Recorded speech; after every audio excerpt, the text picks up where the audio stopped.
And there's some involvement over there too.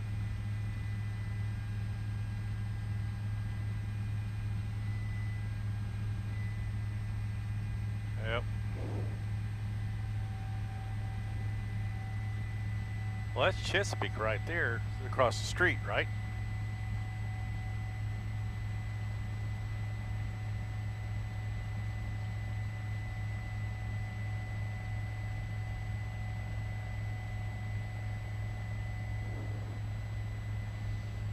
Okay, and that's 63rd and Western, right?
Was that about 5 stories is what I'm looking at, Rich?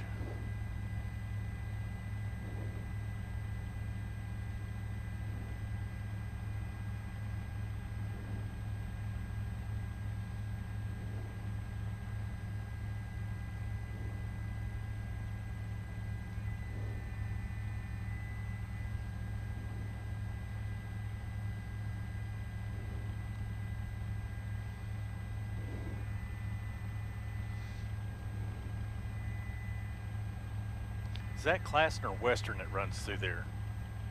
Yeah. Yeah, and then Western's over to the east 1 block.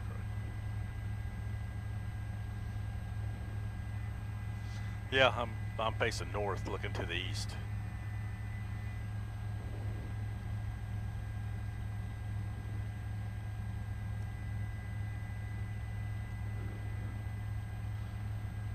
Yeah, roger that.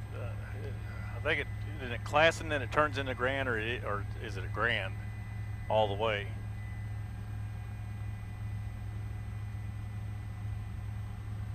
Okay.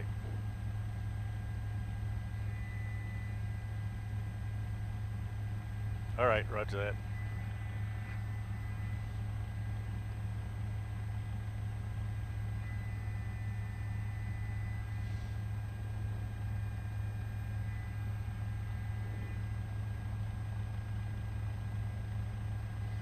Yeah, so far.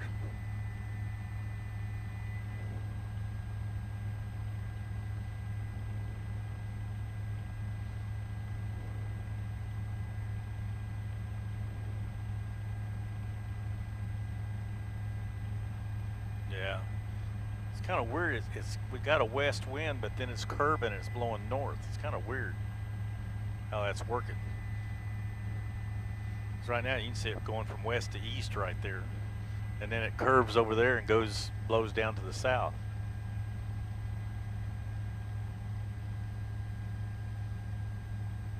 Yep.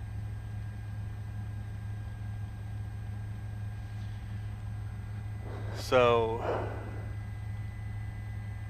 I think Jackie, my friend from Australia, just bought one of those. She's over in Australia. It's under construction, but each apartment complex has its own elevator. So she just basically just takes her own elevator up to her apartment.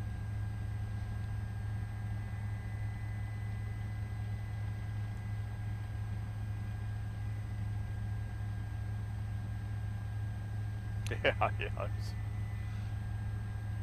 But then you got that rubberized roofing material, which is just going to be impossible to put out.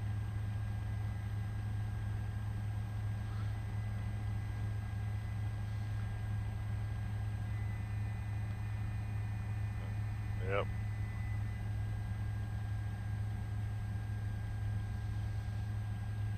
How many alarms is this now, Tommy? Because I'm looking at a whole bunch of fire trucks.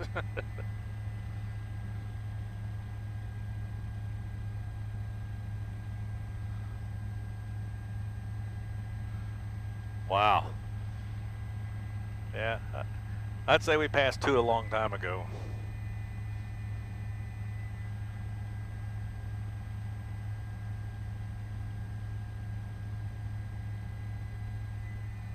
Yep.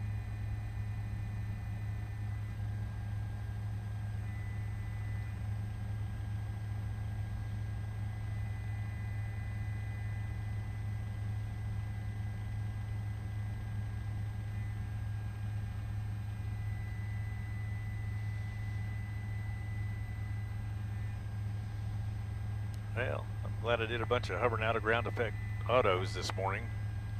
Frickin' 7:30. Do what? No, it's just all just emergency stuff all the time. Yep. They do want me to come down and fly a 505. My instructor told me today, he says, hey, call up down here, man. And he said, tell him you want a demo in a 505. And he said, yeah. And he said, we'll schedule it.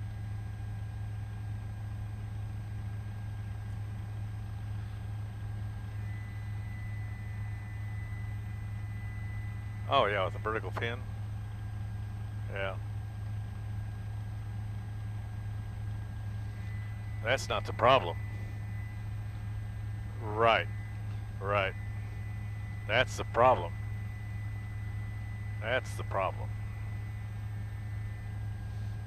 Yeah.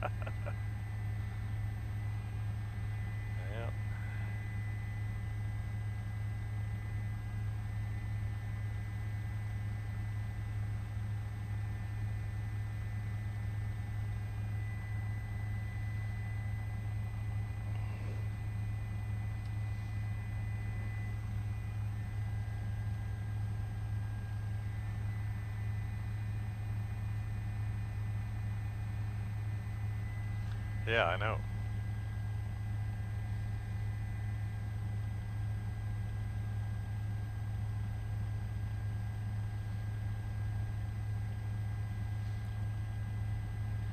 Yeah, if it was me.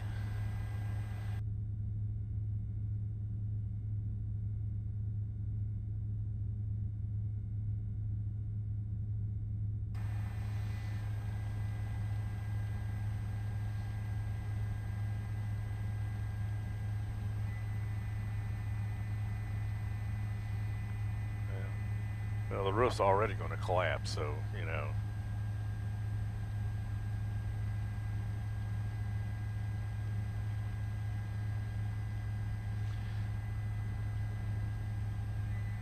Yep.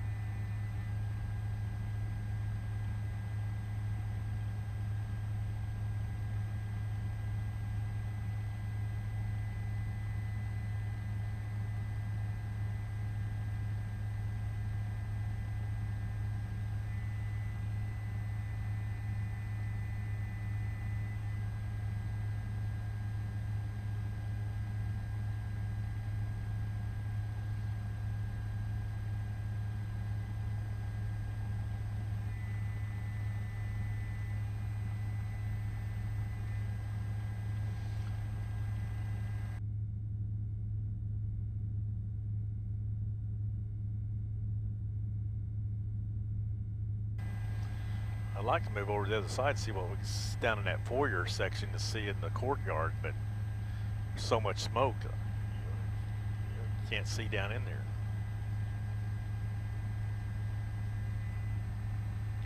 Yeah. Oh, roger that.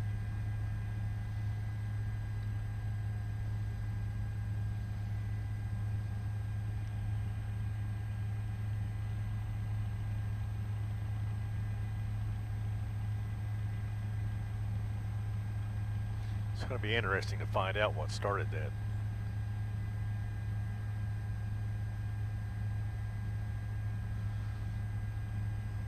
Yeah. I'm I'm sure there's fire suppression on the inside of each apartment complex, but the trouble is your roof is burning. And it's a rubberized roof, so it's just going to collapse down on all that stuff.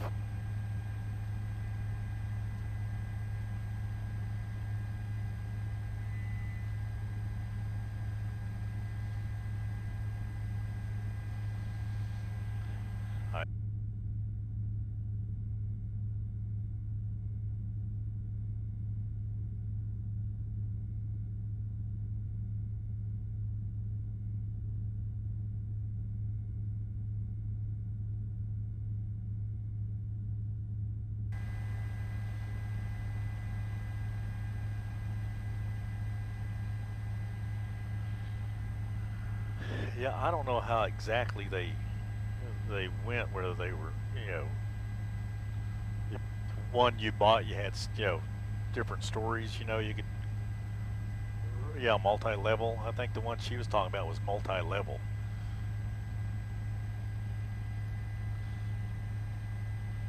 But they told me that each one had its own elevator to get to it.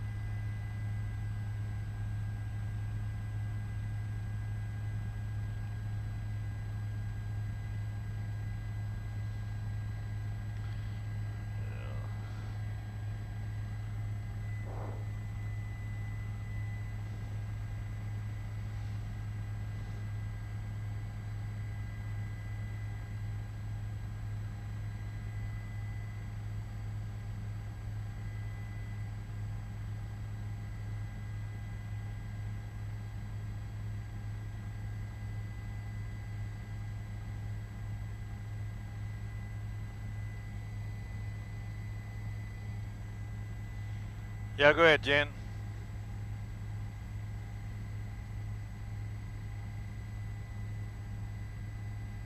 Okay, roger that.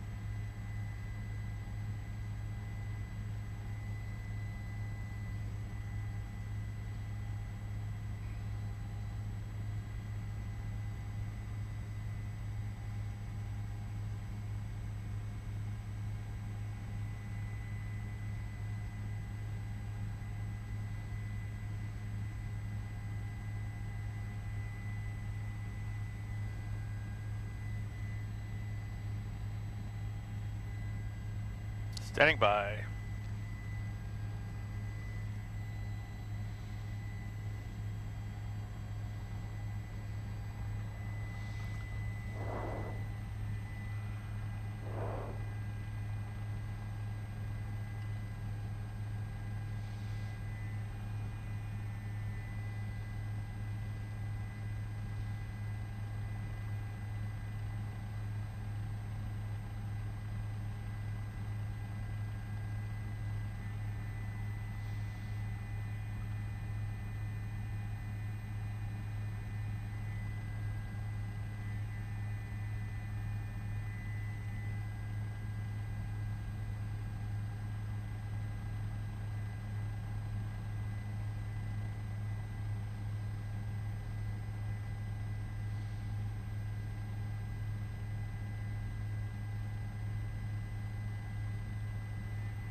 Well, that's right, Carl, and this is a big apartment complex also now.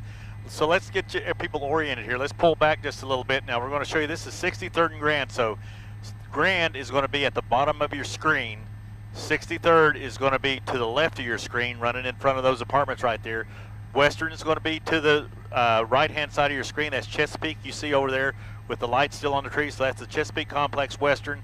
63rd to the left of your screen, and then Grand. That apartment complex kind of sits right down in that triangle. Now, Carl, this rubberized roof, they heard everybody heard our last report for the fire chief there. This has a type of rubberized roof on it to kill sound and stuff like that, and that is the big problem. That stuff is tremendously hard to put out, and you can see the roof right now is collapsed in several areas. It's about a 5-story apartment complex. It is collapsed, but that stuff does not, the water just cannot get it out, and it is still burning. It is spread further to the east. It's really strange here, Carl. We kind of got a west wind blowing west to the east, But as the smoke gets over further towards Broadway Extension, it turns south and goes south. So again, here you can just see that I'm telling you, the firefighters have their hands full, Carl, trying to get this thing done. And these were almost completely finished. They were under construction. In fact, I believe this is the same apartment complex that my friend from Australia came in, and she either just bought one or she was looking to purchase one right here. And so these are very high-end apartments, and the firefighters got a long ways to go here, Carl. Jim Garpoint live from Bob Mills SkyNews 9. Back to you. Okay, Jim, if we just keep you on here for a little while longer, these are the Canton apartments. This is officially now a 5-alarm fire. The smoke looks like it's blowing east right now, and I know that there is the Ellison, a new hotel there that's on Western, and I'm just, from your vantage point, it looks like right now that hotel is safe, but the fire is burning that direction. So there's a good shot. You can see the pool there of the Ellison. I know that we're just trying to figure out how close this fire is to that hotel where there are people staying, and it looks like right now that, you know, the hotel is safe, and that's true, right, Jim? Right, Carl. The hotel's going to be fine as long as, now if you look at this apartment complex, you can see there's a large courtyard kind of in the center. We tried to get around there to look down in it, but the smoke is just too heavy, so you kind of see that opening there, and you can see a parking garage right there. And so, you know, as long as it don't spread around this roof, but I'm afraid, Carl, that it may just keep spreading around this roof and get over to that far east side, then I don't know exactly what debris would come off this roof or embers or anything like that. If it gets over on that east side next to Western, then yeah, you know, we could have other problems here. And just as I've been talking here, Carl, you can see a little fire breaking out along that rubberized roof to the right of the screen. And I'm telling you, man, this is going to be really tough to get under control. You know, about the only thing they can do right now is just like contain it, Carl, and keep it from moving to any other business around this area. And the fire department's got a pretty good job. They got a pretty good perimeter. They're putting water on it all around, but man, that rubberized roof, you can see it right there where it's kind of melted and then it's just collapsed. Yeah. But you can already see the smoke working over to the right of the screen. You see smoke starting to come out. There's some firefighters a minute ago that actually pulled that up right there, and they are trying to shoot water. They were trying to shoot water underneath that. Now you can see heavy black smoke, so that means there's fire already between that rubberized roof and what's below it. They're trying to shoot water under there and knock it down, but it's just almost impossible, Carl, with that type of material. Man, so again, you know, I don't believe any of those were occupied at the time. I like I said, I've been out of town, so I don't know if anybody was living in any of those complexes. I know my friend, she was in the process of unoccupied, buying one, Jim, or going to purchase one. But again, this is just a battle, Carl, that the firefighters are going to be probably working for a long, long time here. Okay, so if I'm looking at your shot right now, and the flames to upper right of your shot there, is that the roof burning there, or is it burned through? It almost looks like it's kind of in the courtyard area. So I'm just wondering what is on fire there. Well, it's a roof, but it has collapsed. Yeah. Right there. So you know, there's probably the wood frame underneath it and the joists and everything that are burning right now. But that part, you can see sections all through there that have collapsed. There's a hole right there that it's collapsed and went down into. So again, Carl, you know, there's not too much to say or too much help, you know, that I can talk about here, how to help these guys out or what they can do, because they're just going to have to keep it contained and hopefully try to get this rubberized stuff. You know, maybe they can get some foam in here and see if that will work or not, but water just really doesn't have too much of an effect on it to knock that rubberized coating down. Yeah, because it looks like in several areas, like I said, this is 5 stories. I'm sure that 5th story in several areas along here has collapsed. And I believe that's a parking garage. I don't know how far that parking garage goes, Carl, over there that we showed you. I don't know how far that is and wraps around, but that's part of it right there. So again, you know, it looks like from looking at it where those firefighters are trying to spray water under that rubberized stuff, it keeps working its way around. It could work around all the way around this roof here. Yeah. But the fight is going to still go on here probably for a long, long time, Carl. Yeah, no, you're right about that, and it's been going on for at least 2 hours now. So that's right. So you know, that's been 2 hours, and we still got heavy flames, and there's still other areas that are flaring up. Like I said, they do have several ladder trucks that are spraying water on it. You know, hopefully they just get it contained in this where it is right now and keep it from moving. That'll be half the battle, and then you know, hopefully they can maybe work some guys in on the east side and work them into the, you know, come up on the floors there and try to work in and try to bring it down. But right now it's just you know, it's out of control, and it just continues to burn here. But the good thing is, you know, and I don't know, like I said, I was in Dallas. I drove back today. I was in recurrency school. I just got back and got home, and then I came out here. So you guys on the ground probably know more about this than I do. If there was anybody injured in this, right now I have no reports of injuries, which is a good thing, Carl. Yeah, no reports of injuries, and just to reiterate, this was an apartment complex that was getting close by appearance only to being done, but not done, and no one living there, and it was still very much under construction. And you know, when you have fires like this, Jim, and we have a house on fire or something, you know, the safe thing for firefighters, you know, a lot of times is to let that thing burn out. And when it's a house, you know, you lose the house. Well, letting this thing burn out, this is a massive, massive apartment complex. And so this thing is going to burn for a long time. Well, that's right, Carl. This is going to be probably an all-night thing here with this large of an apartment complex. Like I said, you know, it was almost completed. I mean, it was still under construction, but I think, you know, it was pretty close to being completed. You know, the loss, I don't know how much the loss is going to be down here, but it's going to be significant. It's because they were not, you know, they were high-end apartments. They weren't, yeah, and so the loss to whoever owns this, the builder or whatever, is going to be very significant here.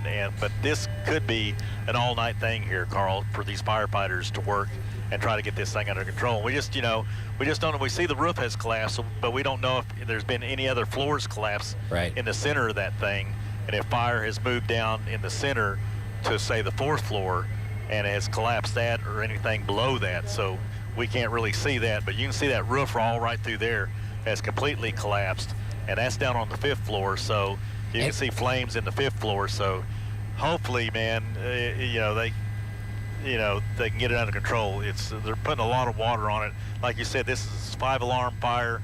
Wow. They have several ladder trucks spraying water up there, but that rubberized material they use for the roof is just really stubborn, and try to get it. And you see how it crinkles up there, Carl. Yeah, no, we're looking at now. That rubberized stuff has melted and shrunk, and you can see it. So that's the problem right there. That's the difficulty of trying to contain this fire. Yeah, I mean, this is a good shot too that you have, Jim. You can kind of see what that rubber is doing under the heat, melting, and then like, you know, crinkling up, so to speak, like shrink wrap. But it's just amazing. So this thing's over. Is this over the parking garage too? That special rubberized roofing, or is the parking garage got the top floor that's open? It don't look like it, yeah. But you know, it's hard to say. There's so much smoke down there right now, Carl. We really can't get a good look at it. We do know that the firefighters are really working feverishly right there, almost in the center of your screen, trying to put water underneath that. And you can still see smoke coming out of it, but they are working hard to try to stop that expansion of that fire. Now you can see it where it's coming out of that hole to the right there. They have heavy smoke coming out of it right there. So it's just crawling its way through there, Carl, and that's not good. That's, you know, it's just going to keep walking its way underneath that rubberized material and the roof below. So, you know, you got to take your hats off the firefighters. Right now, they're just they're really fighting a difficult battle to contain this and try to save what they can save, Carl.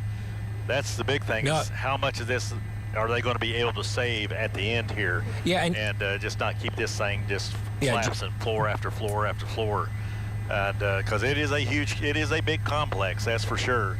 And like I said, this sets it right at 63rd, Northwest 63rd, and Grand, right in that triangle. Yeah. And Western's to the right of your screen there. Western's going to be up there by that's Chesapeake, and so it sits right in that triangle at 63rd and Grand. So, you know, we just want to, you know, all the roads are closed. Well, we still got traffic on 63rd. Grand is shut down because I can see water lines going across Grand there, so that's shut down. Western is moving all right, and it looks like 63rd is moving all right. So the only road that is closed is Grand right now. As we look down at the bottom, you can see the lines right there run across Grand. So they are diverting traffic right there and turning them around. And we just asked, you know, people to, I know there's a lot of lights down here, there's a lot of fire, and people might want to come by and look, but if you can, just stay clear there and let these guys do what they do best and try to get this under control. Absolutely, Jim. They're doing amazing work, and right when you came on, they had the hoses down. That smoke was, you know, basically covering the bucket they were in on their ladder truck there. So they are doing what they can, and you can see all the units there. We do have a crew on the ground. We have Felice Romero talking more with folks fighting this fire and getting trying to get a handle on this thing. Felice, if you can hear me, go ahead. How are things there down on the ground there at 63rd and Grand? Oh, it's Sylvia Corkle. I'm sorry. Sylvia, go ahead. Carl, it is a very active scene here. As you can see behind me, this fire has drawn a lot of attention. We did speak to the battalion chief just a moment ago. He tells us approximately 85 firefighters have responded to this fire. It has been a taxing job. As Carl said earlier today, that roof, that material, that rubber is highly combustible, and it's been very challenging in order to contain that fire. We're also told initially when firefighters arrived, they actually tried to tackle from interior first, having to run those hoses all the way up those 5 floors. Those hoses are currently dumping water on that fire. We're told those firefighters themselves are exhausted from carrying all those hoses running up and down those stairs. As I said, there have been several people here throughout the day, several people that live nearby concerned about exactly what's going on. Chuck, you have been here. You're a resident who lives in this area. Yes, about 4 blocks away. About 4 blocks away. Tell me, what did you see first? What drew you to this area? I was actually on my way home about 7 o'clock and saw the fire trucks come up, and I saw them turn into the Ellison. So I thought originally the Ellison was on fire, and came around the corner and saw the corner just ablaze and was just kind of shocked. And, you know, in all the time I've been here, the corner was, you know, originally started, and then it just spread all over the place. And it's just very sad, but I'm glad that there's nobody living in the units right now. Okay, so we're told that this fire started around 6:30. You have been here from the very beginning. What have you watched this fire do since you've been here? It has just grown completely. I showed you some of my pictures, but, you know, it was originally on just one corner, and then it just has spread both to the left and to the right, and pieces of the walls have come down. You've watched the ceiling come in on the top floor. It's just very sad. I think I was telling you earlier, one of the women I was standing next to, her daughter just finished leasing one of these units, and now she's not going to be able to move in. So she's very sad about that. Yeah, so you told us that you talked to that woman, and what did she tell you? Did she have to contact her daughter and tell her what was going on? Yeah, her daughter's in Tulsa right now, so she didn't know anything was going on here, and she had heard about it. She lives a couple of blocks away also, and so she came down here and took some pictures and sent them to her daughter and told her, you know, honey, you know, her unit was the one over here in the corner on the 2nd or 3rd floor, and she's not going to be able to move in now. And this is an area, as you said, you live nearby, but this is even a place you've considered about or were interested in moving into. Is that right? Right. You know, this whole area, I've lived in this area probably 25 years. To watch this grow and to see, you know, Roxy's Ice Cream and the Ellison Hotel go up. And, you know, I like this, Torchy's and everything. It's a fun area of town to live in. And this is just sad that this has happened, because it was going to bring lots of people to the neighborhood and bring some business in, things like that. All right. Thank you, Chuck. I appreciate your time. Welcome, Sylvia. Okay, as we said, there have been several challenges. We did speak with the battalion chief just a moment ago, and he tells us on the other side of this building is a hotel, and that's something that they have been monitoring very closely, making sure that that fire does not spread to that next building. They were getting some initial reports that there were some flames that had made it that direction.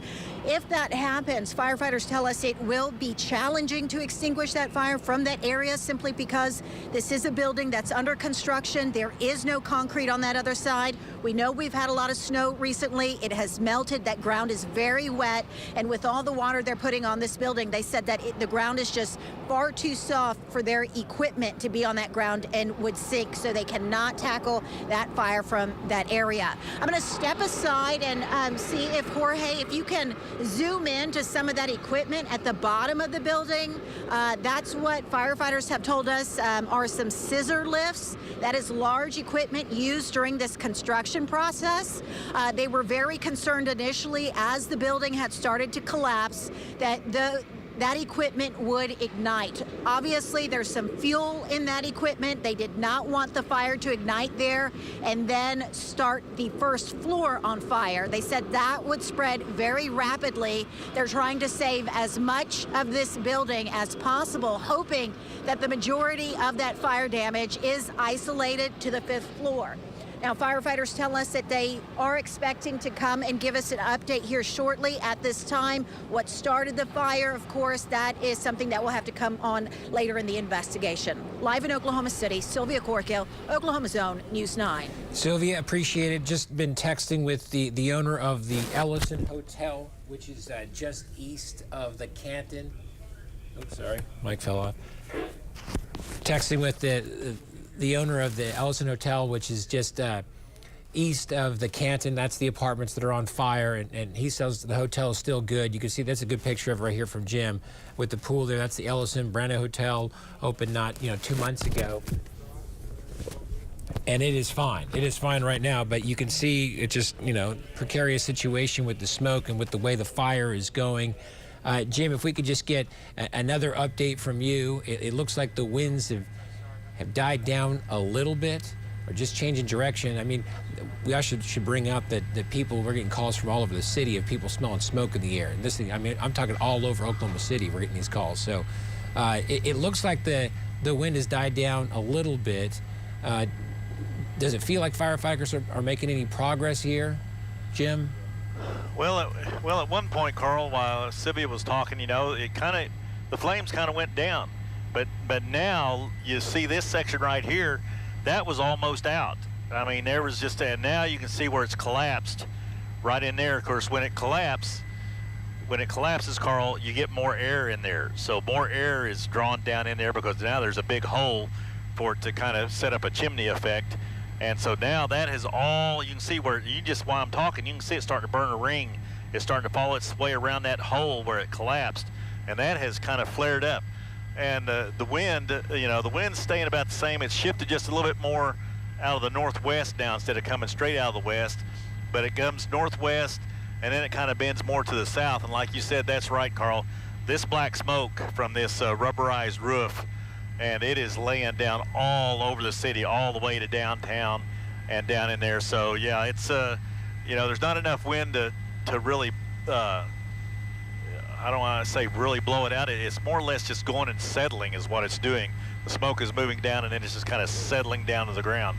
So that's why these people are smelling this. I mean, and it's that thick, black, rubberized smoke. You can see right even at night here, you can see how dark that smoke is on this side. You can get a good shot of that parking garage. That parking garage separates that complex from the hotel.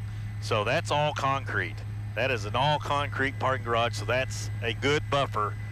And it's concrete on top, and so that's a really good buffer. The only thing that I can see that would endanger anything to the east, if that fire spread and it walked along that roof, or we're showing you the firefighters trying to put the water under that, where they are right now with their lights, if it walked around that roof, well, you can already see it's already broke through, and just to the left of them, you can see flames coming out now.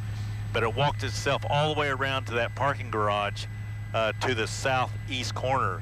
There's possibly some embers that could come off that, some rubberized material that could possibly land on another roof or something and start a fire. But as right now, Carl, it's all contained just right where you're looking at from our picture. And if they can keep it there, you know, I mean, it's still going to be a long night for them, but if they can keep it there and not let it spread over there, you know, it's going to be a loss of a lot of property here, but hopefully it won't catch anything else on fire. But the firemen's they're going to have a long night, Carl, and it continues to burn at this time. Like I said, it looked like it kind of died down once while Sylvia was talking, and then that collapsed where you're looking at the bottom of the screen. That collapsed, formed a hole, and now the whole thing is just kind of flared up again, Carl. So that's where we stand right now. And like I said, for people joining us at Northwest 63rd and Grand, right in that triangle area is where this apartment complex is. Jim Garpoint live from Bob Mills SkyNews 9. Back to you. Jim, we appreciate it. I know we have a picture from the website of the Canton apartments just to kind of give you an idea of what we're talking about here. Luxury apartments here at Northwest 63rd and Grand. Under construction, nobody living there. That is the good news. These units are close to all sorts of restaurants in there, and none of those restaurants look like they're in any danger. The hotel, the Ellis, the new hotel along Western, that's the closest thing to it, and obviously there's a concern there with the hotel being so close. But Jim, you made a good point with that parking garage. That's a buffer. That's a concrete structure there. It doesn't appear, at least right now, to have any of this kind of combustible rubber roofing material that we think is really the reason why this thing is a glow right now, the Canton Apartments. So the good news is that all the businesses around there are still looking pretty good, even though this fire is burning, raging now for going on 3 hours, about 2.5 to 3 hours. So that's the good news. But firefighters have their hands full with just how much of this apartment complex is now with fire here, is now burning. But you can see all the ladder trucks out there, all the crews out there. We're told 80-some firefighters are trying to put this thing out right now.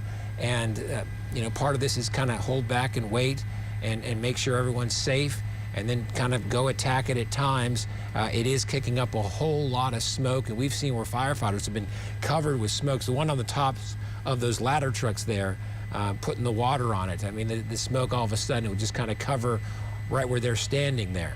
So they're working as hard as they can and doing a great job. But this thing is so this thing is so out of control right now that really you just hope it kind of burns out. But it's just not doing that yet, right? It seems like it just has a whole lot of energy here, and it's still going for a while. Folks, we're going to take a break and then stay with News 9, also news9.com for this continuous coverage of this apartment complex fire at Northwest 63rd and Grand. Oh, Roger. Oh, look at the smoke coming down the vents down to the right of them now.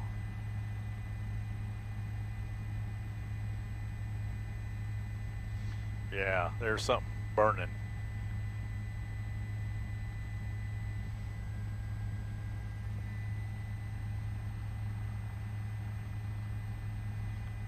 Yeah.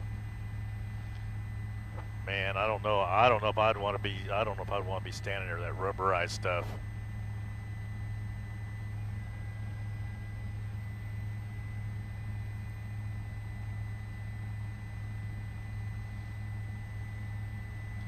What's he got, a blue blinking light or something? Oh, okay. There's so many lights going on. It's like, what in the world?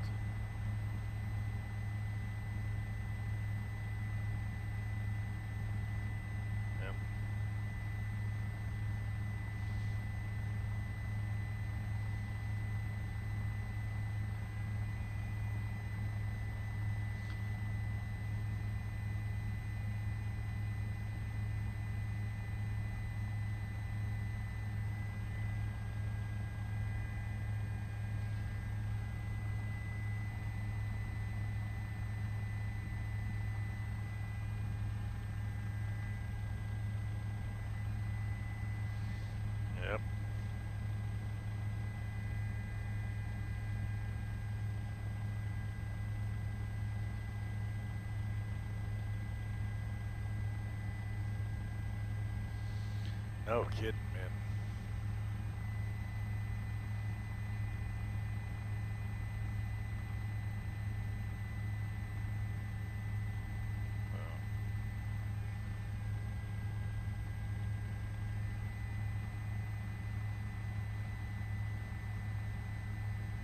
Look at that stuff just wrinkling up, man.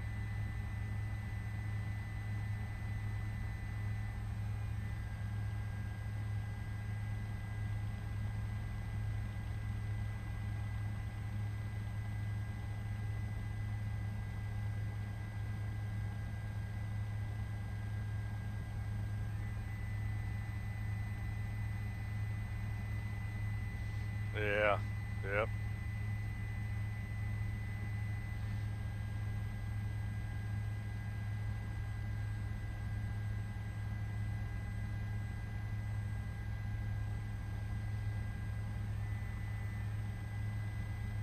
One minute, Roger.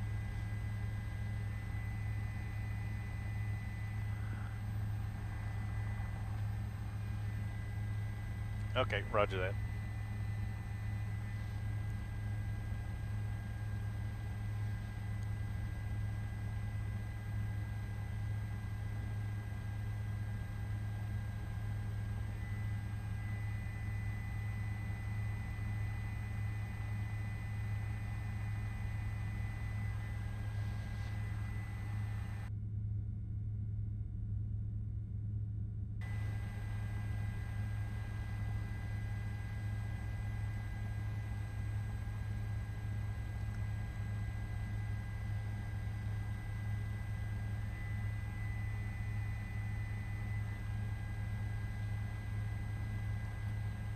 Ten seconds, Roger.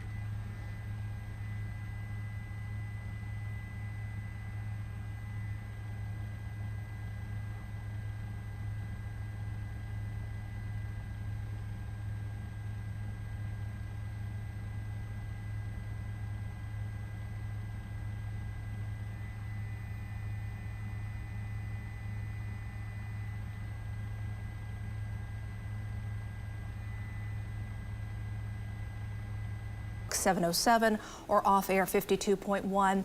But for now, because this is a very active scene and because honestly firefighters' lives are in danger because they are out right now battling this fire, we are going to stay with this coverage to bring you these live pictures and the very latest information as we get it. At least 80 firefighters trying to put out this blaze. This is the Canton Apartments. Brand new apartments that were still under construction. Nobody living there. We haven't gotten any reports of injuries yet. This is at Northwest 63rd and Grand. Fire started around 6:30 is when I think the call came in to us around 6:40-ish. But you can see what's going on with this 5-story apartment complex unit that has a courtyard in the middle and the fire on the roof there. And we understand from Jim's reporting throughout the night here that it's this rubberized material on top of the roof that's really kind of causing problems for firefighters and not allowing this fire to really be able to just be put out. It kind of sparks here and there, and it's kind of now the fire wrapping around the Canton. So this rubberized material, we got to find out more information about that. Is that just a sealant that they put on the roof that's very common in commercial buildings? We're working to get more information about that because that obviously is causing some issues tonight for firefighters. As you mentioned, a 5-alarm fire. What that means is firefighters, when they respond to different fires, depending on the severity of it, they will raise that alarm. That 5-alarm fire that they put out for this one, that's equivalent to a high-rise fire response for Oklahoma City. So that means all hands on deck. You're looking right now at live images from the Canton At Classen Curve. Firefighters just trying to get some of these flames out. This is incredible. If you're just joining us, like you mentioned, this fire started just after 6 o'clock, and more firefighters have been going out there to the scene. Sylvia Corkill has been there on the ground following this for us. Sylvia, you've had a chance to talk to people who live around that area. What are they telling you? Amanda, this fire has obviously drawn a huge crowd. There are hundreds of folks who have literally come out of their apartments, their homes that are nearby, just to see what's going on. Most of these folks just really disheartened, saddened to see this fire because they were so excited about this apartment complex going up. They said it was great for their community. This area has become a hub, a lot of activity, a lot of great restaurants, and they said that they were just looking forward to this being completed. A lot of people looking forward to moving in. We talked to one individual who spoke with another woman who said that she was just so upset for her daughter who already had plans to move in. She did sign a lease agreement, and her mother was telling her, you're not going to be able to move in at this time because you know, they don't know when the repairs will be made or even the extent of damage at this time. I'm going to step away now just so you can take a look. Now, as we were driving here, we were about 100 yards away when we could feel the heat from that fire. It was so intense at one point. Firefighters tell us when they first arrived, they initially saw a couple of flames and just a little bit of haze in the air from the smoke. They said within minutes, that fire grew exponentially, eventually traveling across that rooftop. And as you explained, it is that rubber that's on that roof that is so combustible. They said that they have just been dumping water on this fire throughout the night, and that is the only thing that they can do at this time. Now, fortunately, the wind has settled down. That was something early on in this fire. It seemed like the wind was picking up and really kicking up those flames. That is something that has died down. Firefighters fighting this from the ground, interior, and also from up above. Now, we're told that presented a challenge to some of these firefighters. They actually had to run the hoses up the 5 floors in order to get that water inside, come back down the stairs. Fortunately, the weather isn't too bad. Otherwise, those firefighters would have been absolutely exhausted. Depending on how long this fire goes, we're told that that they will have to rotate in firefighters just because they don't want them to get exhausted in a building of this size and, you know, potentially risk putting themselves in danger. Earlier tonight, I did point out that there is a lot of heavy equipment at the base of this building. I think they're calling them scissor lifts. At one point, part of that roof did start to collapse, and firefighters immediately went to that area to make sure to extinguish any embers, any fire, because they did not want it to ignite that machinery with fuel and spread to that 4th floor. Right now, as far as we can see, it seems like they've got that fire contained to the 5th floor. Of course, there will be water damage below, but firefighters trying to do everything they can to minimize the fire and smoke damage to this building. At this point, there's no reason to believe that anyone was inside. As you said, this is a new building. It was still under construction. As far as how it started, that is something that will have to come along later in the investigation. As we approach this area, we could see the glow from those flames. You could see the glow from all of the emergency vehicles that are out here right now, multiple fire engines, and from what we've seen since we've been here, firefighters just kind of going back and forth, inspecting the base of this building to make sure that nothing spreads any further, that it doesn't jump the perimeter of that building. Sylvia Corkill reporting live for us out there at the scene of the fire. Sylvia, great insight, great work out there. We'll keep you out there so we can check in as you talk to more people. Amanda Taylor joining you live along with Carl Torp here on the desk. And Carl, you've had a chance to talk to some nearby business owners. Well, okay, so the Ellison is the hotel, brand new hotel, opened a month or two on Western there, just to the east of the Canton. You see the pool of the Ellison right there. So I've been talking with the owner of the hotel, and he's there just kind of watching things like we all are. One of the buffers, one of the good news for the hotel and all that is that parking garage right there with the concrete structure is kind of the buffer between these two. So as we see this smoke blow, or as we see the wind go east and we see the fire move east across the Canton, the good news is that all the businesses around there don't look like they are in any jeopardy right now. Well, we hope that remains the case. Sylvia mentioned the winds aren't too bad right now. I just checked the mesonet, and they are northwest at 4 miles per hour with gusts 6 miles per hour. So Oklahoma standards, with the wind, yeah. that's nothing right there. So we'll check in with Jim in just a moment. Even though the winds are dying down, people were getting reports of seeing smoke all over the city, especially downtown. And smelling the smoke too, no matter where they were in town.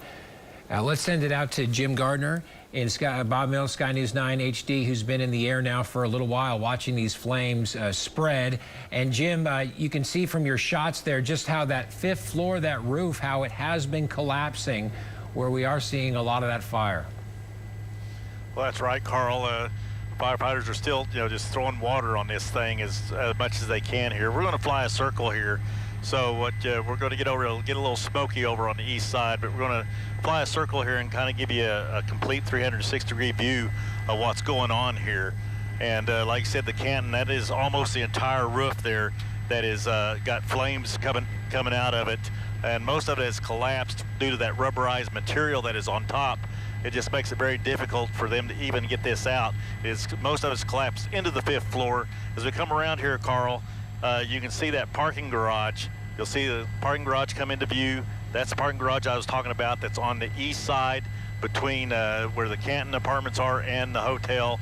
So, that's a great buffer. The other thing that only concerns me is as you get on the south side here, so you have the parking garage, the heavy smoke right there, that part right underneath that heavy smoke and stuff. I'm busy right now, hang on. And so anyway, you get around on this side, and you can see already, look at the thick black smoke that just broke out, Carl, where those firefighters actually moved down where they were spraying water. They've actually moved down, and now it's broken through the roof right there, and there's sections of that have collapsed. And they have moved further down with their ladder truck, trying to impede this from going all the way to the end here. But the way it's looking, Carl, from what I've been watching, and you can see a big flare up right there where it collapsed right there, and it got extra oxygen going in there. And well, actually, can we get that shot again, Rich? Rich is doing a great job here. Come back to your left a little bit, right in there, those windows. Those two windows right there have firefighters inside, Carl, underneath where that just collapsed. And they're shooting water up through it, trying to stop it from the inside. Now, those guys right there, you got to take your hat off to them, because the last thing I'd want is to have that rubberized material falling down on me. But they are inside on that 5th floor right here, shooting water up. But you can see now, you can see the water coming through right there. But it just seems to have no effect on that, whatever that material is, Carl. It just seems to have no effect on it at all that water. And these guys have moved down, because now you can see the heavy, thick smoke, because there is flames. When you have that kind of smoke, there is something on fire underneath there. And that heavy smoke is coming out right there, and that's even further down to the southeast. So you can see them moving back now. It's just oh man, it's just a fight here, Carl, to try to contain this and keep it from getting that entire roof. But I have a feeling from here, this point on, that entire roof of this Canton apartment complex may go up in flames, which then will collapse down on that 5th floor. And we got firefighters, as you can see in the window right there, working on the inside. So it's a very dangerous job. They're in a very dangerous situation, and let's hope they can get, just keep it contained, and that's about all they can do. Like I said, excuse me, Carl, and many times on large fires like this, it's just attrition. It just has to burn till Jim, it has we appreciate it. Jim, we appreciate it, and you're doing a great job, you and Rich, and so are those firefighters. We want to go to more on what's going on the ground with firefighters now. We're going to get right back to Jim, but we have one of the fire chiefs standing by, Chief Benny Fulkerson, with Sylvia Corkill right now. So let's get the latest from Sylvia so she can get an update from firefighters. That's right. Benny, you have been out here since the very beginning. Just kind of tell me the challenges that you and your guys are facing right now. Well, the biggest thing is this is a very large building. and what was burning has been the challenge. So it was originally roofing materials. Again, this is under construction, and the roofing materials, we don't know how they caught on fire, but what I've been told is it's kind of a rubberized material that just does not go out very well when you try to put water on it, which is what we have available to us. It's just such a large building right now. It's involving a good portion of not only the roof, but now it's into the 5th floor as well, and possibly even lower than that in places. It's a lot of fire. This is very labor intensive from the beginning. What we have now is what's considered to be a 5th alarm fire. Essentially, we call it a high-rise response, but it's equivalent to a 5th alarm fire. We have at least 80 firefighters out on scene now. Unfortunately, we anticipate being here for quite some time, probably overnight. And it's a labor-intensive effort right now, and these firefighters are working really hard. We see that your guys are on top of the ladders right now on the fire engine, but tell us a little bit about that process. You said that they ran some hoses in earlier, and just how labor-intensive that process is. Yeah, so initially there are standpipe systems in these types of buildings that we utilize to get water to the upper levels, and unfortunately it was not operational in this building. I don't know to what degree the construction was complete, so that may have been the issue there. So when that happens, we have to create our own standpipe essentially by manually taking hose lines up those stairs. In fact, what they did in a couple of places was go up to the 5th floor with hose, drop hose out, connect to it down below, and then pump water up to where they were on the 5th floor, essentially creating our own standpipe. So they've had to get creative a little bit out here with this. Primarily what we're doing now, Sylvia is hitting it from the exterior. There has been some collapse. You may have seen a little bit earlier. A portion of the building collapsed, so that's very dangerous for our crews. And we've been putting a lot of water on this now for hours. Water's heavy too, so that also adds to that collapse hazard.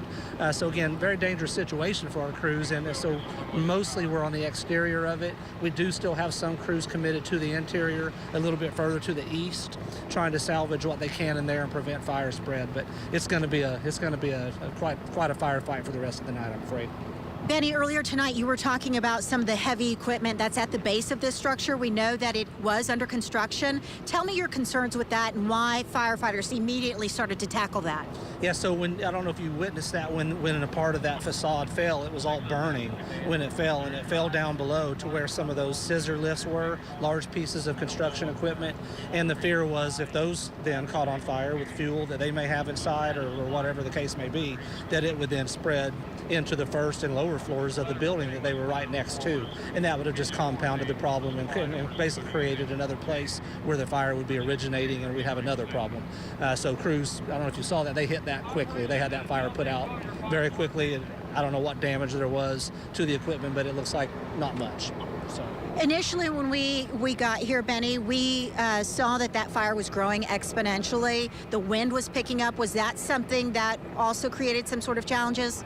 Yeah, it is. It's not too awful bad out here tonight. I'll tell you what's good, too, is the temperature. I don't believe it'll get below freezing tonight, and that's helpful because you look around at all the water that we've been flowing. Well, it's all over our equipment now. It's all over our ladders. It's all over the parking lot where these crews are still trying to work.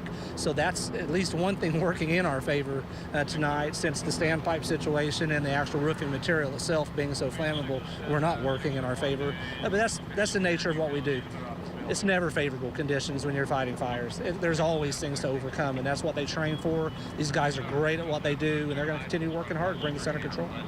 You've been fortunate that on the other side of this building you haven't had to tackle that fire because it didn't spread to that hotel. I know that was a concern of yours. You had some concern with that grounding. If firefighters, it's an area that you said they couldn't go from because there's no concrete. Well, and I haven't made it around to that side. There is some involvement still, I've been told, on the roof over there on that area too. And we actually, you can't see from this vantage point, we have 2 more aerial ladders in the air flowing water on that side too. And I was told that it was a little more difficult to place the apparatus over there because there wasn't as much concrete and just the ground was a little different than it is over here. But yeah, they're hitting this from multiple sides and multiple angles right now. And again, just a lot of people out here, and we'll be working hard for a while.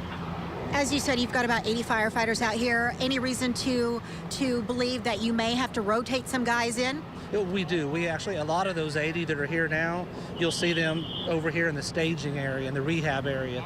And what they're doing is they're doing just that. They've already been working. We have to rehab. We have to keep crews fresh and coming in and out, because you don't want to get people hurt. You don't want to get people in there and overcommit them, and they become tired or fatigued, and then they end up getting hurt. So we are very fortunate in Oklahoma City to have the resources that we have. Very blessed to have the following and the support from our community that we have to make sure that we have the types of equipment and the personnel that we have. We anticipate even tomorrow's shift, when they come in at 7, this could still be going to some degree, at least hot spots, and so even that crew coming in tomorrow could get involved with this, but it's a little early to tell, but there's still a lot of fire, unfortunately. I know, Benny, that it's too soon to give a cause of the fire at this time. Will that be something that once it's extinguished, the fire marshals, what's that process like? Yeah, so we already have fire investigators on scene now, and what they'll do now is basically collect as much information as they can, considering where the fire involvement still is, and then of course we'll look at that. The more that the fire is extinguished, the more that they can get inside and look at that, and possibly even use our drones and some things of that nature. They'll give it a good investigation to see if we can determine. Right now, we just believe it started on or near the roof. That appears to be where it was when we arrived, and a lot of smoke was already prevalent when we first arrived, and it just spread quickly with those roofing materials being what they were. Okay. Benny, anything you'd like to add? That's it right now. We know that there's a lot of people out here looking on, and I will say we had one person at least drive over our hose. Please don't do that. That is our lifeline. It can damage that hose, and then our firefighters have no water, so we just always want to remind people that if you're out here, just keep a safe distance. There's really no reason to be out here. We'll keep you informed, but just be careful if you're anywhere near this. Okay, 1 second, Benny. I think that Amanda, did you have a question? Yeah, Sylvia, we've been talking in here and wondering about a fire suppression system, if there are any sprinklers inside, and if so, if that's helping at all. Benny, they wanted to touch down on the fire suppression system. Was that something you addressed a little earlier, that was something that was not in use? Correct. That's called a standpipe system. It's a vertical piping system that takes water. Basically, we could connect hoses to it on upper levels and have water up there. That was not operational. I don't know to what degree this project was completed as far as the construction is concerned. But yeah, it was not operational for whatever reason. But again, firefighters, we're accustomed to things not being perfect in our world, and they overcame that again and basically created their own standpipe system, if you will, manually. Okay. Thank you, Benny. I appreciate it. Guys, we will remain out here. As you heard from firefighters, they will be here throughout the night into the early morning hours. As soon as we learn more, we'll be sure to bring that news to you. Back to you in the studio. Sylvia, we appreciate it. Thank you. We continue our team coverage on this fire here. This is the Canton Apartments, an apartment complex under construction at Grand and Northwest 63rd. And just while we've been on the air here for a while, you can see where those flames have kind of wrapped themselves around the apartment complex that has a courtyard in the middle. And now these flames obviously look like they're moving further east. Or south. Jim, have you been watching this fire? Because it really looks like it's starting to spread. And I know firefighters have been at it for 3 hours now, but every time we check, it kind of looks like those flames are getting bigger. Yeah, that's right, Carl. Like I said, it's just a hard battle, And yeah, as you can see down where the firefighters were, you can see heavy flames coming now. Where they're up on the ladder there, you can see heavy flames just shot out right there, and all the heavy smoke. So that has moved. You can see those air conditioning parts on the top of the roof there. Those used to be in the clear. Now they are covered up by heavy smoke, and you can barely see them. That, excuse me, Carl, that standpipe system that the chief was talking about, you can see right there the firefighters, you can see those hoses that they have dropped out the windows and run down. So a standpipe system would be metal pipes going up along there on the inside or outside, either way.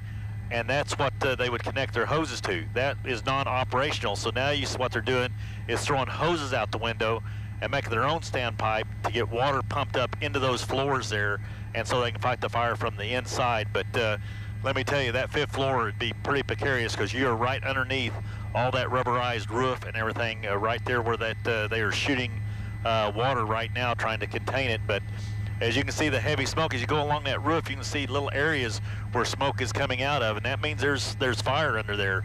You know, where there's smoke, there's fire, and you got heavy black smoke starting to pour out right here to the right of those firemen there. So that entire roof, Carl, I have a feeling at some point and some way is probably going to ignite here, and we'll have flames breaking through there. So that'll wrap it all. That's going to the southeast corner, which will be the right side of your screen, and then that's going to be the parking garage at the top of your right-hand corner of your screen. So that's the southeast corner you see on the right-hand side of your screen there, and that's the hotel across the street.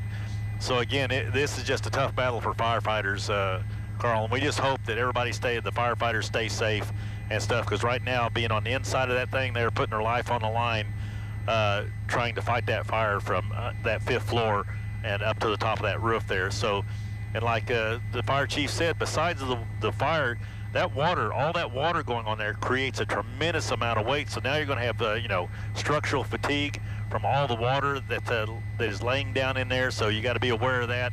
And like I said, they've had part of the facades already fall off. This side is, like I told you before, Carl, it's just attrition. It's just burning up.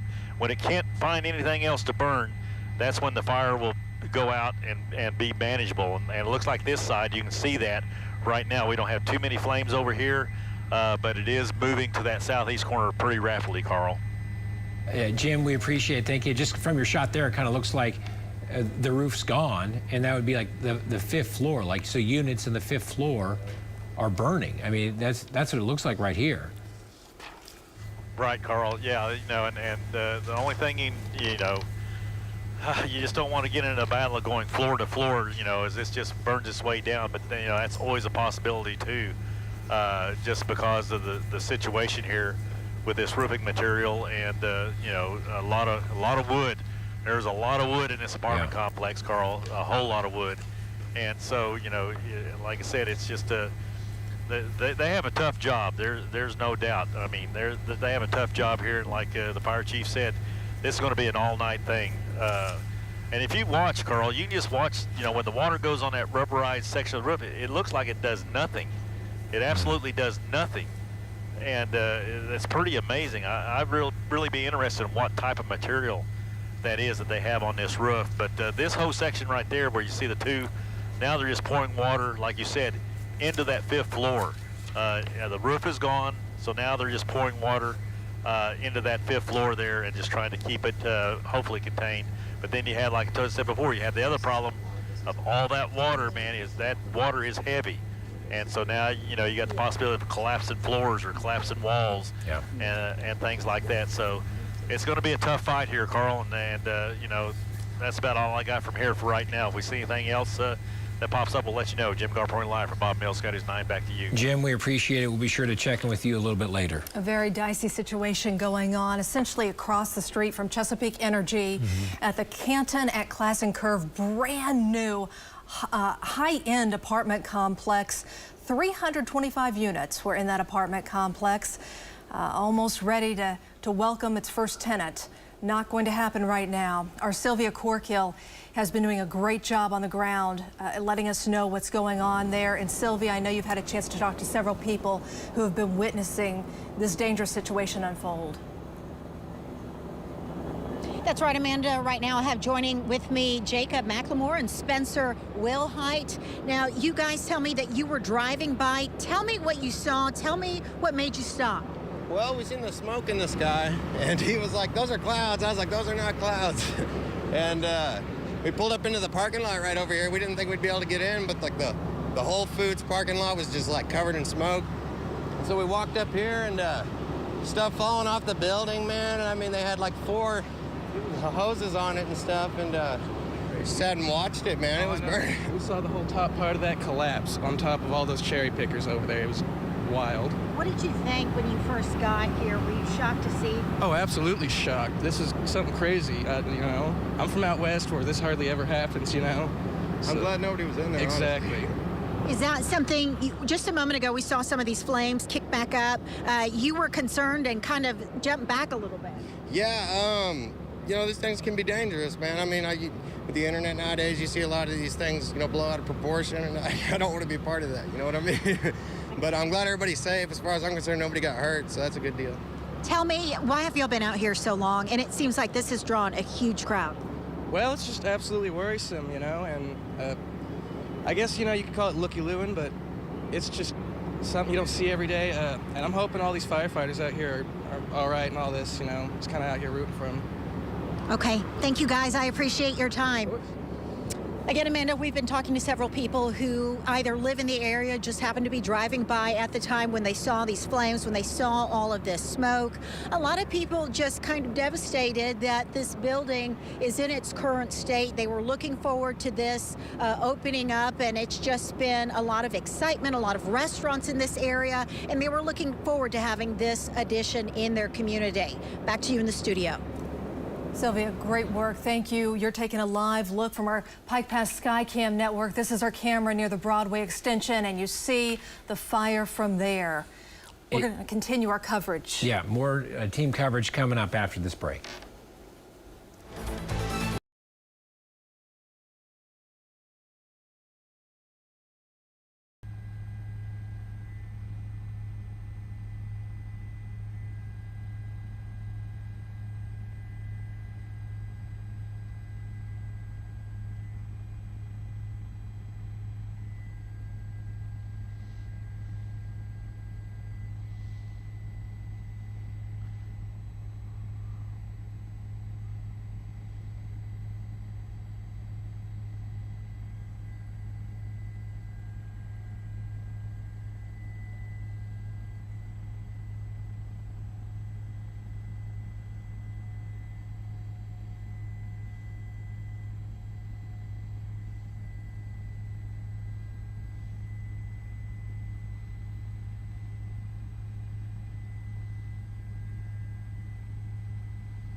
Yep, it broke through.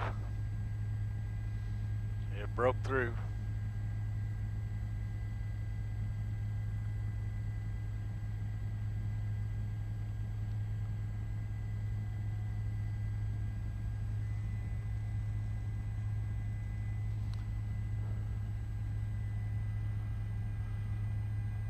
Yeah, that's right above them. Look at that thing go up.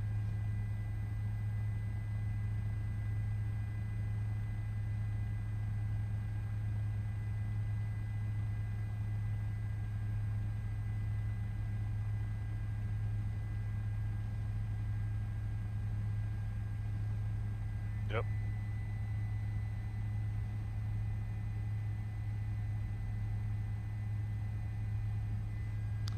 Yep.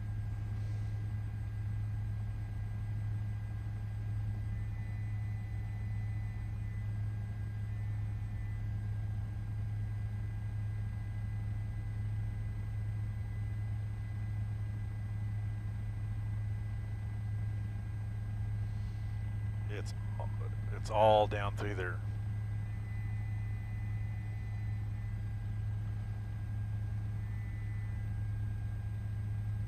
Complex. So it wraps around. There's a courtyard in the middle, and we have seen now flames pretty much around the entire perimeter of that courtyard on top there. And with Jim's shot there, you can see that there is this rubberized roofing material giving firefighters a hard time because when it's on fire, the flames just won't go out when they hit it with water. But at the same time, you can see where that rubberized roofing material is gone, and you're looking into the fifth story of the Canton, and those units are on fire now.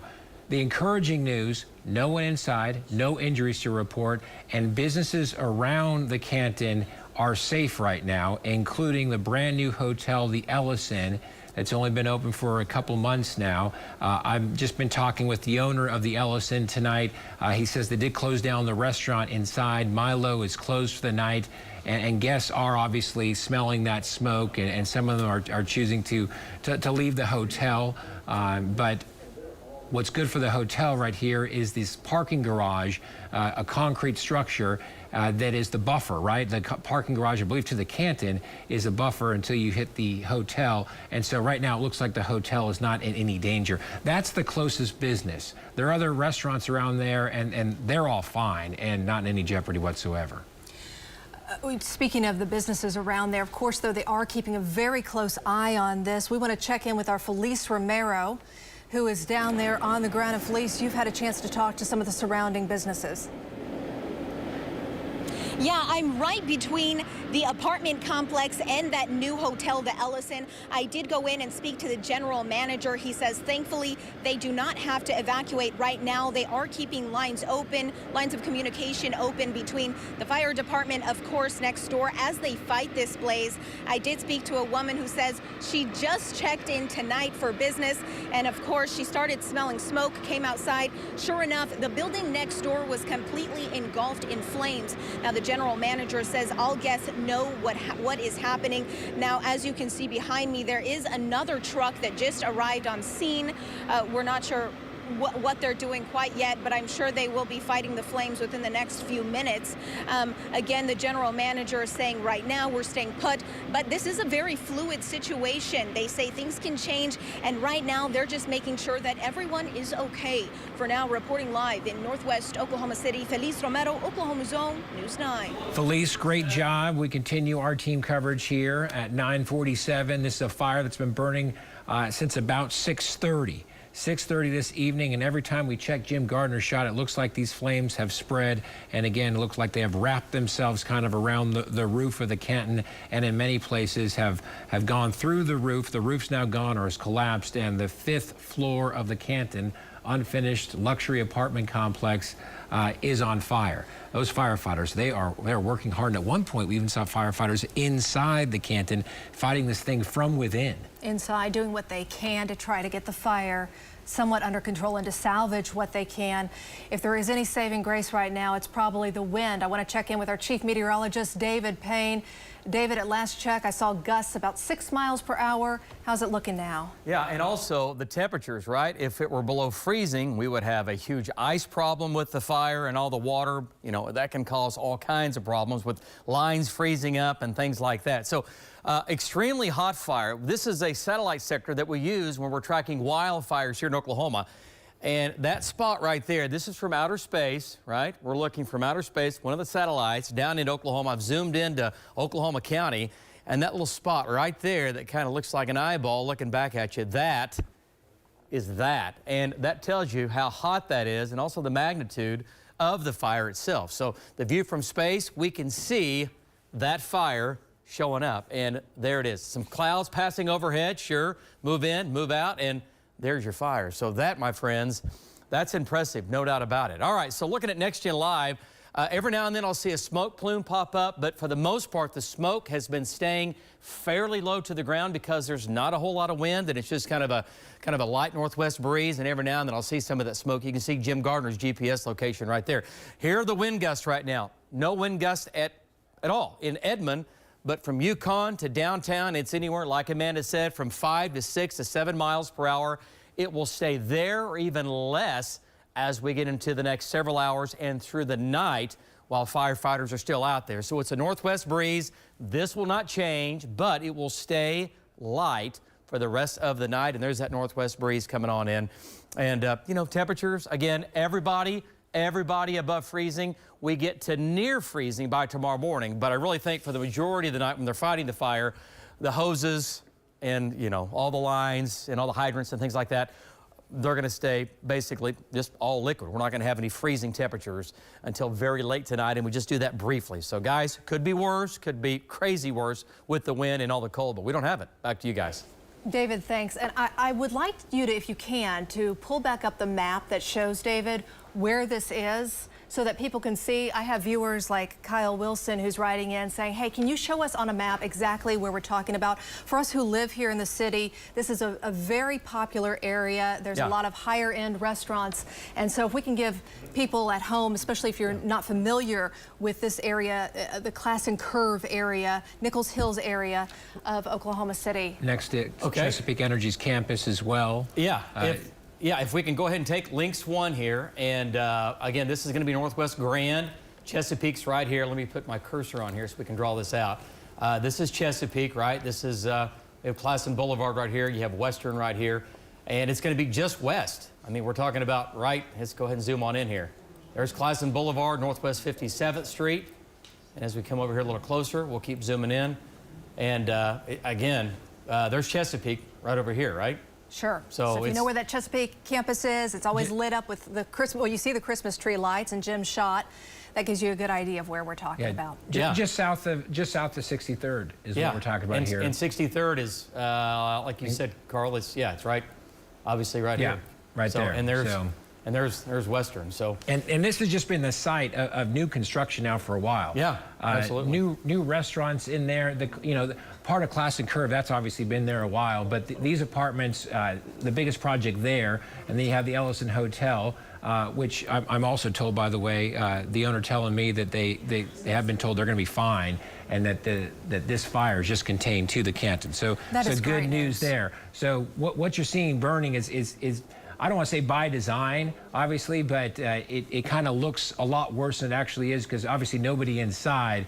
But that's a huge apartment complex, and it's going to burn. It's going to burn for a while, and there's 80+ firefighters on scene. They're doing what they can, but the good news is it's been contained to this apartment complex. And the fire department saying they could very well be working overnight. In the next shift, when they start at 7 a.m., they could be coming there to make sure hot spots are out as well. Very dangerous for the firefighters there.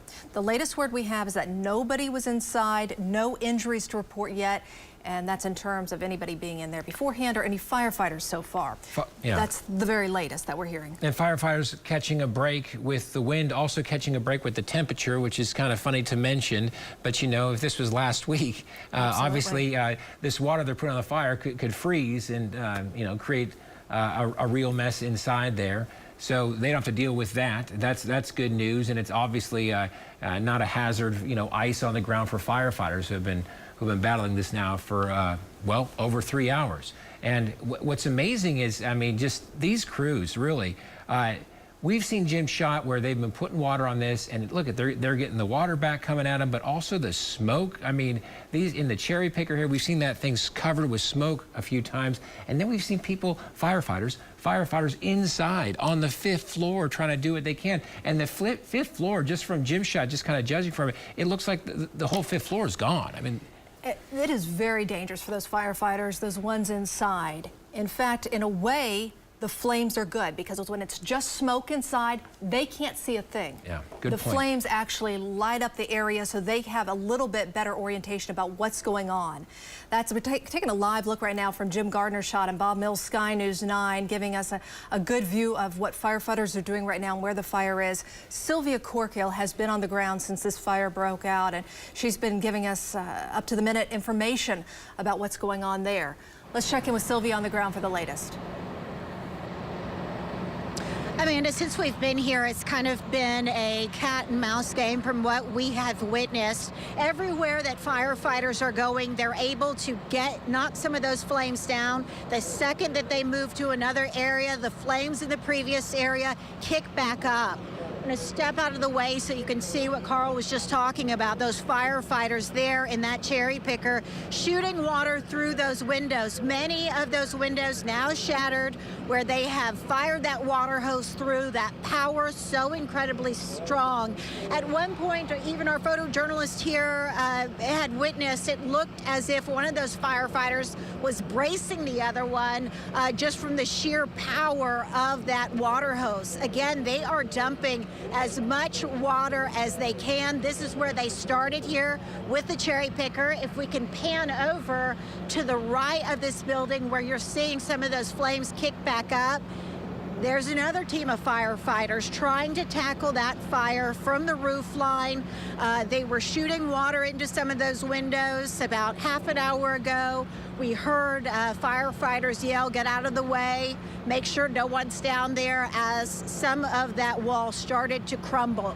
Again, the base of this building is something that firefighters are keeping a close eye on. We've seen many of them pace back and forth, make sure that none of those embers on the ground are igniting. The last thing that they want to happen is for the base of this building to catch fire and then the rest of this building go up. Now, obviously, there will be a lot of water damage to this building, but as far as the fire damage, they're hoping to keep that isolated to that 5th floor.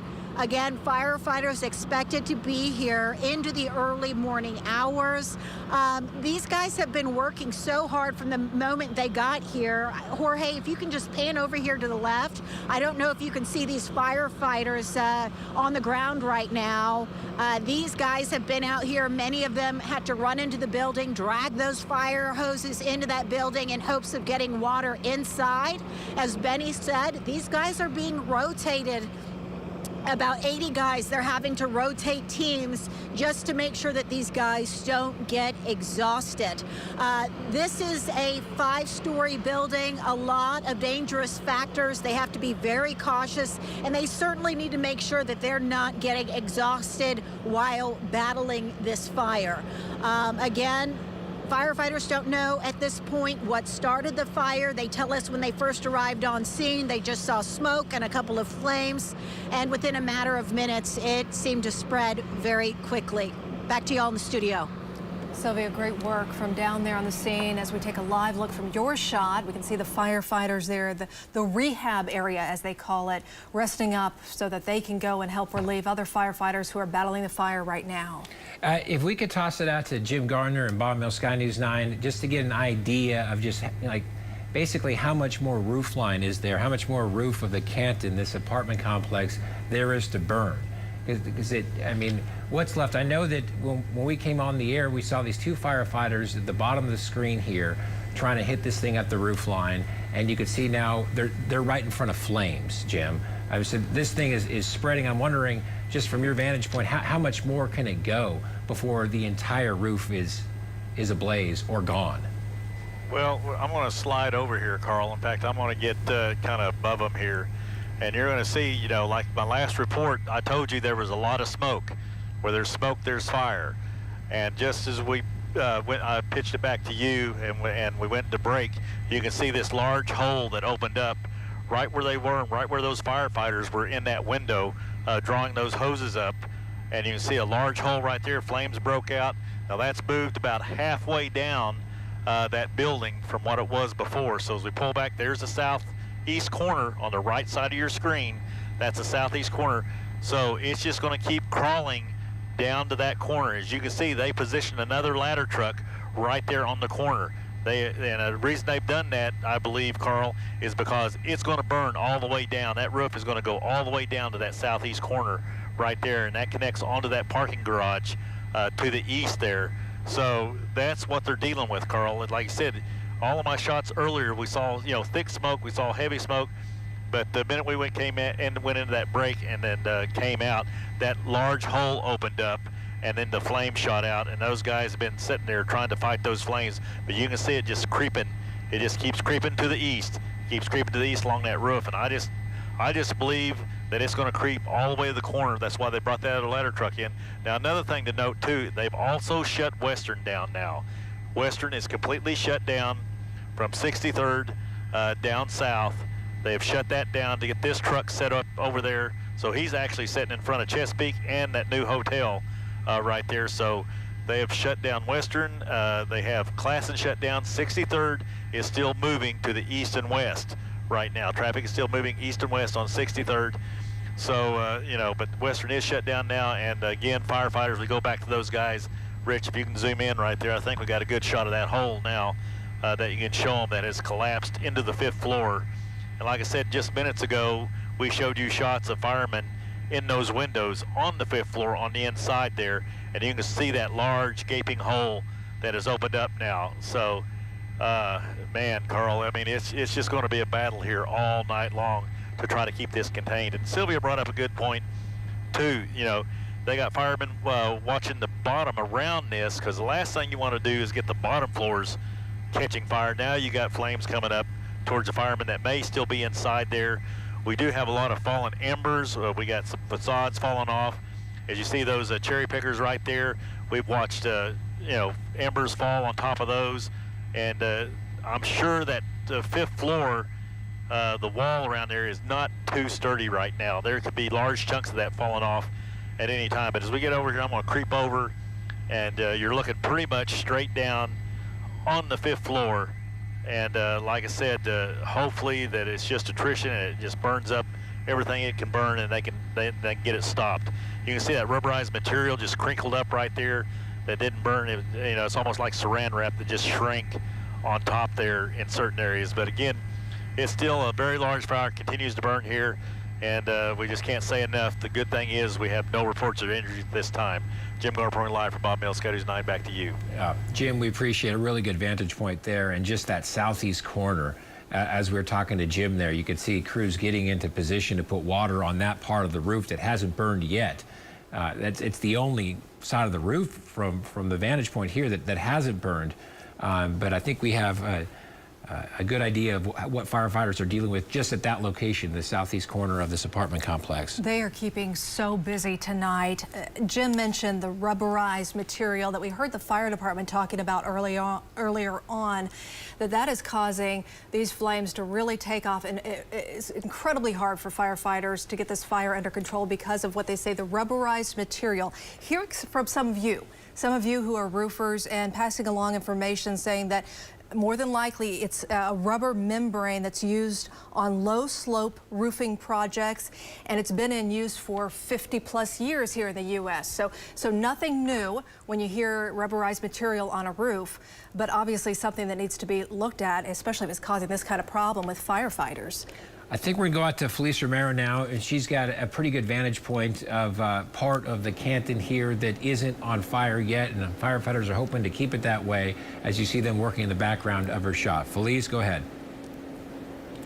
Yeah, a lot of developments within the last few minutes. Like I mentioned, another ladder arriving on scene. Firefighters quickly getting out and getting into the basket. I'm going to step out of the shot and let my photographer pan up there. So as you can see, there are some firefighters up there fighting those flames. Of course, they're trying to not have any flames come this way, but honestly, within the last few minutes, there's been just smoke coming into my face. And now, of course, the Ellison already reporting that they are smelling smoke. Residents are aware, you know, of the situation. It is very fluid. The general manager telling me that right now they're holding tight, but things can change really at any moment. They're speaking with the fire department on the best course of action. But yeah, it doesn't look like they're going anywhere tonight. A lot of smoke, a lot of flames, and right now, like you said, they're trying to contain that side of the building so that it doesn't spread. We'll keep you all as this reporting live in Northwest Oklahoma City. Felice, Oklahoma Zone, News 9. Yeah, Felice, thank you. Crews moving in that ladder truck just within the last few minutes here. And now putting water on it. You see their light there. This is the far right end. You can see just that part of that roof, that corner there, is where crews are moving, and that's where we were just talking to Felice from as well. So it hasn't burned the entire roof yet, but that's the way the wind's going, that's the way the smoke's going, that's the way the fire's going. If you just happen to be joining us, this is the Canton At Classen Curve, a brand new high-end apartment complex that had already accepted people to move in, but nobody had moved in yet. Right. So that's the good news. But when I say high-end, if you're wondering what I'm talking about, the apartments would go for anywhere from $1,100 all the way up to $4,000. So very high-end right here, about a half a block north of Whole Foods. So that gives you just another landmark there to give you an idea of where we're talking about. Across the street from Chesapeake Energy, which is probably one of the bigger landmarks you see there. They still have their trees lit up with Christmas lights. Yeah, and just north of that is the Starbucks. 325 units at the Canton, and they were already signing leases. But yeah, The good news is that no one's moved in, no one there, and we still haven't heard of any injuries, and we're really worried about firefighters now. There's more than 80 of them on scene. They're going to be working now in shifts and through the night. They say, there's going to be another crew coming in at 7 o'clock in the morning. I mean, this is something they're going to have to monitor all night, but at the same time, there's only so much they can do, but good on them. They have contained it just to this apartment complex. We haven't seen it move into another business, another building catches fire, another structure. So that's been the encouraging news. But these flames, we've just seen more flames as the nights progressed. It's not like, they're getting a good handle on it. And you heard Jim kind of talking about that too, is every time they start getting a little bit of handle on it, here come the flames. I mean, these two right here in that cherry picker, they were up there when we came on the air, and it was just some smoke that was coming out of that roof. And now, look how close they are to flames as that thing moves east. They have their ladder trucks out, Oklahoma City Fire Department, and we're keeping an eye on this because it is a very dangerous situation for our firefighters who are up there to make sure that this doesn't spread. You mentioned, Carl, that the smoke, it seems to be growing, the flames growing at times. Smoke can be seen from downtown, from the Broadway extension. We're getting reports of that. Sylvia Corkhill has been down there on the scene as well, and she's been talking to people who've been stopping there because they've been seeing the smoke. What's on fire? So we'll want to check in with her, who joins us right now. Sylvia. Amanda, we've been visiting with a lot of folks that have come by after they saw all of the lights, the flames, the glow, the commotion, wanted to see exactly what was going on. I have with me now Ashley Smith. Now, Ashley, this is an area that you stopped to check out, and it's an area that you pass every day. Tell me what it's like to see what's going on now. Yeah, I actually drive by here almost every day on my way to work, and so I basically watch the whole building being built. It's a great location.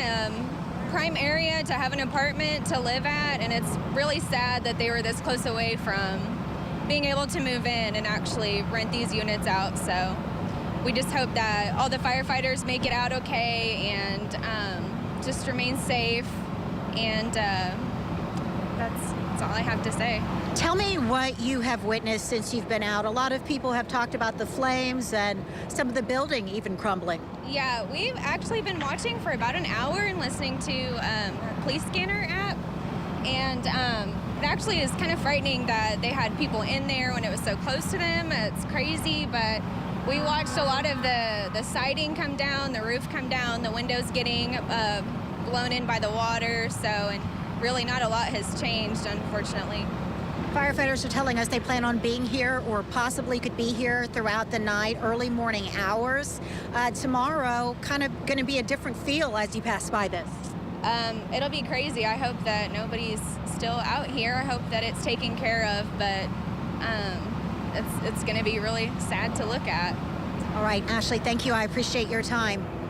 Again, Amanda, this is something that we have visited with several people about throughout the night. Some that live in the area just really saddened to see what has happened. This has been a location that so many have looked forward to opening up here soon. We're told that there were some people who even had leases to some of these apartments, and now we're being told that they will have to look for somewhere else to live. Again, this is something that we've seen some flames just kind of kick back up. Though firefighters have been here throughout the night, there have been moments where it looks like they're finally starting to get a handle on it, but then we see those flames kick back up. Firefighters just dumping all the water they can, giving it all that they have in hopes of getting this extinguished. Back to y'all in the studio. Unbelievable, yep. Sylvia. We're just watching here with you at home as the fire is falling. The embers are falling down and catching more of that apartment complex on fire. You can see what firefighters have been dealing with now, going on 3.5 plus, even close to 4 hours now. This thing has been burning, and we haven't seen much progress made, have we? The flames just kind of kick up, and firefighters are working as hard as they can. They have 80 plus personnel down there fighting with all those those ladder trucks as well, but it is just tough going. And the reasons for that, we're hearing about the roofing material on top. The good news is it's just contained to that. It hasn't spread.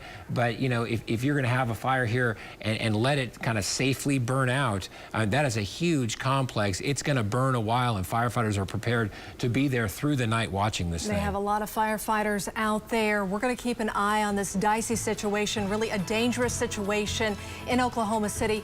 Keep it right here on News 9. We'll be back in just a moment with another update. The first African-American news anchor in Oklahoma. Oh, never mind. We need to get a hold of somebody because we got a generator down here that the debris has fallen underneath.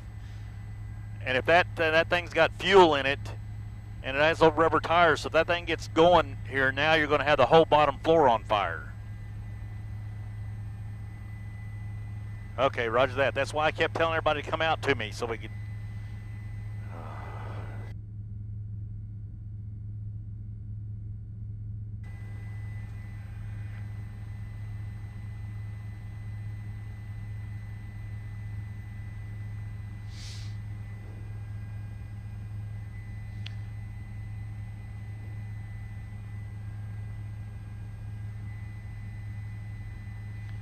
That's going to be on the west side. It's going to be on the west side, right where that cuts into that little triangle. The building turns in. The west side is going to be the left side of your screen, and then you see it go towards the east, and it cuts in there. So where all the lifts are, and that generator.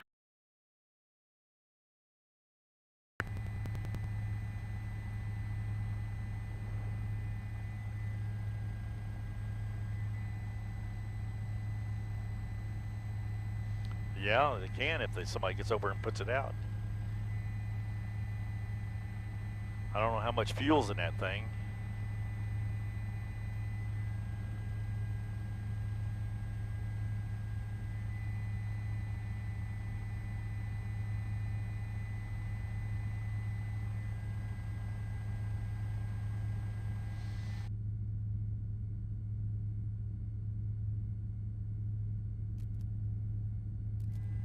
.45 out, Roger.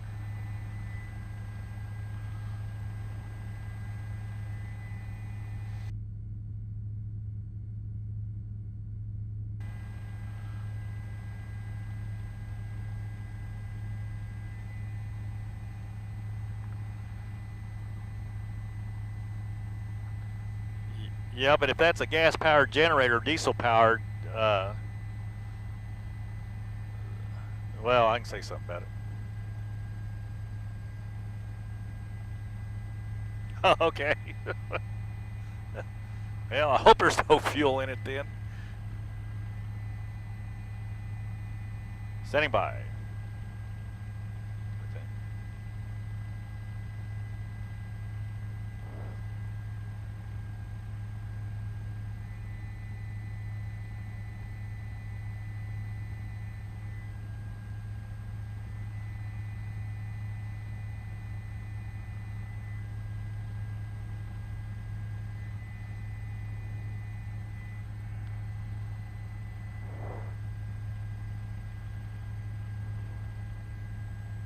Been doing what they can to put out these flames, but these flames will not go away. And as we have watched this fire burn, it's just seemed to have gotten worse throughout the night and kind of really almost touching every part of the roof. And the roof in many parts has collapsed. You're looking at the 5th floor exposed in many spots of this building here. This fire, it's going to be a long, long night for firefighters. The goal here to not only get this fire contained, but also to keep our firefighters safe. Jim Gardner and Bob Mills SkyNews 9, they've been up above watching this fire. And Jim, just right before we went to break, we started to see some of the embers fall off the roof and catch other parts of the building on fire. What have you witnessed? Well, that's right. As you know, we see the one we've been talking about where those 2 firefighters are on the ladder truck, and the ladder there, that has moved down. You can see the heavy flames just moved down. It's moved halfway down there. The good thing is they brought another ladder truck in on the far end there and have water spraying on it. And it looks like somebody's finally went over there and put the fire out, Rich. So let's go back right in here. There we go. Yeah, they got a ladder truck over there. So we've been watching it. There is a generator that I'll move up here a little bit here. So if you can see that generator on the ground right there, there was debris falling and it fell underneath that generator. Now, I don't know if that is a diesel powered generator or what, but it was burning right in the front. And that, you know, that was the worst thing that could happen, is that thing ignite or catch the wheels on fire, then ignite and the fuel burns. Now you got the bottom of the apartment complex, but the fire department got over there with this other ladder and quickly put that out. That's what I was worried about. We sat there and watched it burn for about 5 minutes, and I was absolutely worried that, you know, there was no power to it. The fire department told our news desk they'd cut power to it, but that wasn't the problem. The problem was is if that's a fuel generator and there's diesel or gas in there, that's what we were worried about, was that being igniting or catching the tires on fire. Now, like Sylvia's been talking about all evening with firefighters, you know, you don't want to get that bottom floor on fire there, but they got that ladder truck over there and sprayed it and took care of it real quick. Now these guys are back up here that we've been battling all night trying to keep that roof from moving to the southeast, and it's just a hard battle. You can see the other big hole that is formed right now. There's another big hole that is collapsed. You can see that other ladder truck pouring water on it, trying to keep it from moving any further southeast. But that water just hits that rubberized material and it just does nothing. So that's the last part of the roof left right there. All the rest of it, as we move over, I'm kind of moving over the top here and back, Carl and Amanda, and you can see the 5th floor all through there. Right now the roof is completely gone. It is still burning on the east side a little bit, and it's almost up to the parking structure right now on the east side. You can see that parking structure right there. You can just see a little bit of the roof left, but you're looking at the 5th floor from our vantage point. So we'll keep you, we'll just keep you updated all night long as much as we can. Jim Gardner reporting live from Bob Mills SkyNews 9. Back to you. Jim, you and Rich doing a terrific job tonight, giving us all the angles here of this apartment complex. You can really kind of make out where this fire has gone, and the courtyard in the middle where it's not burning. You might be wondering why it's not burning there. Well, that's a courtyard right there. But just fantastic pictures all night as we see this fire continue to burn. Firefighters, Jim mentioning they're putting water on it. Doesn't seem to be doing a lot of good. We're having questions from you, our viewers. I really appreciate you chiming in, sending us messages through our News 9 Facebook page. Questions like from Terry Fletcher asking, well, the water's not working, so can they put foam on this? Well, they're not doing anything like that right now. That's a great question, Terry, and if we have a chance, I anticipate we will, to talk to the fire department again tonight. We'll try to get that answer because right now that's not cutting it. They're really having to stay on top of things right now. And it being a new build and not done yet, the fire suppression system inside, like sprinklers inside, that's not something that was operational at this time. They said it wasn't hooked up yet. Now, if you're not familiar with where we're talking about, this is the Classen Curve area across from Chesapeake Energy. I want to bring in our chief meteorologist, David Payne. David, you have a really good visual for people. Yeah, just, if you're sitting at home, we all know what Google is, right? And Google Maps, okay, we're talking about, this is going to be 63rd right here, okay? And then down to the south, this is Chesapeake. And then, again, the fire is going to be south of 63rd. We have Grand right here. So all the shopping is down in here, right? Grocery store is right here, okay? So we get our bearings straight. Okay, and then here we have all the shopping, and then more shopping back over in here. But this, yes, is right where the fire is. So it's south of 63rd and west of Western, and then it's going to be just to the east of Grand. And this was a big vacant field for a long time, just in the last year or so, when all this has gone up. So that's where the fire is, right there. Chesapeake's over here, no problems there. And like you guys have been saying, it's contained. It's right in here. Nothing is spread in or away from the fire, which obviously is good news. Another shot here. There's Grand, Chesapeake. Every now and then we can see some of the smoke coming off.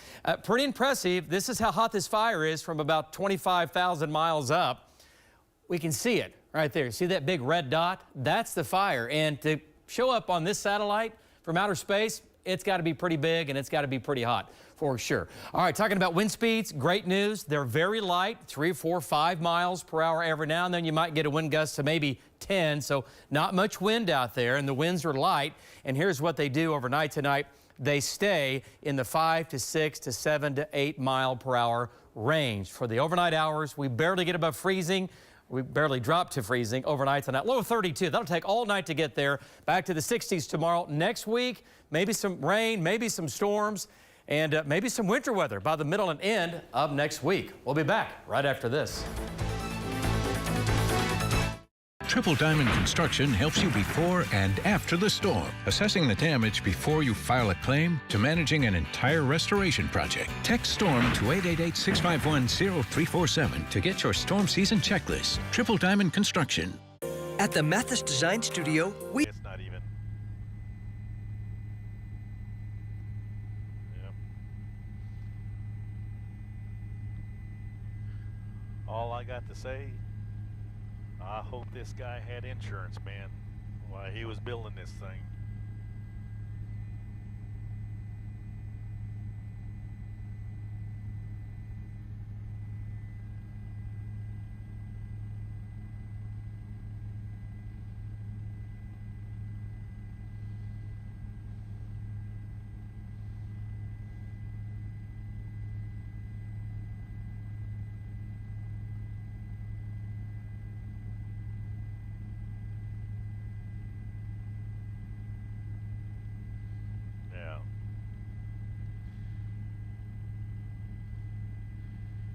Man, that guy has been spraying water on that forever, and it still burns.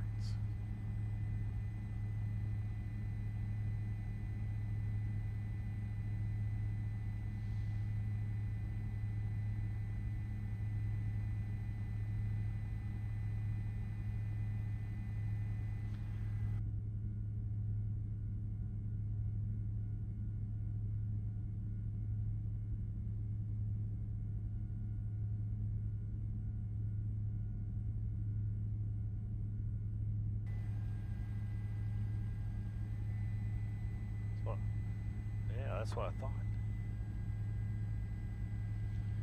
Well,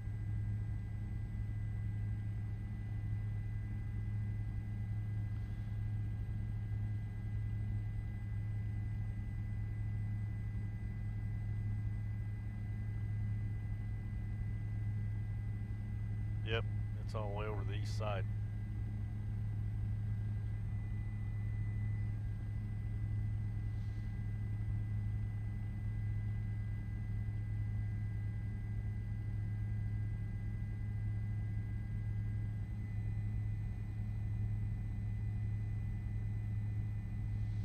Yeah, that's all the 5th floor right there.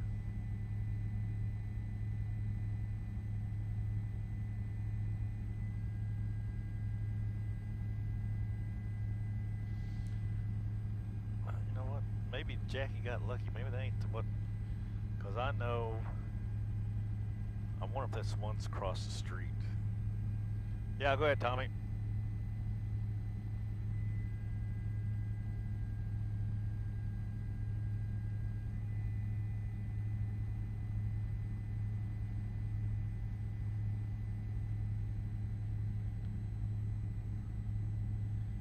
Let me move out a little bit.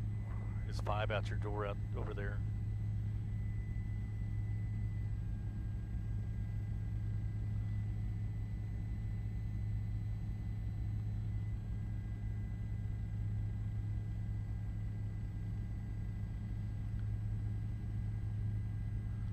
Is that the right side, Tommy?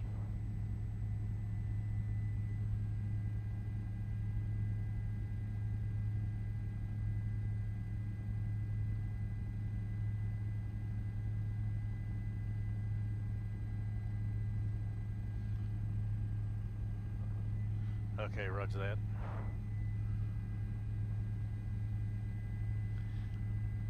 Yeah, I think I know which one you're talking about. Yeah, I'll have to come around to the north side.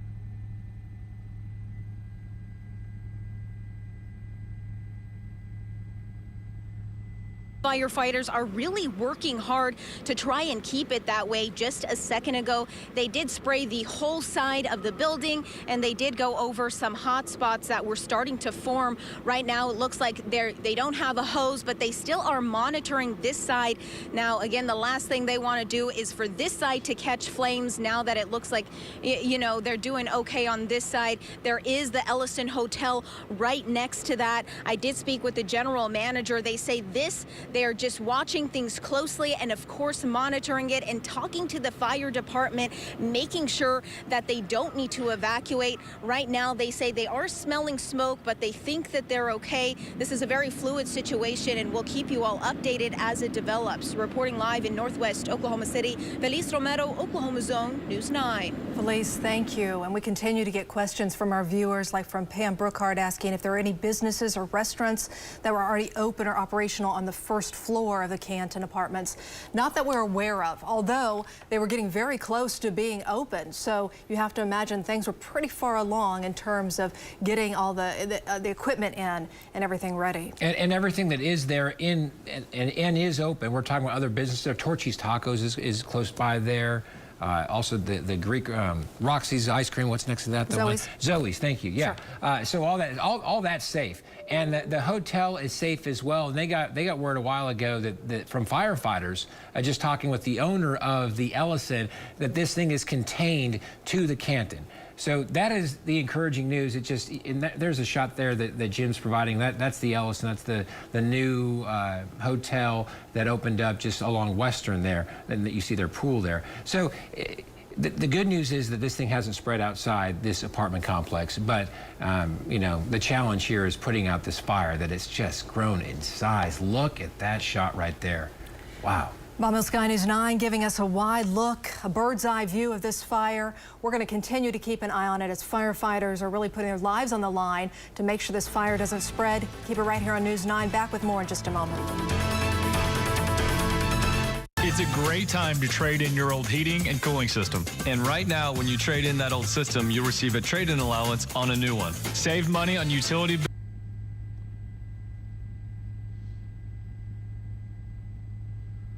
Yeah, I mean, it's down that north side. I mean,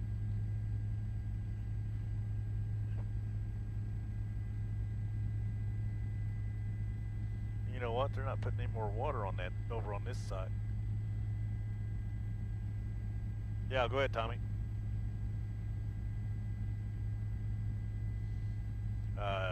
No.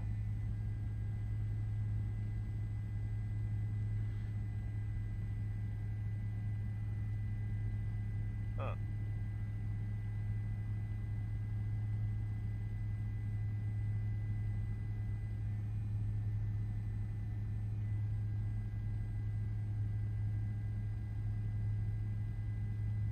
Okay, roger that, Jen.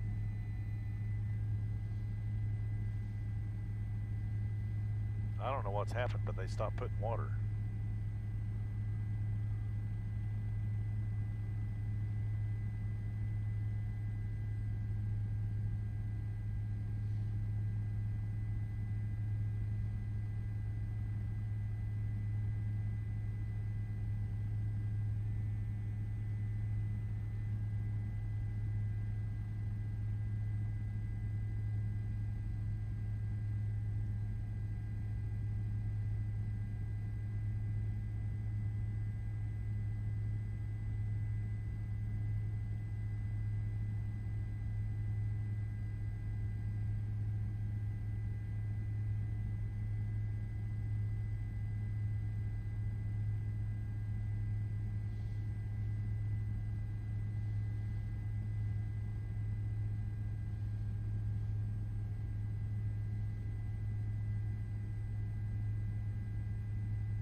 Okay, roger that.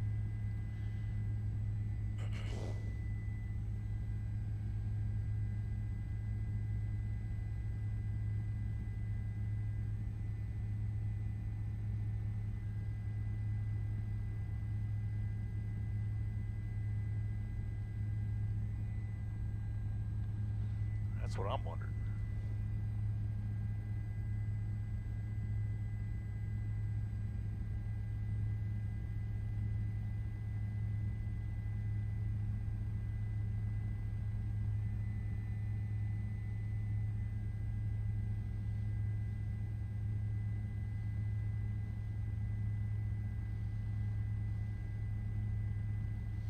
Well, that's right, Amanda. You're looking at the roof is pretty much all gone except for that southeast corner, which would be the right-hand side of your screen there. Now, we need to find out here. We're trying to figure out, they have stopped putting water on this from all angles. As you can see, there's no water being sprayed on this roof, so I don't know if they've just stopped and they're just going to contain it, and let it, till they regroup here or change personnel out. But it's kind of interesting that they've stopped putting water on this. We'll try to find out that for you, but right now you're looking right down on the 5th floor to the Canton there. The roof is pretty much completely gone. We'll keep you updated. Jim Garpoint live from Bob Mills SkyNews 9. Back to you. And you can see actually into these units now that are on fire. 325 units there at the Canton. This is something we'll be following through the night. Far from contained. Keep it here on News 9. Make sure you have the News 9 app. We'll send you push alerts as soon as we learn more information. Avoid those furnace breakdowns and roof leaks at the worst possible time. Call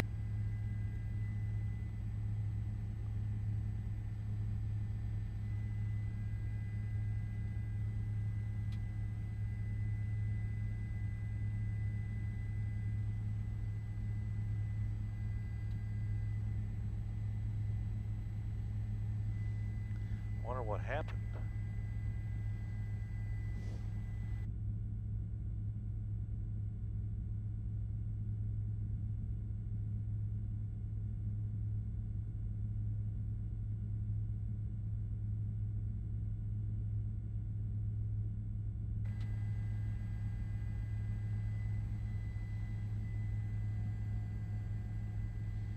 They sure did.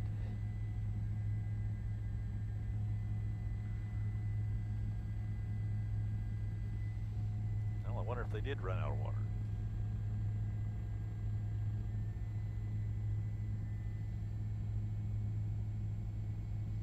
Looks like they're charged. Some of them's charged up. They've just stopped. I know, man.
Network, brought to you by Pike Pass.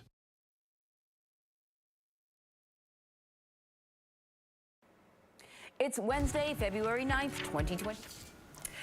And good morning. We begin with breaking news this morning. You're watching News 9 at 4 o'clock. And we do want to mention we are on breaking news. A 5-alarm apartment fire right near Northwest 63rd in Classen has not let up. It's been burning for 12 hours. Again, this is a 5-alarm fire. We've been on the scene since those first flames started last night. Let's take a look at what we've covered so far.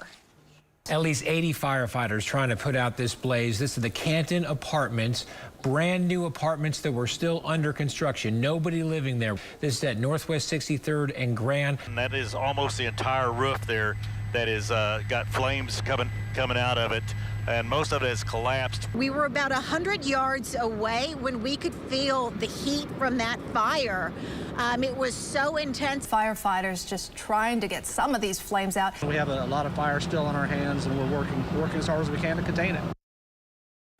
And we do say good morning right in the heart of Nichols Hills that is burning. And really, there's kind of a layer of smoke over the city this morning. Some of our co-workers in the studio this morning said I could smell it on the drive in. Our Colby Thelen leads our live team coverage from the scene at Northwest 63rd and Classen. Let's get out to Colby. Colby, what's it like right now, almost 12 hours since it started?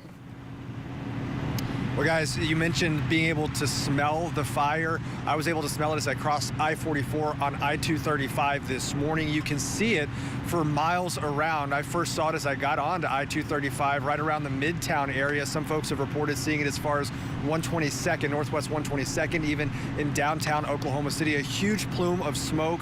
Right now, firefighters continuing to battle this fire. At the moment, you heard Jim Gardner report that the entire roof was engulfed last night. We've been able to see that as well. Even here on the north side, we're just north of Northwest 63rd Street, and we can see that that entire first floor has completely collapsed. Firefighters right now have 3 ladder trucks up on this side alone, working to douse those flames.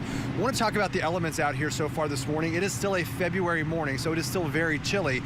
But the good news, it's a little bit warmer than what we've seen in days past as these firefighters work in the elements. As we turn to Jed Castles now, we want to talk about what they're going to be facing this morning. He's in the Bob Mills Weather Center. Jed, it seems like the good news here, at least so far, winds have been very light this morning. Yeah, definitely. Yeah, the winds have come down. You can see a few gusts still around the metro area, still up in the 5, 10, even near 15-mile-per-hour range. On the higher end, you kind of see the motion on the wind. It's kind of a west to a northwest breeze over the metro, and that's going to blow that smoke across Oklahoma City over toward Midwest cities. So again, you may smell some of that smoke here out the door this morning with a little light wind kind of blowing across the city here early this morning. There's a view of the fire from our tower cam. 36 right now, northwest wind. Wind chill checks in at 30 here this morning. So firefighters that are working on that fire are above freezing here in Oklahoma City, just below freezing in Midwest City, and head over toward Shawnee 35, head toward Mustang 42. So chilly start here out the door this morning, 20s and 30s, and the wind chills will rebound back up in the 60s here coming up for today. As far as the fire danger threat today, it will be elevated across Oklahoma for today. Now winds, they'll stay in at 5, 10, maybe 15-mile-per-hour range through the day today. Hopefully our firefighters will keep getting more of a containment on that fire as we go through the day today. Heading back to you, Colby. Good morning to you, sir. All right, Jed, thank you. Yeah, and again, this is still a very busy scene, just as it has been for several hours now, all night long. Just to give you an idea of where we are and what you're seeing behind us, we're just north of Northwest 63rd Street, just behind the Trader Joe's here in Nichols Hills, if you're familiar with the area. This section of the roadway, again, 63rd Street, blocked. This is a very busy area for the morning, as you know. A lot of folks coming through this area. This is just, we're just east right now of Grand Street. This entire section from Western to Grand, blocked right now from Grand all the way down to Classen. That area blocked as well. Again, this began about 6:30 last night. Crews have been battling it ever since. We want to continue our live team coverage with Caleb Califano. He's at a different area, just around the corner from where we are, giving us a different angle this morning. Firefighters have been battling this for a long time now. Walk us through the timeline, when this began and just how long it's taken to get this under control. Colby, good morning. And I just want to say, because we got done just around 3 minutes ago talking to a police supervisor around the scene, he did just tell me they plan to open 63rd and Grand sometime around 6:30, but they're going to keep Western closed for a good amount of the day. They say it's going to be a major problem because all the traffic that's going to start coming through once rush hour hits. But here on our angle, as you can see as I step out of the way, they still have a lot of hoses going on to this building here. You can see the ladder trucks, you can see the hoses coming from the fire truck there as well. Here's what we know about this building. This is the Canton At Classen Curve complex that was still under construction and was expected to open next month. Now, fortunately, firefighters believe that there was no one inside. Let's take a look at a timeline here. Fire crews were called out to the scene a little after 6:30 yesterday evening. When crews first arrived there was a smoke and a smaller amount of fire on the roof area. However, firefighters quickly realized the roof was made out of a rubberized roofing material that made the flames hard to put out with water. Due to that problem, the fire continued to grow. Now, this is being considered a 5-alarm fire, and more than 80 crews have responded to the scene. At some point last night, portions of the building began to collapse. As you said, Colby, the Oklahoma City Fire Department says, though, they prepared for this. We anticipated that early on. We set up a collapse zone. We're aware of that. We're trained to recognize and identify those types of situations. Right now, it's not exactly known what caused this fire. Fire crews do tell us there was electricity running through the building, but no gas. We'll keep you updated, though, if there's any updates throughout the day. We're live in Oklahoma City. Caleb Califano, Oklahoma's Own News 9.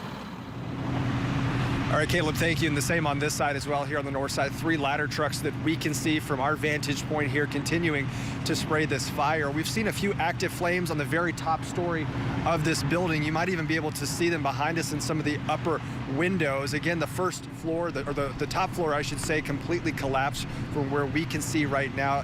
The damage is vast. It's very extensive as this fire's continued to burn all night long. Again, right now, for the moment, as you heard Caleb mention, they expect to open Northwest 63rd at some point this morning in just a few hours. Right now, still closed for a very busy area for many people's morning commute. We're going to continue to monitor the scene here. We'll bring you more updates throughout the morning as crews continue to battle this massive 5-alarm fire here on the northwest side of Oklahoma City. For now, Rob and Lacey will send it back to the studio for more headlines. And Colby, as we appreciate your coverage there live, there is a heavy layer of smoke over the metro this morning, right?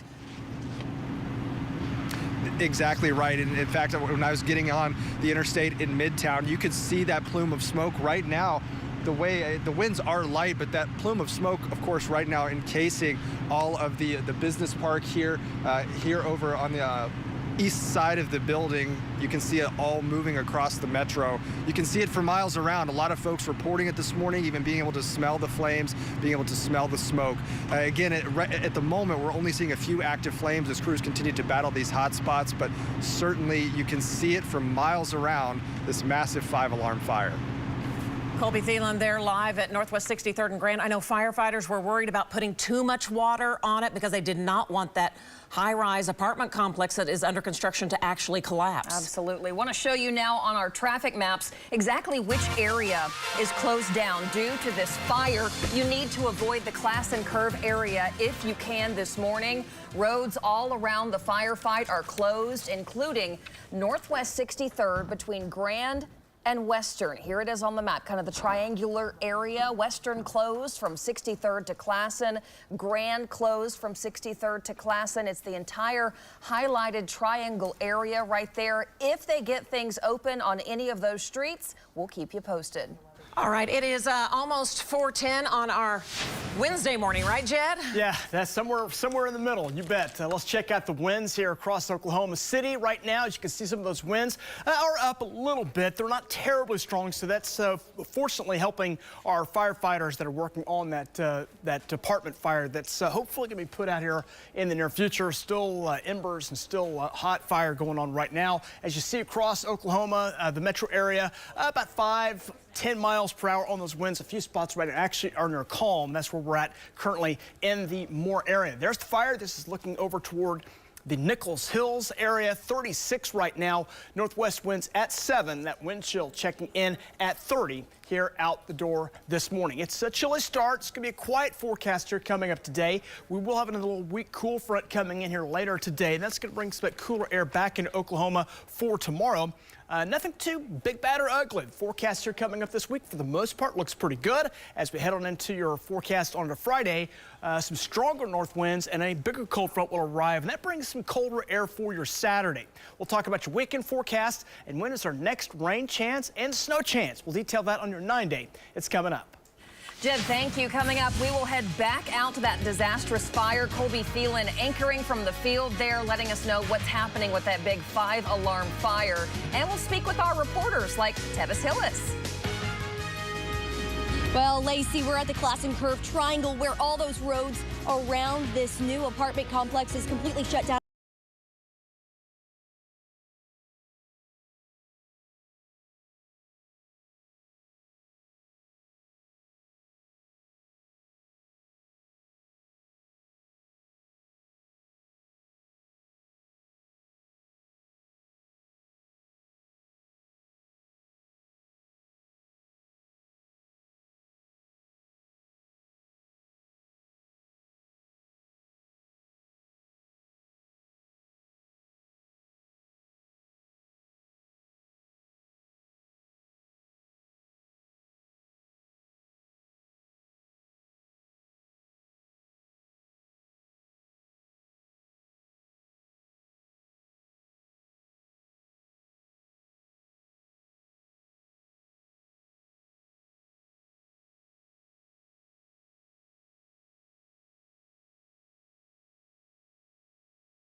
News, a 5-alarm apartment fire burning right now after 12 hours of burning. It's at Northwest 63rd and Classen. Right in the heart of Classen Curve. We go back out to Colby Thelen, who's on the scene. What's the status here at 4:15 this morning, Colby? Still working right now. Crews out. 3 ladder trucks on the north side of this building working to douse the flames. We've seen a few open flames, particularly on the very top floor. which last night was completely engulfed. It collapsed. So we can even see that from here on this side. The entire top floor has completely collapsed. This was styled as a luxury apartment building, still under construction. The good news here, no injuries reported, as this building was still vacant as they were putting the finishing touches on it, working to complete it. This morning, it looks as if it may be a total loss. The damage is extensive so far this morning. Again, 63rd Street right now closed. Many roads closed around this building as crews are out. It's a 5-alarm fire, a massive response in order to get this under control. We want to go to Tevis Hillis. She's on the other side of this building. She's speaking with firefighters, talking about the timeline of this as well. Tevis, as we turn to you, what are you seeing on the area where you are right now? It appears where we are a complete loss, as we've seen the plume of smoke now reaching very far. We've seen it from miles all around the metro. Well, Colby, we've seen it across the metro. You can see it from Broadway Extension, downtown. That flame and that smoke is pretty extensive right now. I even walked out of my apartment. I live about 10 minutes away, and I could immediately smell the smoke. So if you are waking up with us this morning, that's what you're going to be smelling. To give you a better idea of where I'm at right now, we're just a half a block north of Whole Foods, and right across the street is Chesapeake. The Canton Apartments, we're going to be this large part of the growing area south of Nichols Hills. They're going to be high-end apartments with units going from $1,100 to $4,000. We know many people have signed a lease to live here, and now they're being told they need to find a new place in this parking lot. I'm right by a Torchy's Taco. We also have Ellison Hotel. We know right now the Ellison Hotel reported smelling the smoke, but the general manager says they're holding tight. Residents surrounding the area know about the fire and just how extreme it is, but it's been drawing a crowd all night long. I actually drive by here almost every day on my way to work, and so I basically watch the whole building being built. It's a great location, prime area to have an apartment to live at, and it's really sad that they were this close away from being able to move in and actually rent these units out. And Colby, I want to talk about these road closures. We're in Classen Curve. It's kind of a triangle area, and I know just driving in, I wasn't able to get down either of these 3 streets surrounding these new apartments. So if we know more, we'll bring it to you live on air as the morning goes on. Colby, back to you. All right, Tevis, thank you. And yeah, that cloud of smoke now moving across the Chesapeake campus, completely surrounded by the smoke. I wanted to mention, you might have been able to hear it in our mic this morning as crews continued to douse those flames. You can even hear the water coming through the microphone. That's how loud it is as they continue to spray some of those active flames, some of the hot spots that are continuing to pop up. We'll continue to bring you the latest coverage as crews work now to get this under control. And this morning so far has been quite a process. Robin, Lacey, we'll send it back to you in the studio. All right, we'll keep following the breaking news there from Northwest 63rd, right at Classen Curve. The breaking news, that 5-alarm fire. Trending right now at news9.com. Other headlines. A 2-year-old is now recovering after falling 4 stories from an Oklahoma City hotel window. The boy, who's an Afghan refugee, luckily had a tree, a bush, and quite a bit of snow to soften the fall that happened last week. Reports say the child is bruised up a little bit, but doing well. And the top bull rider in the world says he couldn't have done it without his good buddy. That's Lucchese Morris. He says he's confident he'll get there again, but luckily his good buddy texts him ahead of every ride saying which way the bull's gonna go, and Lucchese says, man, it sure has helped him. For those stories and more, go to news9.com. From the Bob Mills Weather Center, Oklahoma weather expert, Jed Castles. All right, Jed's here eyeing our forecast for Wednesday. Jed, how are we looking out there? All right, good morning to you, Robin. Yeah, watching that fire, and hopefully this thing will be even more put out than it already has been. Boy, what a long-lasting fire. 12 hours they've been fighting this thing, and you can see on the light lens view from Next Gen Live, we can see kind of the area where that smoke is going on right now, picks up those particles, and those beam back to the radar. You kind of see the action down here around the Chesapeake area. I'm not sure if we can do that 4-box like we asked for here just a moment ago. Got the view from our sky cams pointed toward that fire this morning, and that fire fortunately is starting to come down. The firefighters doing a great job getting on top of that fire. But again, watching our different sky cams here, our different live shots there down near the Chesapeake campus out the door this morning. You can see the smoke there from our tower cam, reach to see cam, and again from our Cowboy Hall of Fame cam as well. So that's what it looks like here early this morning. Let's check out your current view on radar and also look at the current view on the winds. The winds, they've actually come down a little bit here overnight. So winds right now running 5 to 10 miles per hour. So two good things going on this morning for our firefighters. Winds are down this morning. They're not terribly strong. Also, our temperatures are above freezing. That's helping our firefighters as well. Right now we're at 36, northwest winds at 7, and that wind chill, it checks in this morning at 30. It is a cold start this morning. Grab that coat. You kind of see the smoke there from our Cowboy Hall of Fame cam, looking over toward Nichols Hills and the Chesapeake campus here early this morning. What a great day we had yesterday outside of that fire. Boy, temperatures were fantastic across Oklahoma. Some spots closing in on 70 degrees. What a great day with those temperatures up in the 60s to near 70 yesterday. And we're going to do that again today. A lot of 60s around. We'll be back in the middle to upper 60s again here coming up for today. We do have a fire threat. Going to watch that again today. Had a few wildfires yesterday. They were isolated in nature, but a few of them did get pretty big, so we'll see a few more opportunities of that today. So make sure you are behaving yourself if anything that has a chance to spark, burn, or create a flame. Temperatures do look good today. After a cold start this morning, we'll rebound 40s, 50s, climb up into the 60s by about lunchtime today. We'll get up into the middle to upper 60s again for your Wednesday. Fair skies and a great afternoon on the way. Temperatures right now running in the 30s. Wind chills range in the teens. Northwest Oklahoma, 20s, some low 30s around. It is a cold morning here out the door this morning. Let's check the jet stream. Jet stream coming out of Canada, northwest flow. That brings some cold fronts our way. A few cold fronts will slide down across Oklahoma, bring a few little dips in our temperatures as we go into the weekend. But right now, as far as any good precip chances, nothing looking really widespread. There may be some isolated chances in parts of the state Thursday and again on Saturday. But right now, forecast overall looks pretty dry for most of us going into your weekend. You can see the next cold front comes in Friday. That'll bring some colder air for Saturday. We do warm it back up Sunday, Monday into Tuesday. Temperatures should come back up as some warmer air will return for Oklahoma. And then we'll track the next storm. Here it is on Wednesday morning off to the west. That's going to roll toward Oklahoma. And this is what we're thinking with this. It's going to bring an opportunity for storms, a winter mix, and some snow into Oklahoma.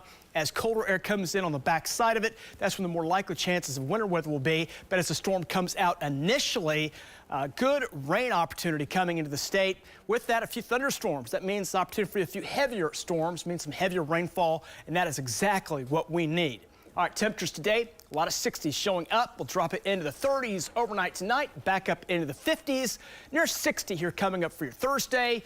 And let's head on into Friday, kind of chilly during the morning, some 40s there, but rebounding back up the 50s, 60s, again, maybe near 70 for your Fridays. Kind of some up and down temps. Again, we'll dip down to 60 on Thursday, then drop into the upper 30s and low 40s on Saturday for warm it back up some into next week.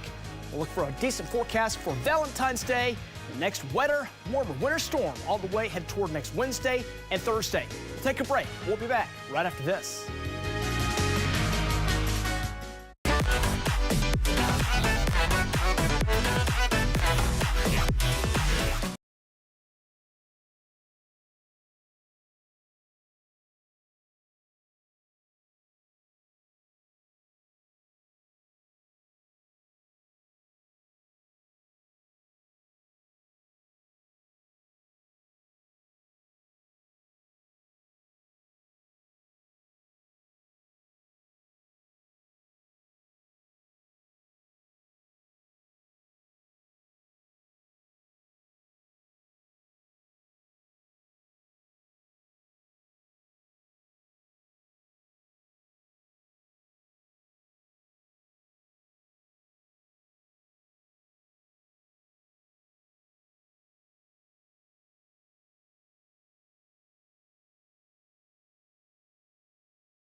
Road closures all around the Classen Curve area this morning, including Northwest 63rd between Grand and Western, Western from 63rd to Classen, and Grand from 63rd to Classen. That whole triangle area avoided this morning. We'll keep you posted when it reopens. Jed?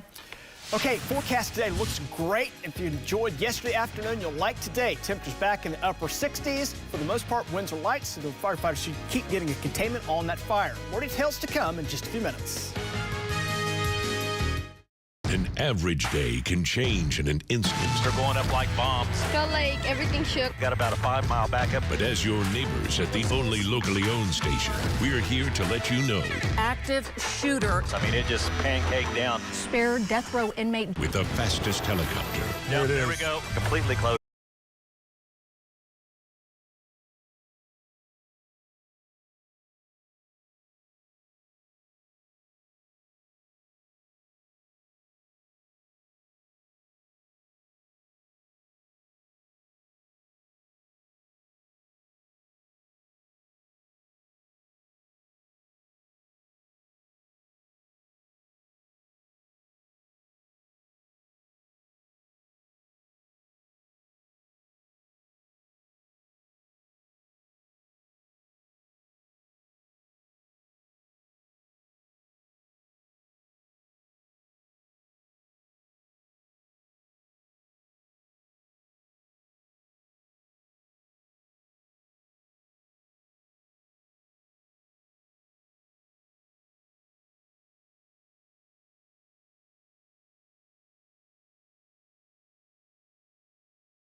A 5-alarm apartment fire burning for nearly 12 hours now at Classen Curve. There is a lot of smoke in the area, a lot of it even covering the northwest side of the city, and traffic will be a problem near Northwest 63rd. Let's go to that area at Classen Curve. Here's Colby Thelen starting our team coverage. Colby?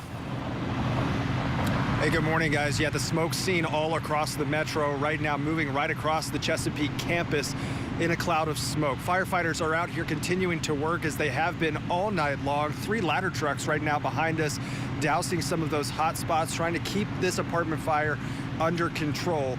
It's been a long night for these firefighters. You can imagine anytime they battle a fire of this size, a 5-alarm fire.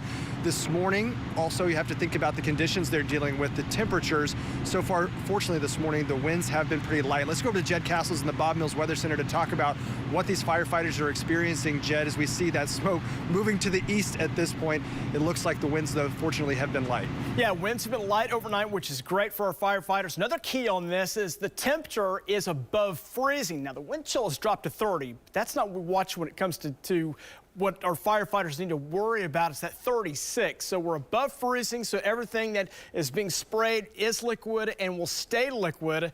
So they're not going to be dealing with icy conditions, which a lot of times makes it really, really difficult for our firefighters. You can see the smoke. This is a live view looking out from our Cowboy Hall of Fame cam. This is going to be over near Kelly and I-44 looking back toward the west. It's going to be over in the Nichols Hills, Chesapeake campus area. Watching it there, you can still see a lot of smoke building up from that. We've been watching also on Next Gen Live as well. Morning winds are light as they range in that 5, maybe near 10 mile per hour range. On the high end, most of the winds have been lighter than that, so we'll keep those light winds going and mild temperatures too. Great looking forecast here coming up for today, although fire danger will be elevated once again over much of the state, going from 11 to 4 o'clock this afternoon. So Colby, looks like conditions overall pretty good. Hopefully our firefighters can get even more containment on that fire today. Back to you.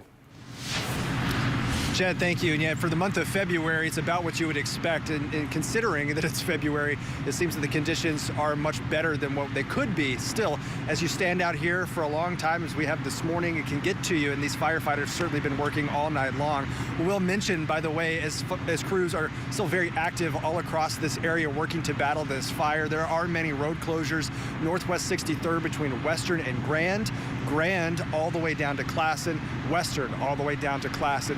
I know it's a lot of road closures to keep in mind, but just know that if it's surrounding this apartment building here, just south of Trader Joe's at Nichols Hills, it's probably going to be an area you'll want to avoid, a very busy area for many folks moving through here during the morning. We want to go to News 9's Caleb Califano. Caleb, firefighters, police, they've been out here on the scene all night long. You've been speaking with them.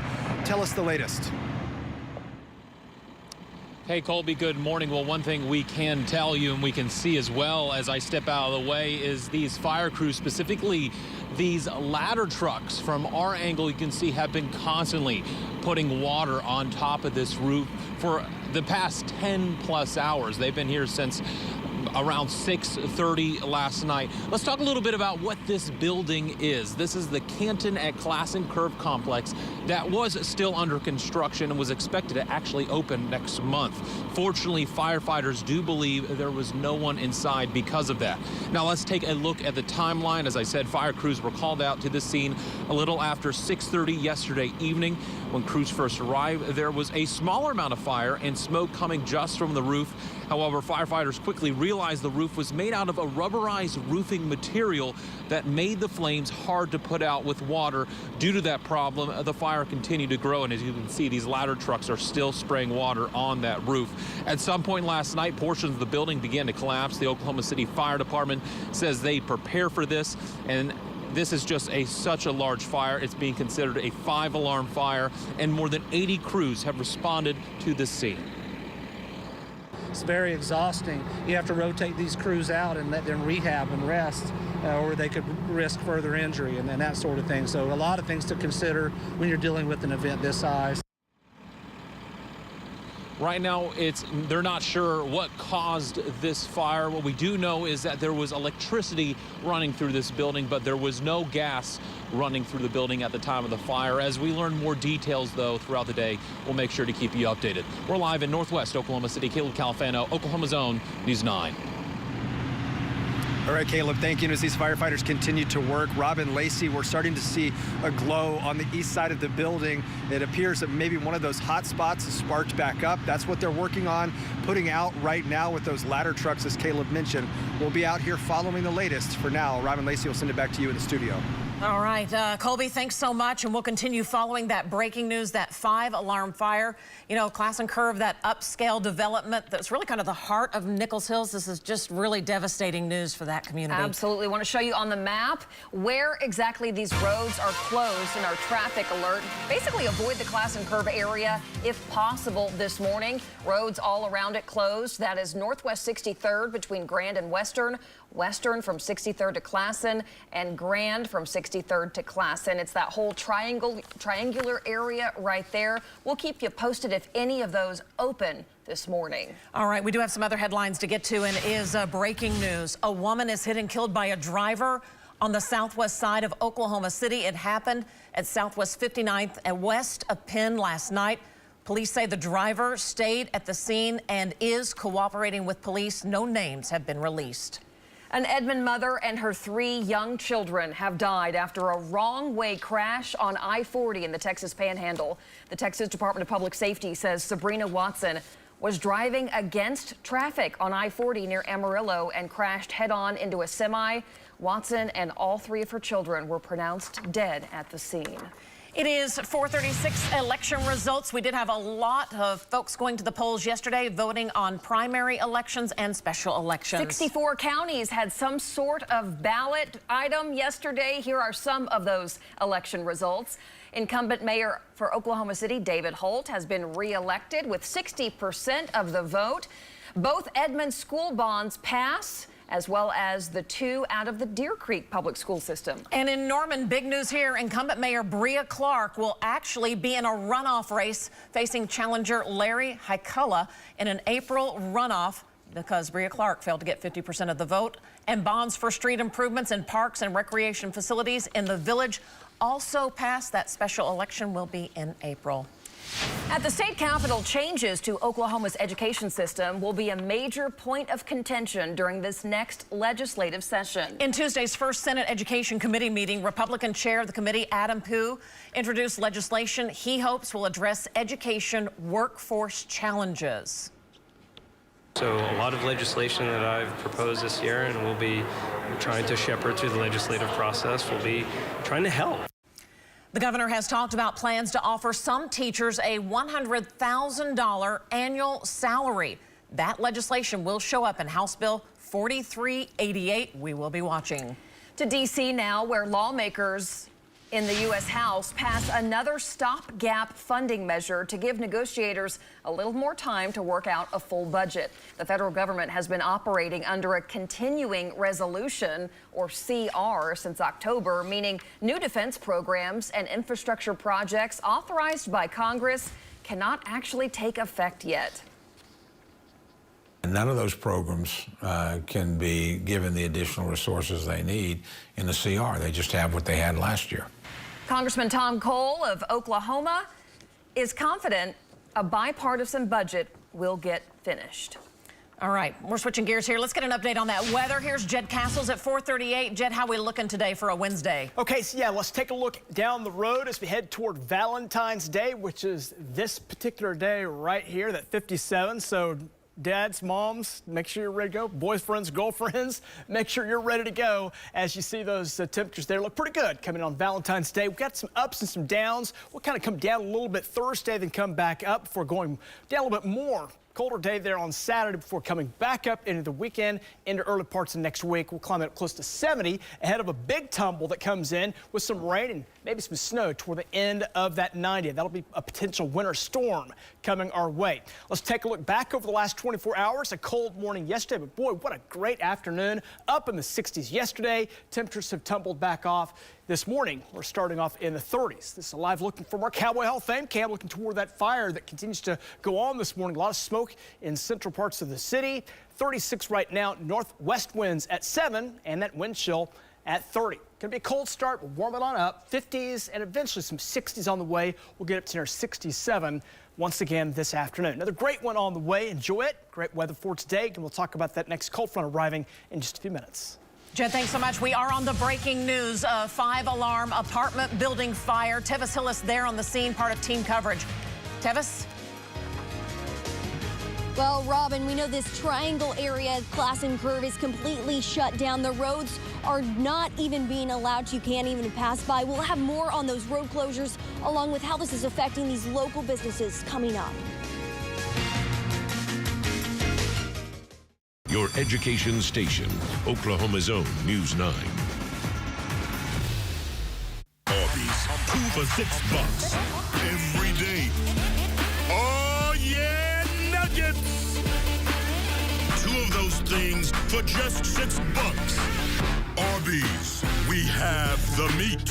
It's a familiar name to homeowners, but Oklahoma City's most trusted air conditioning and heating repair company isn't just that. Hill & Company is also a full-service plumbing company in the metro. From repairs to replacements, Hill & Company plumbing experts provide worry-free service throughout your home, helping you fix unseen damage, save on utilities, and avoid the unnecessary headache. Hill & Company, we'll make you feel right at home. It's hard to top a hill.com. Now at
Right, we continue the breaking news as you're waking up. More coverage of a 5-alarm fire.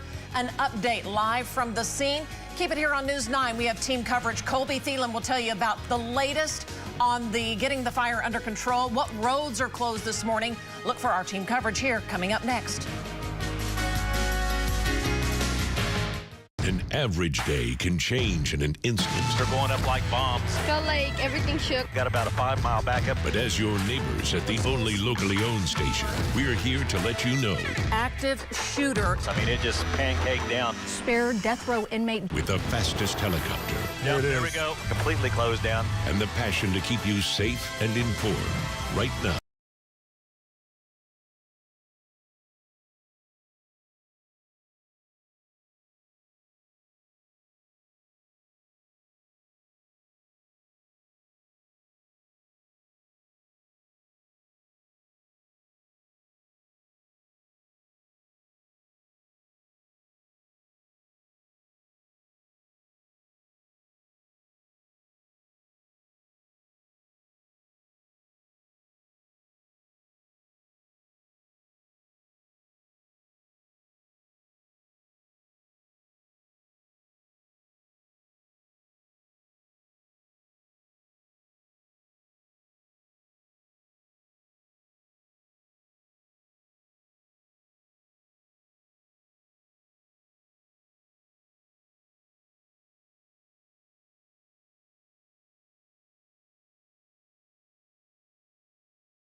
The Canton apartments, brand new apartments that were still under construction. Nobody living there. This is at Northwest 63rd and Grand. And that is almost the entire roof there that is got flames coming out of it, and most of it has collapsed. We were about 100 yards away when we could feel the heat from that fire.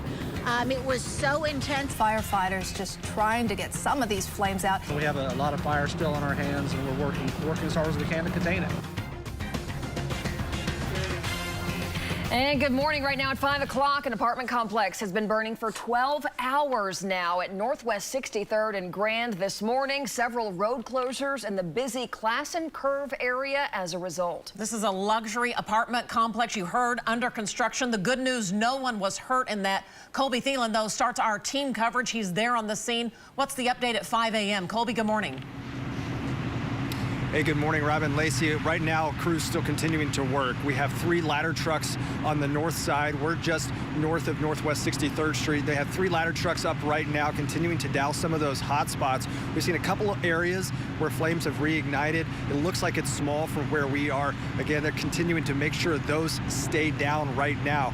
The good news here, for February at least, temperatures are a little bit warmer than what you might expect, and so far winds have been light, but it's never easy when you're out all night long working to battle these flames. So we turn to Lacey Swope now in the Bob Mills Weather Center. Lacey, again, it's never easy if you're a crew out all night long working to put out a fire, but at least the conditions so far have been good.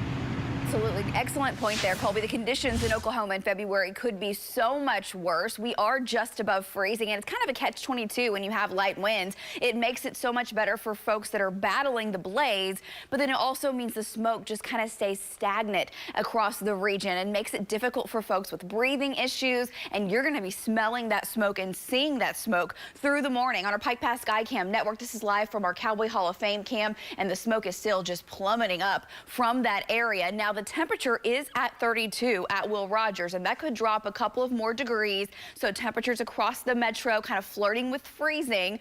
Hopefully we don't get any colder, but that's definitely possible with these winds becoming weaker. We don't want to start to have those crews have problems with icing. As of right now, they're not dealing with that. Winds are out of the west, and that's taking that smoke plume further to the east, and you may notice it on your drive in all the way over to I-35, possibly to Jones and Midwest City. Temperatures 20s and 30s across the region. It is a chilly start. We'll talk much more about what to expect for your Wednesday, and I'll have your full weekend forecast coming up. Colby, back to you.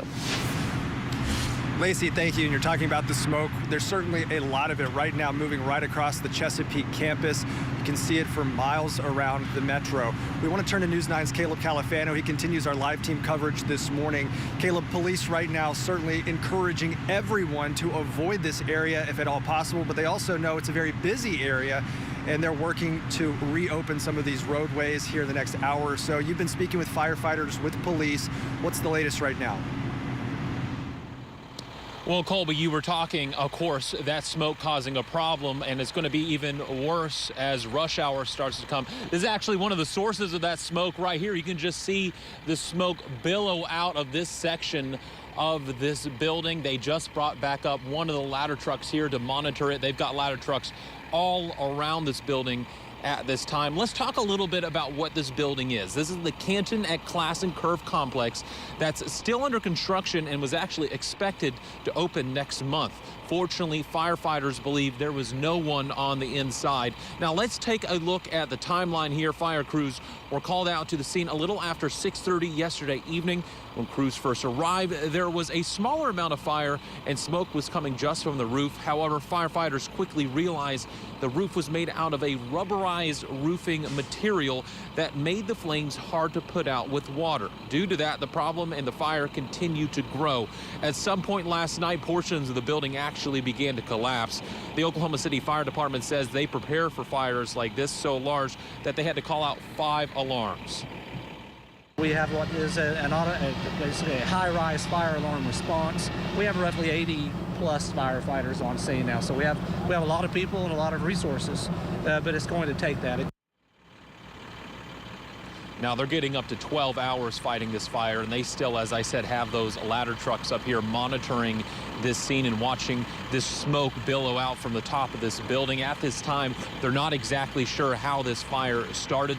We do know this building did have electricity running through it, but no gas running through it. And of course, as we learn more updates throughout the day, we'll make sure to keep you updated right here on News 9. We're live in Nichols Hills. Caleb Califano, Oklahoma's own News 9. All right, Caleb, thank you. And I spoke to an officer just a little bit ago. He says that they know how busy this area can be in the morning. Between 6 and 6:30, they're working to reopen some of these roadways, Bailey Holland. And right now, though, their advice still, if you can, please avoid it. Absolutely. Right now, I'm monitoring where this actually is. It's going to be North Grand Boulevard, Western, and 63rd. Those are all closed right now while firefighters investigate exactly what happened and try to put this fire out. So if you guys can, please try to find an alternate route. I suggest I-44 hopping over to Penn, maybe taking I-44 to Broadway Extension. Just try to avoid this area. You can see it's purple. That means it's closed off, so no traffic going through this area. For now, I'm going to send it back to you guys at the desk. Colby, back to you. All right, Bailey, thank you. And as you heard Jim Gardner mention in his report at the top of the hour, the roof was completely engulfed in flames yesterday evening. You can see behind us, it's completely collapsed. You might be wondering, in an apartment building like this, there's typically a sprinkler system or some sort of way to prevent fires inside an apartment building. According to the fire department, it appears that those were not working. Keep in mind, this was under construction. They're not exactly sure just how far along they were in this process, but right now they believe that system was not working, and that, you can see, led to a lot of the damage. You can also see over my shoulder that it looks like an orange glow, one of those hot spots that crews are continuing to work on right now. They've been at it all night long. They'll continue to stay at it all morning as well. We'll continue to follow the latest from here in the field. For now, we'll send it back to you in the studio. Colby, thank you so much. Luckily, they were just in the leasing phase. It was not occupied. That's a big blessing as far as the firefight. We'll have more coverage coming up in about 10 minutes. As you're waking up, we have other details to get to this morning. Also, headlines about a young boy who was murdered on the southeast side over the weekend. Oklahoma City police say Jamie Garcia III was only 7 years old when investigators say they found him stabbed to death in a home on Southeast 50th and Shields. Karina Romero was arrested in connection with Garcia's death. Here is her picture. She right now is being held on a first-degree murder complaint. And a crazy scene caught on camera when a school bus catches fire in northwest Oklahoma City. Unbelievable. There it is from a witness sending this in from a neighborhood at Northwest 116th and MacArthur. It is a school bus. You'll kind of see that in just a moment. Huge flames. Luckily, police say that bus was empty at the time. A lot of damage to the school bus, though. All right, some election results for you, and congratulations to Oklahoma City Mayor David Holt. He is re-elected as mayor of Oklahoma City. Holt will be serving for the next 4 years. Here's a look at the numbers. David Holt elected with 60% of the vote, while his competitors did not get anywhere close. There's the breakdown. Meanwhile, voters in Edmond have approved a $120 million bond issue. Its first proposition, worth $117 million, will be dedicated to school equipment and building improvements.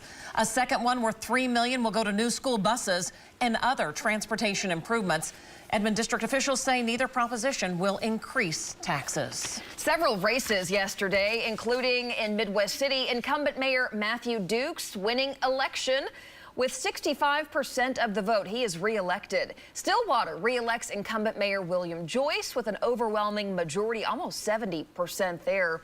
The city's visitor sales tax also passes. As far as Watauga schools, the $19.9 million school bond passed with over 72% approval. We have all of these listed and more at our website, news9.com. It is 5:10 on a Wednesday morning.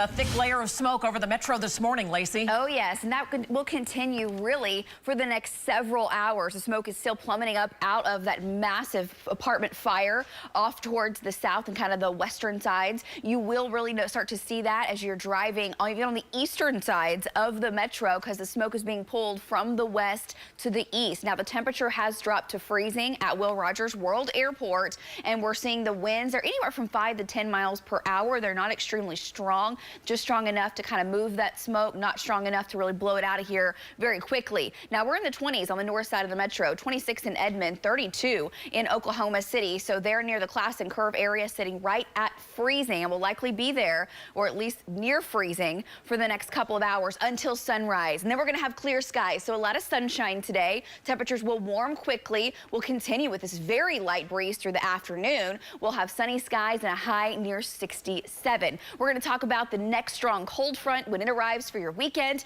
What about that storm next week? Latest on the rain and snow coming up. Lacey, thank you. Also coming up, we'll head back out to Northwest 63rd and Grand for live team coverage on this huge apartment fire that's been burning for 12 hours. And we'll speak to our reporters like Tevis Hillis. She's standing by. Tevis? Well, Lacey, we're just about half a block away from Whole Foods, where they tell us the smoke is going inside those vents and the smell is pretty intense. We'll have more on how this is affecting businesses around Classen Curve. This segment is brought to you by Hill & Company. It's hard to top a hill.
traffic already. We know as the morning progresses, traffic will get more intense. So if you can, stay away from this area and find a new route. Colby.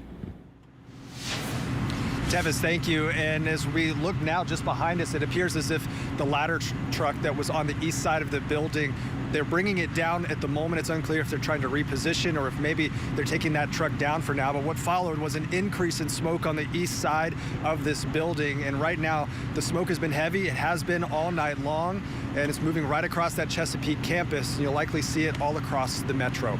Robin Lacey will send it back to you in the studio. All right, Colby, thanks so much. Pardon me, our team coverage will continue. The latest coming up here on News 9. From the Bob Mills Weather Center, Oklahoma weather expert, Lacey Swope. All right, as we get over to Lacey, you can see and smell the smoke right now. So as people wake up, that's an issue. That for sure. You know, that's something you need to be concerned about for folks if you have breathing issues or maybe you're suffering from some sort of illness. This can actually cause problems because the smoke is thick and the winds aren't strong enough to really just blow it out quickly. So it's kind of stagnant across the city and across the metro. And you can see the smoke is still just billowing up into the sky. Let me take you back to the computer, show you a closer shot here on our Cowboy Hall of Fame cam where the smoke is just billowing up, filling the skies across the metro. We've been talking about the temperature. We're to the critical number, the freezing mark right now in Oklahoma City and over in the Nichols Hills kind of area, which is where this fire is located. And that could start to cause problems over the next couple of hours for the lines, for the firefighters. Road temperatures are well above freezing, so we're not going to have the icing as far as where that water is hitting the pavement, but we'll monitor this. I know the crews are monitoring the temperature very closely. We do have a northwest wind, so that's continuing to bring that fire from the west to the east, the smoke that is. Temperatures are in the 20s in Edmond. You're stepping out to 26 in Piedmont, 33 in Moore, 31 in Norman. They're the live wind gusts coming from the west to the east. They're only at about 5 to 10 miles per hour, so definitely on the light side, and that smoke's going to be an issue as far as just you're seeing it, you're smelling it for several hours today, probably most of the day today. We've got clear skies overhead though, and that means sunny skies, and we're going to warm up quickly right at sunrise. The temperature is now down to 26 in Kingfisher, 40 in Fairview, 24 in Chickasha versus 35 in Seminole. There's the winds, 5 to 10 miles per hour, and your hour by hour forecast today, sun will be up at 7:23. The temp will already be 61 at noon, and we'll have a high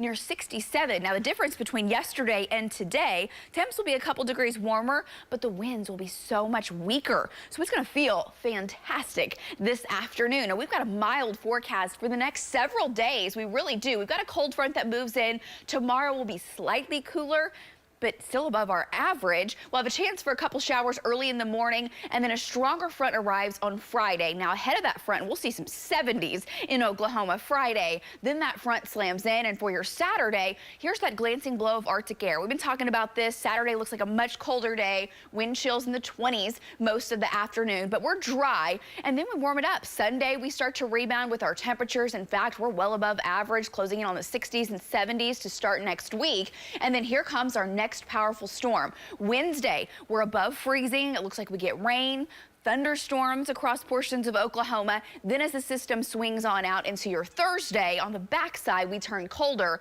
and we will have a chance for a little freezing rain, sleet, and snow. So the latest data this morning, still trending to be a very slow moving storm. I think it does impact us for 2 days. Some data says the precip is mainly in eastern Oklahoma. It's starting to shift the precip a little bit further. We kind of get what we call a dry slot across the western portions of the state. This will continue to change. The storm system is still 8 and 9 days from reaching Oklahoma, so we'll keep you updated. Other data still suggesting it's a very wet storm. So we'll keep you updated for Wednesday with the possibility of rain and thunderstorms. Thursday, a wintry mix and snow is the way it looks. And right now, as far as major snowstorm, that is still not in sight with this system.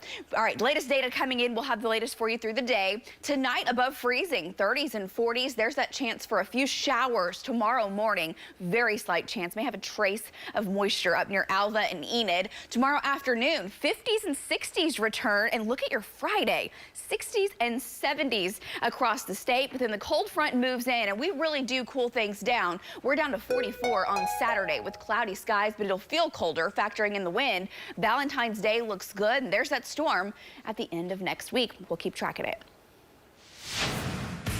It's a lot of fire. This is very labor intensive. from the beginning. Fire crews spending all night and into this morning battling a big apartment fire at Northwest 63rd and Grand. More live coverage from the scene right after this. Download Oklahoma's own News 9 streaming app and never miss out again. Think premium can't be capable? Think again.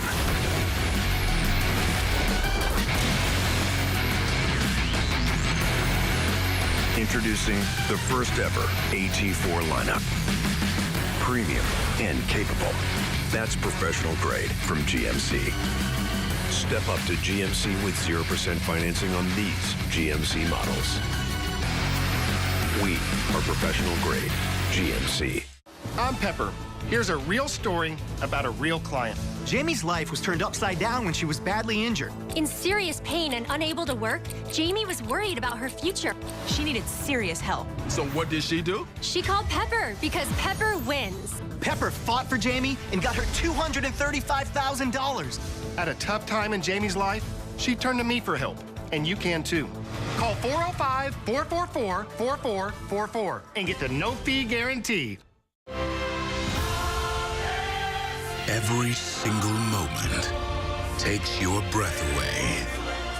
Every powerful emotion makes your spirit soar. Everyone who sees it remembers it forever. Join the circle of life at The Lion King. Coming to the Civic Center Music Hall, May 11th through the 29th. Get tickets at OKCBroadway.com.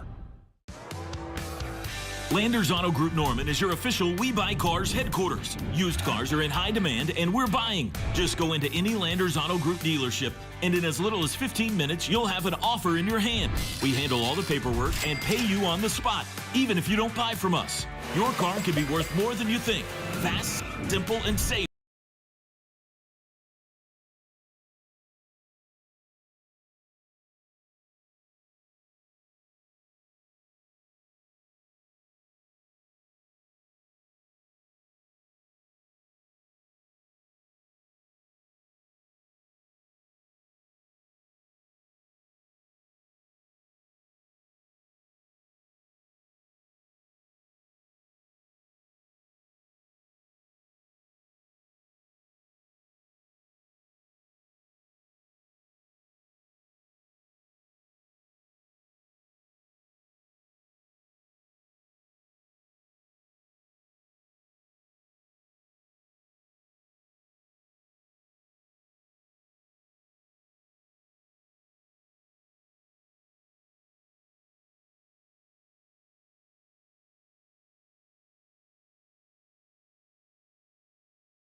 They said Western may be closed for a good portion of the morning because of this. There is a portion of the fire that firefighters are working to contain. This has been a 5-alarm fire, more than 80 crews on the scene for over 12 hours now.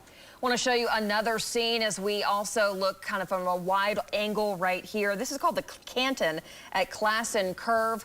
A 5-alarm fire, meaning so severe they've called in between 80 to 100 firefighters and additional fire trucks, and they are still there this morning. We appreciate them. Avoid the area. We'll have more on the openings and the closures after this. They're the bright minds of our future. They deserve to be honored. Nominate a Student of the Week today. Brought to you by the Oklahoma Education Association. Putting education first. Oklahomans can be pretty passionate about sports, and only the locally owned station gets how much.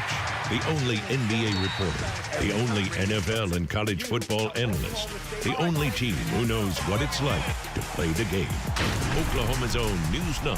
Sports is our passion, too. Hey, Gary, watch this. It's a teleporter, so we can get to customers even faster. Donnie, if those exist, people won't need cars. Oh.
icing on the pavement because the ground temps are too warm. 20s and 30s, excuse me.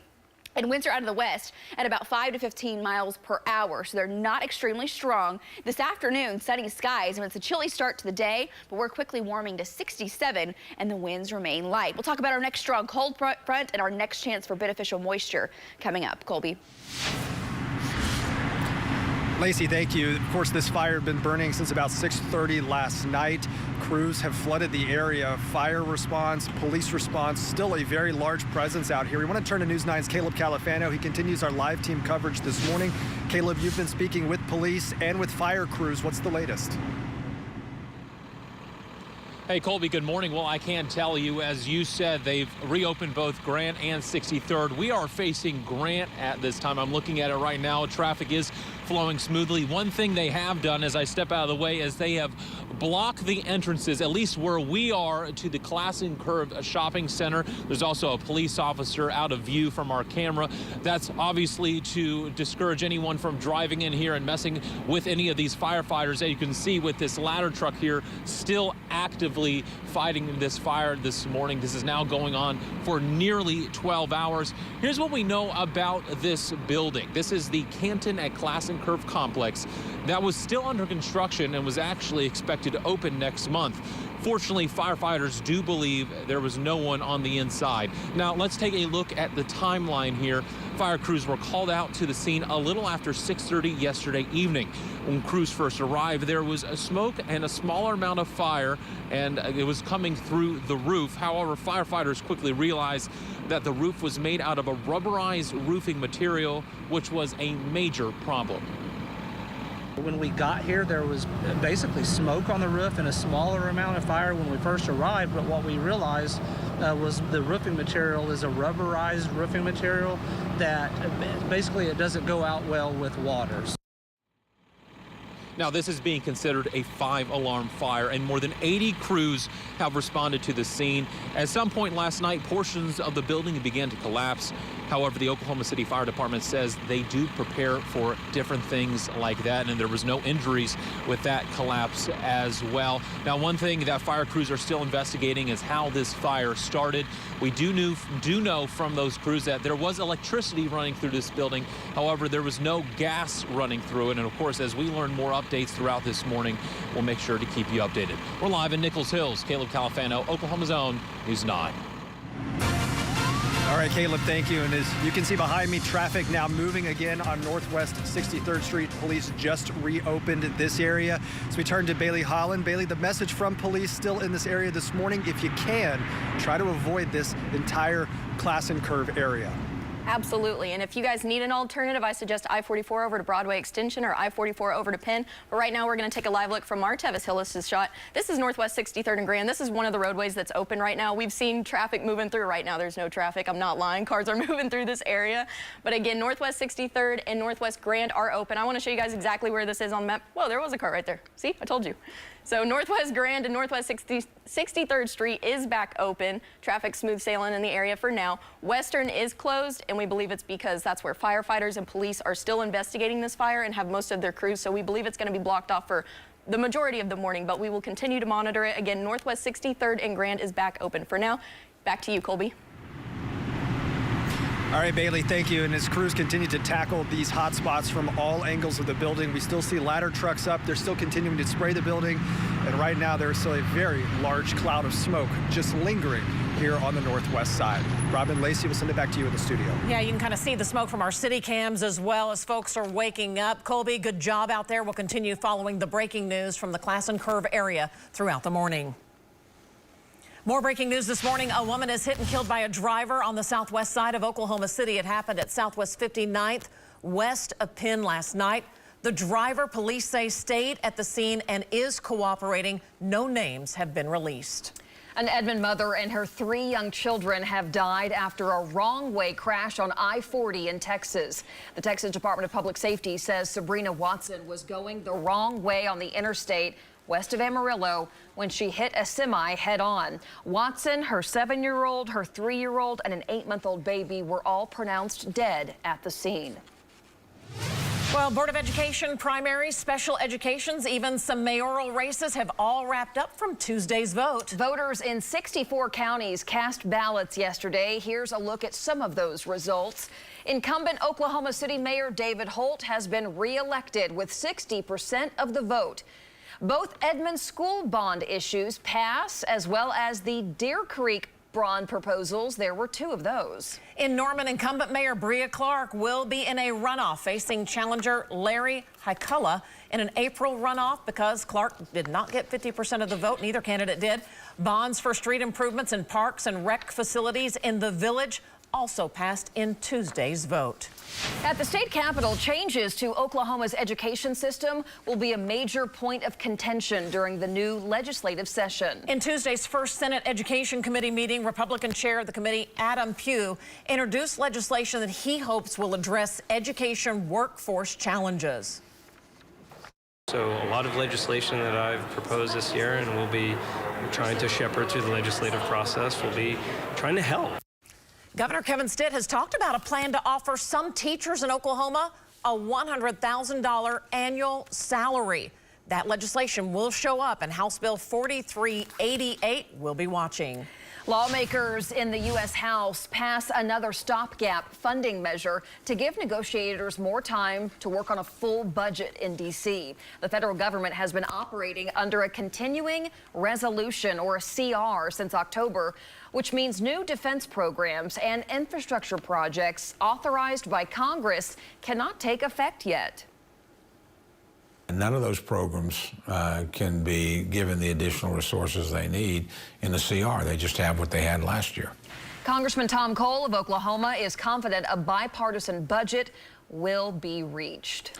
5:40 on a Wednesday morning. A little bit of smoke over the metro this morning from that 5-alarm fire. We can see it on our city cams as well, Lacey. Yeah, this is street light here. This is off of I-44, and you can see the lights when you look off towards the distance, towards the Classen Curve area, that smoke is really in the low levels. You'll see it. You'll be driving through it. You'll notice the haze well to the east as well. This is our Pike Pass Skycam network. It's 32 degrees, and the wind chill is in the mid-20s for folks that are getting out and about on your Wednesday. They're the live winds. Now, it's kind of a west to northwest breeze, and it's taking that smoke through downtown, possibly even down to Midwest City, Del City, and the north sides of Moore. Temperatures are in the 20s and low 30s, but then you factor in the light wind. It feels like 19 in Edmond, 20 in Piedmont, 20 in Yukon, 30 degrees in Moore. Temperatures quickly warm after sunrise into the mid and upper 60s, and we have above average highs all the way until Saturday. Then we do turn much colder for parts of your weekend. Next week, rain, storms to snow. All of the very latest 9-day in just a minute. Tevis, out to you. Well, Lacey, we know the roads are moving pretty smoothly right now, but inside this parking lot is the concern for businesses. I was just able to speak to one general manager who says they might not be able to even do business at all today. I'll have more of that coming up. This segment of the news is brought to you by Madison Honda. Oh, hi, Gary. I made a Gary robot. Can't tell everybody about the great deals here at Ferguson? No. Right now, get a 2022 GMC Terrain for only $29,900. We are professional grade. What can it do? Ding! Bagel? So with Geico, we can easily bundle home and car insurance and save even more? Yeah, home, car, motorcycle, all bundled together. Just like that breakfast burrito. So can I get chorizo? Metaphorically, yeah. Carnita. Just chicken. Just give me a bunch of chicken. Oh, bacon? Oh, wait, there isn't too much hot sauce, is there? I have a sensitive palate. I actually like hot sauce. Can I get chips? How about guacamole? I don't really know what we're talking about anymore. Burritos.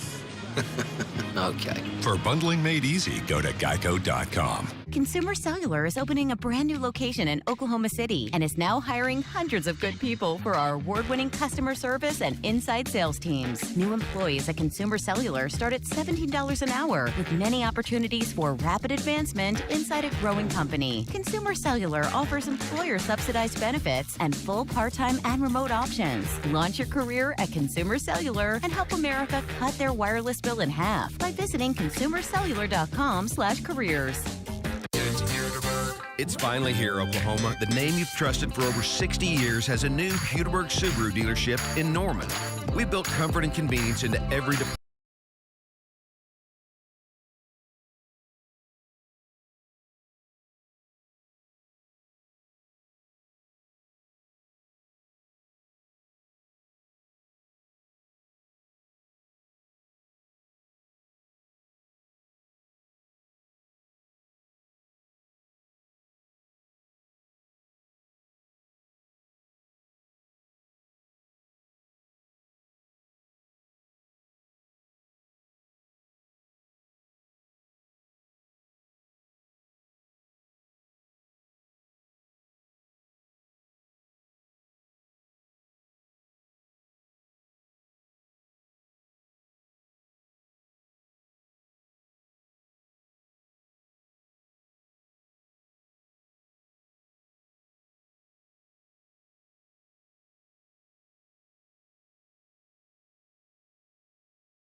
Welcome back. We continue our live team coverage of breaking news. A massive apartment fire burning for nearly 12 hours now at Northwest 63rd and Grand. Right in the heart of Classen Curve. Let's go back out to Colby Thelen leading our team coverage. Colby, what about hot spots this morning? How is everything looking right now?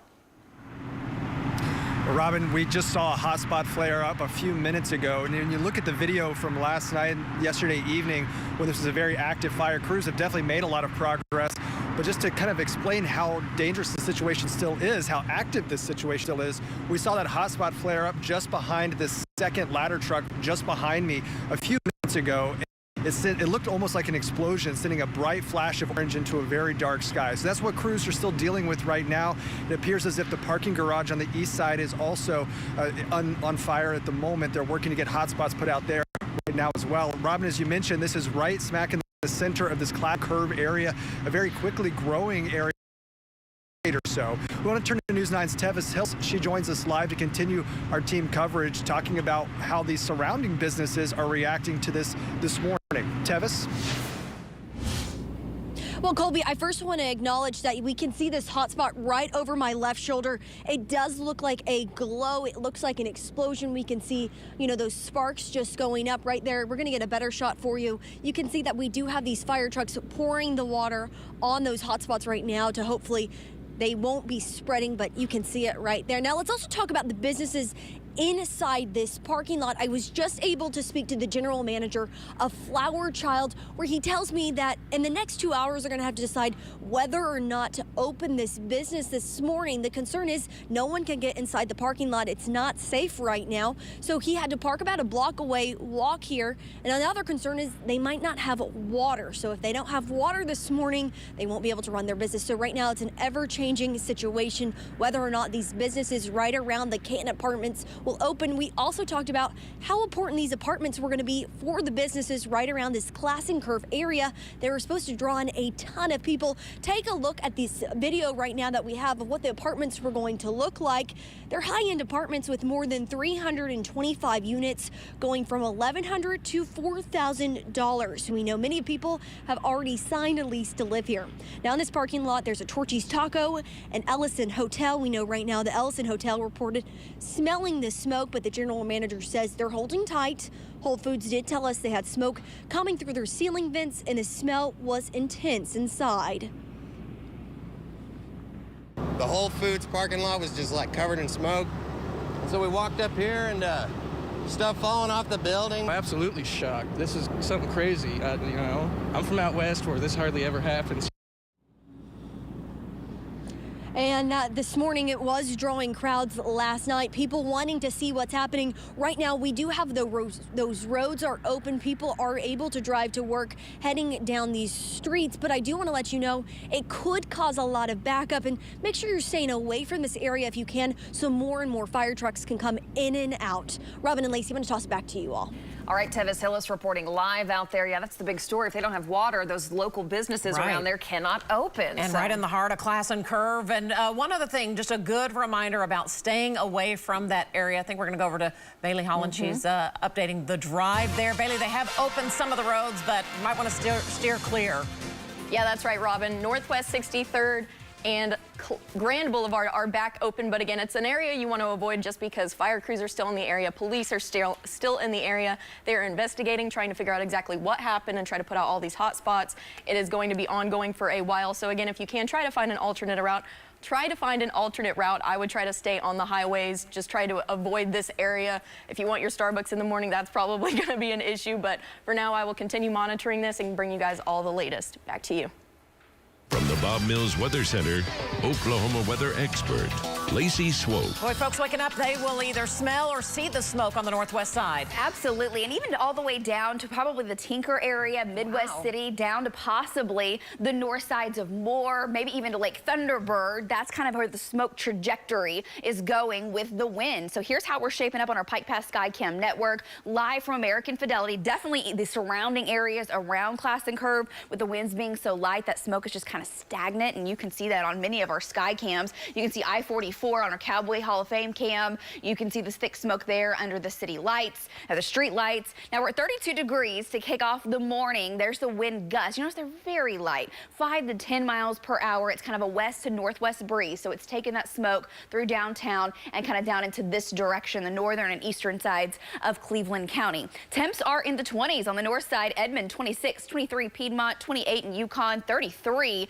in Shawnee. Wind chills are in the teens and 20s. Now through the overnight, we were above freezing, so that was excellent for the firefighters out battling these conditions. When they get temperatures in the 20s, that can start to cause big time problems with icing, so that was a good thing. We're right at freezing right now. We've got about another 2 hours before sunrise, and we'll quickly start to warm things back up. Skies are clear overhead. We're going to have all sun again today. May have some high thin clouds by late this afternoon and evening, and then cloud cover does thicken up overnight tonight. Temperatures are in the 20s, the 30s, still some 40s, 42 in Minco versus 30 in Clinton, 39 in Fairview, 35 in Seminole. There are the winds across the state, 5 to 10, some gusts close to 15 out west. Hour by hour today, 61 at noon, 67 for a high today, 10 to 15 degrees above our normal for early February. We'll see temperatures approach 70 degrees, kind of up and down I-44.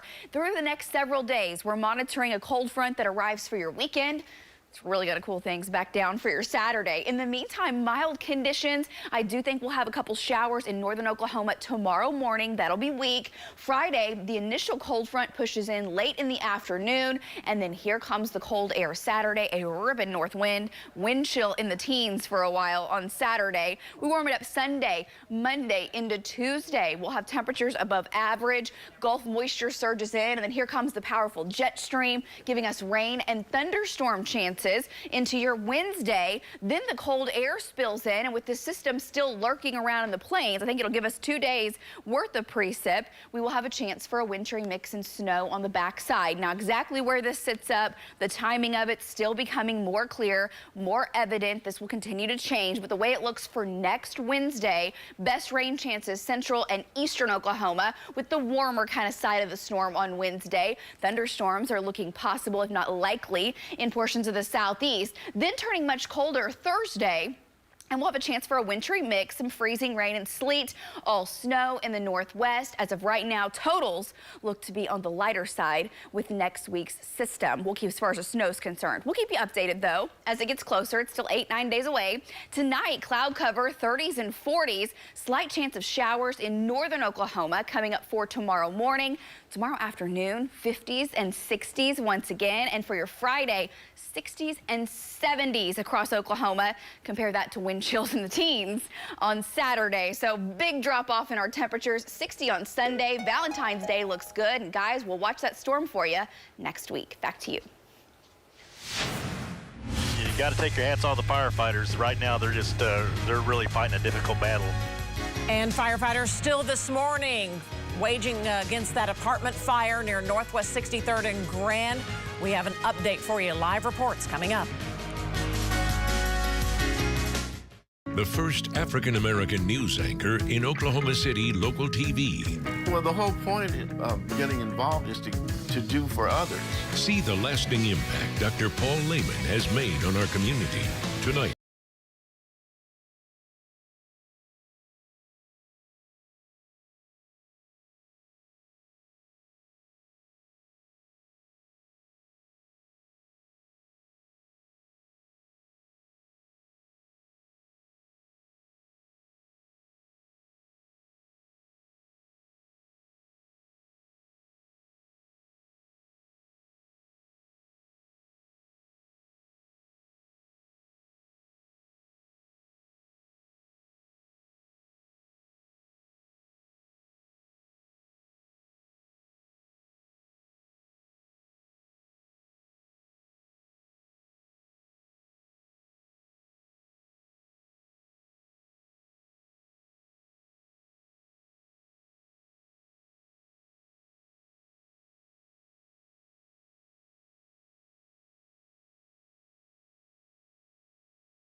started 11 hours ago. Here's some of the pictures from last night. Our crews are there live this morning as well. We had over 80 fire departments, folks from fire departments, firefighters there on the scene. Look at the video from last night. This morning, it has calmed down some. They are monitoring hot spots, but Lacey, this entire luxury apartment units are destroyed. And this is a really busy area on a good day. Add in all of the personnel, firefighters, fire hoses on the ground. You'll want to avoid the area. Western's still closed, probably will be for a while. And Lacey Swope, you can smell and see the smoke. Yes, winds are so light, the smoke's kind of stagnant across the metro. We'll be tracking that through the morning, and the temperatures right now near freezing. Back after this. After an accident, Paris Devon is just one number away. Just dial 444-4444. 405-444-4444.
building to be able to access it the way we could on this side. So we still have some active fire over there. We do have crews in the parking garage right now trying to access some of that area utilizing a working standpipe system that is in the parking garage. So we're able to have some access there. We still have 5 ladders out here flowing their aerial platform, flowing their aerial devices, just large amounts of water, 5 engines here pumping to them to be able to do that. So still a lot of people here. We anticipate being here a good portion of today, unfortunately. A lot of hot spots still in there.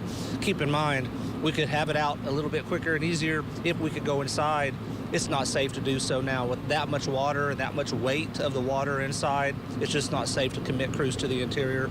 So we're going to keep working on it as long as it takes from the outside now. Now, one thing that you were telling us is the big problem here is that roof area, which you guys have been focusing on, is made out of some rubberized material. Talk about how that's been difficult for your firefighters. Well, that's what allowed the fire to spread the way that it did. When we first arrived yesterday evening, there was a fire on the roof and quite a bit of smoke already being produced.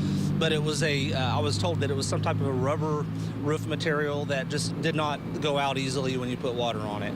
In fact, it would melt and pool up, and then even those small pools of that product would continue to burn. So very difficult to extinguish, and that allowed it to really just spread across that roof. Well, now the roof is burned away, and we're down into the 5th and the 4th floors in places of fire, and it just grew. This was a huge, huge building. I don't remember how many square feet they said it was, but it's a very, very large complex. The good news, no injuries. We haven't had any, of course, no civilians. It was vacant. It was under construction, but our firefighters have not had any reports of any injuries there, so we're doing okay. Just some really exhausted firefighters who are going to continue to work out here today. And one thing about this area, obviously a rapidly growing area, there's a lot of businesses. My colleague Tevis Hillis said she talked to one of the businesses right across the street. They were worried they may not have water. Is that a problem that could arise in the next couple of hours with businesses around this area because of the fight that you guys are doing right now? Not that I'm aware of. I was told that a water main not too far from here, there was an issue with a main, but I don't know to what extent that'll affect the businesses. We may have to check with the water department and see where they are on that type of on a repair for that. But I've not been made aware of any instances where businesses are going to be without water. Also looking at the smoke, it's still blowing off to the south and looks like to the east a little bit. We have not actually conducted any evacuations. Don't feel like there's a need to do that. Just be mindful of it if you work in that area downwind of this today.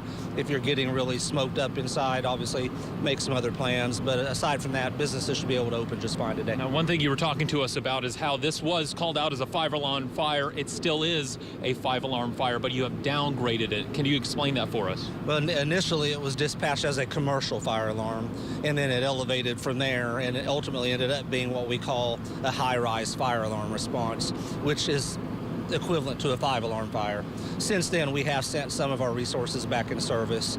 Since it is just an exterior battle at this point, we don't have the need to have as many resources on scene to rotate people in and out of rehab, because what we're doing now isn't as physically exhaustive as some of those earlier efforts were.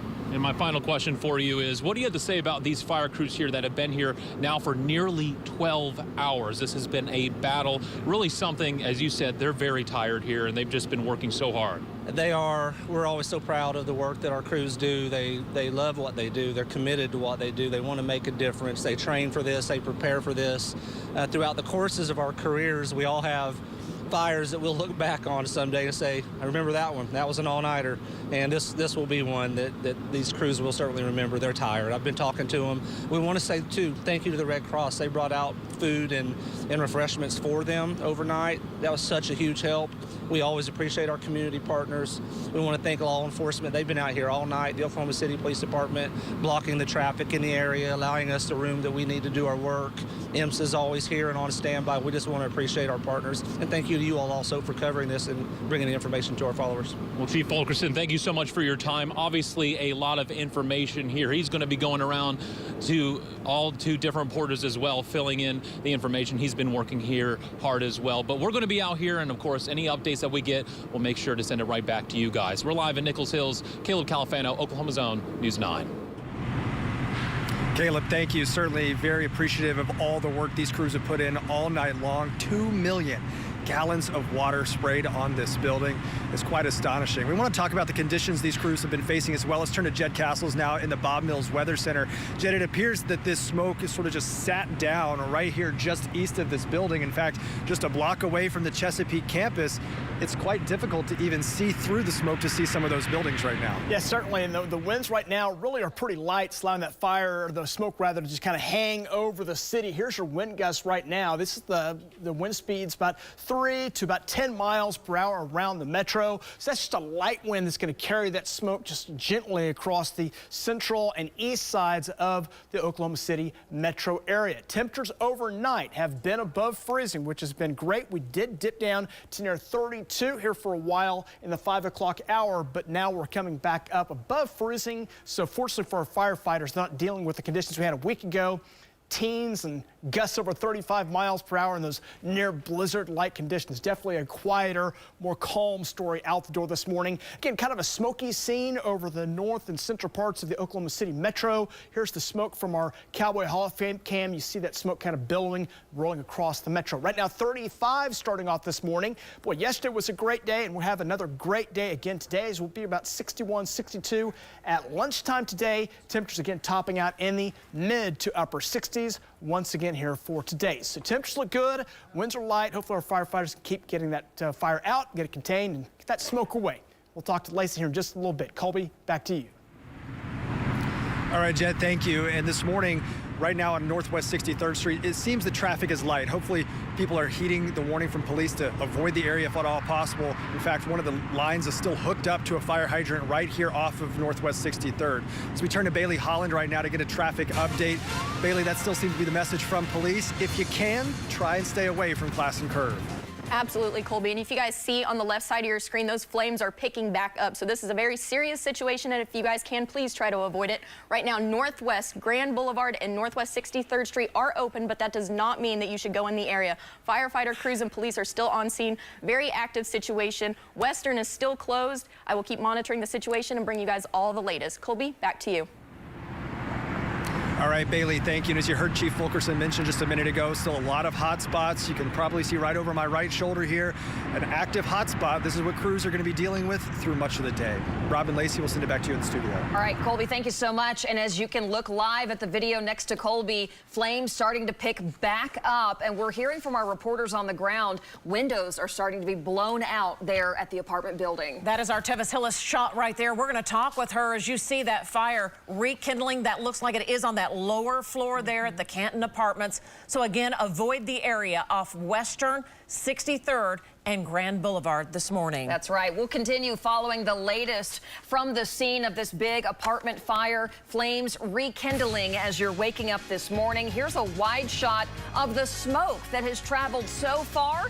That's our Pike Pass Skycam network. The American Fidelity camera is up on Britain and Broadway Extension, and you can see the smoke. You can smell it as well, according to several witnesses. We're back with more coverage right after this. The first African-American news anchor in Oklahoma City local TV. Well, the whole point of getting involved is to do for others. See the lasting impact Dr. Paul Lehman has made on our community. Tonight at 10 on News 9. Things can change in an instant. They're going up like bombs. Active shooter. Got about a 5-mile backup. But as your neighbors, we're here to let you know. News 9 tornado warning. Completely closed down. See the best breaking news coverage on News 9. For over 40 years, Harry's TV and Appliances has been serving you. Come see our savings on Whirlpool, Maytag, and KitchenAid appliances. With incredible pricing, it's a great time to update your kitchen for the new year. Our friendly, knowledgeable sales staff will help you find the products that fit your needs. And save on all Whirlpool and Maytag washers, dryers, and dishwashers with prices slashed throughout the store. When you shop at Harry's TV, you also get Harry and Josh's friends. When you shop at Harry's TV.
Okay, thanks, sir.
Are just sparking up. Dark smoke is exiting the building as we speak. Now, we know that fire crews aren't able to go in because it's not safe, so they are fighting this fire from the outside. You can see right now they're trying to get a hose ready to start pushing water inside, and I can continually hear that glass is being blown out. It's a pretty intense sound. So this is on the west side near Northwest 63rd and Grand. So if you are passing by, make sure you steer clear because we are going to need more and more fire trucks coming in and out to fight these huge flames right now. You can see that they are just glowing. These flames are getting pretty massive as we speak. Now, I also want to talk about those businesses as well. We don't know how these businesses are going to be affected, whether if they're going to open or not. That's still an ever-changing situation. So as we cover this fire that's being restarted on the west side of the Canton Apartments, we'll be following up to see if those businesses open as well. Colby, back to you. All right, Tevis, thank you. And those active flames, certainly something you don't want to see. These crews continue to work, and that's the reason the police right now are asking people to avoid the area if possible. Let's talk to Bailey Holland about the traffic situation as now Northwest 63rd and Grand are open. Bailey. That's right, Colby. They did just open Northwest 63rd and Grand, but that is now an area you want to avoid. If you see in your CC box, if you see to the left side of your screen, this is our pilot, James Albertson. He's flying over the fire right now. It is rekindled. Flames are actually shooting out of the apartment again. So firefighters are working hard to try to make sure that that goes away for now. But again, Northwest Grand Boulevard, Northwest 63rd and Western are closed. Western is closed. 63rd and Grand are back open, but again, it is an area you will want to avoid as you continue to look at our pilot James Albertson's shot. It's a very serious, very dangerous situation, so please, guys, try to avoid that area. For now, Colby, I'll send it out back to you. That makes one. All right, Bailey, thank you. And as Chief Fulkerson mentioned earlier, these fire crews have been working all night long. You know that they're exhausted, and they've had some tough conditions to work in as well. It is cool outside, but considering it's February, it certainly could be much worse as we turn to Jed Castles in the Bob Mills Weather Center.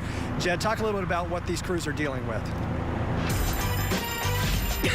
Okay, guys, good morning to you. Let's talk about the school day forecast, kind of a smoky school day forecast as we go through parts of the central parts of the metro area, Oklahoma City, just north of downtown. Here are the current wind speeds. So winds right now running about 5, maybe 10 miles per hour around the metro. That's a light, kind of a west direction that's kind of rolling that smoke across the central and east sides of Oklahoma City. So that's what we're dealing with right now. We're going to keep the live view going on with Bob Mills SkyNews 9 right over the fire there, right near the Chesapeake campus. We've had some flames that have popped up. They kind of go down. We'll continue to monitor that. As this started about 6:30 yesterday, it's amazing that this fire continues. Massive building and a lot of support to get that fire out. Over 5 crews out there just doing their job, getting that fire out, and hopefully we'll keep getting it out here later today. This is a live view looking out from our American Fidelity Cam. 35 right now. West-southwest winds, west-northwest winds at 6 miles per hour, and the wind chill right now at 30. And the area where that fire has been is right in here. You kind of see the flames coming down. You see those from our American Fidelity cameras. So we're continuing to monitor from all angles, from on top and our different sky cams and on the ground. We've got this thing covered, as you see the views from Bob Mills SkyNews 9 on the left side of the screen. Forecast again, we're talking similar weather to today to what we had yesterday. So you like those highs yesterday, right back up in those same areas with many spots, mid 60s, 65, 66, about 67. And we'll be right back up there again today. This will be their temperatures about noon time today. Light west winds and low 60s here at lunchtime. As we go into the afternoon, we'll keep scooting on up. We'll get up around 65, 66, again near 67 here in the central part of the state. Some great temperatures on the way. We do have some fire danger across the state today. It's going to be elevated, moderate to a high threat today. Now, the winds won't be terribly high, but there may be a gust or two up above 10 miles per hour, maybe near 15, maybe as high as 25 miles per hour for a while. With that, the dormant vegetation and the humidity is going to be very low today. It'll drop down to that 10-20% range. That means we will have a chance for some wildfire danger today. Let's talk about your 9-day forecast and also look at your hour-by-hour weather. I got some 30s out the door this morning, 40s, 50s, and again, those 60s kick in by afternoon. We'll get up close to 65 by about 3, 4 o'clock today. Temperatures right now, they range 20s, 30s on the current temperatures. And like I said, in Oklahoma City, we have dipped to 32, but the current update is we're running just above freezing. That's good news for our firefighters that are out there, work with all that water. You get that water and temperatures below 32, and it makes for an icy mess, real difficult to fight those kind of fires. But it is cold this morning. Wind chills range teens, 20s, and some low 30s here out the door this morning. Let's check the jet stream because it's going to change in direction coming up as we go into the next week. Right now, we're in kind of a northwest to north flow pattern. That's pulling in some cold fronts that are sliding down, kind of some consecutive cold fronts, but they're coming through generally dry. Now, we may see a light shower coming in on Thursday for parts of Oklahoma as the next one rolls through, and then one more arrives here on Friday. That swings in. That may bring a sprinkle or maybe a flurry early Saturday morning, but right now no real widespread precipitation expected, and the pattern begins to change going from Sunday into Monday, and by Tuesday we'll see the next storm system approach. This is out to our west. See that developing there? That's our next storm we'll be watching next week. Lacey showed you some details on that. Here's a little more information on as this storm will roll in. It's going to bring a range from some rain, some thunderstorms for parts of the state, a winter mix, and even some snow as we go from Wednesday into Thursday. So we're going to monitor that. Right now, the forecast is great today. Got some 60s on the way. As we go toward tonight, some 30s, then back up into the 50s to near 60. Not as warm, but still pleasant for this time of the year heading into tomorrow. A little wind at times, make it feel a bit chilly, especially in the mornings. A couple of cold fronts slide in, making it feel a bit colder on Saturday. Valentine's looks good. There's your next winter storm we'll be tracking next week. We're taking a break, and we'll be back right after this. School Day Forecast.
Awesome.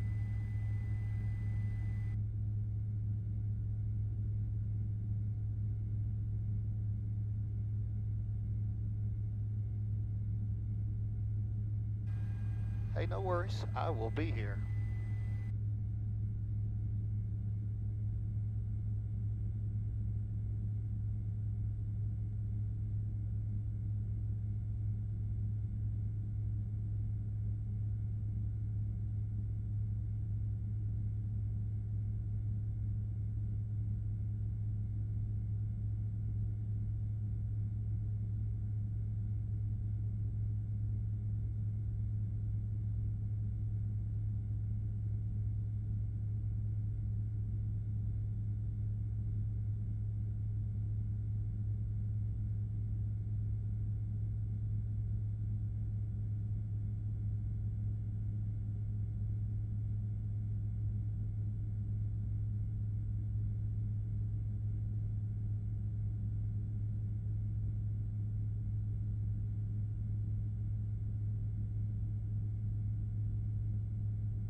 This continues. Winds are at about 5 to 10. Temperatures are in the 20s and 30s. It feels like the mid-20s across most locations. And this afternoon, guys, we'll continue with this northwest breeze and temperatures in the upper 60s. Over to you with the details of this fire. All right, Lacey, thank you so much. As you look at all of the angles, we're providing you with live coverage. This is difficult for firefighters because they cannot go inside to fight the flames. They've put too much water on things, and it could collapse on them. So they can only fight the fire from the outside. That's making it very difficult. And as you're looking at the roadway there, kind of at the upper part of your screen, that is Grand Boulevard, which bumps into 63rd. Those roads are open, but fire crews say steer clear of the Classen Curve as they work to get this fire under control. We've seen several hot spots as you're looking live right now, and crews say they've put almost 2 million gallons of water on this fire. More team coverage right here as you're waking up with us on News 9 this morning. Oh, hi, Gary. I made a Gary robot. Can't tell everybody about the great deals here at Ferguson? No. Right now, get a 2022 GMC Terrain for only $29,900.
Okay, sounds good.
Live picture. This is Oklahoma City this morning And this is actually the video from last night. We should say, as we're watching the flames that are picking back up this morning, we can tell you several fire crews still on the scene. It is an area to avoid, the Classen Curve area, Northwest 63rd, Western and Classen. Some of the roadways are back up, but fire crews say at this point they are having a hard time. They can't go in because there is fear the building is going to collapse. So this is really kind of a central part right at Northwest 63rd. It's kind of the bridge between Oklahoma City and Nichols Hills, and this is a busy spot, especially during the morning rush hour. You'll smell the smoke. You'll see the smoke. Let's get straight out to Colby Thelen. He's live at the scene with new details for us. Colby.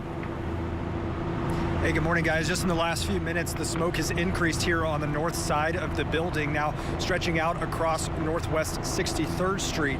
You're seeing that video from last night, how active that fire was. We want to go to James right now. He's above the scene in Mills SkyNews 9, looking at how it looks this morning. Still a lot of hot spots, James. What are you seeing? Hey, that's right. They're still out here trying to fight this thing. They're doing an awesome job. Looks like right now they've just backed off and they're putting a lot of water on it because the water they put on last night adds weight to that building. Some of that building has collapsed inside, it looks like. When it gets lighter out here, we'll be able to see more. And I heard Bailey's traffic report. Just remember, if you're in the area, don't drive over those fire hoses because that's that fireman's lifeline and they're using a lot of water out here today.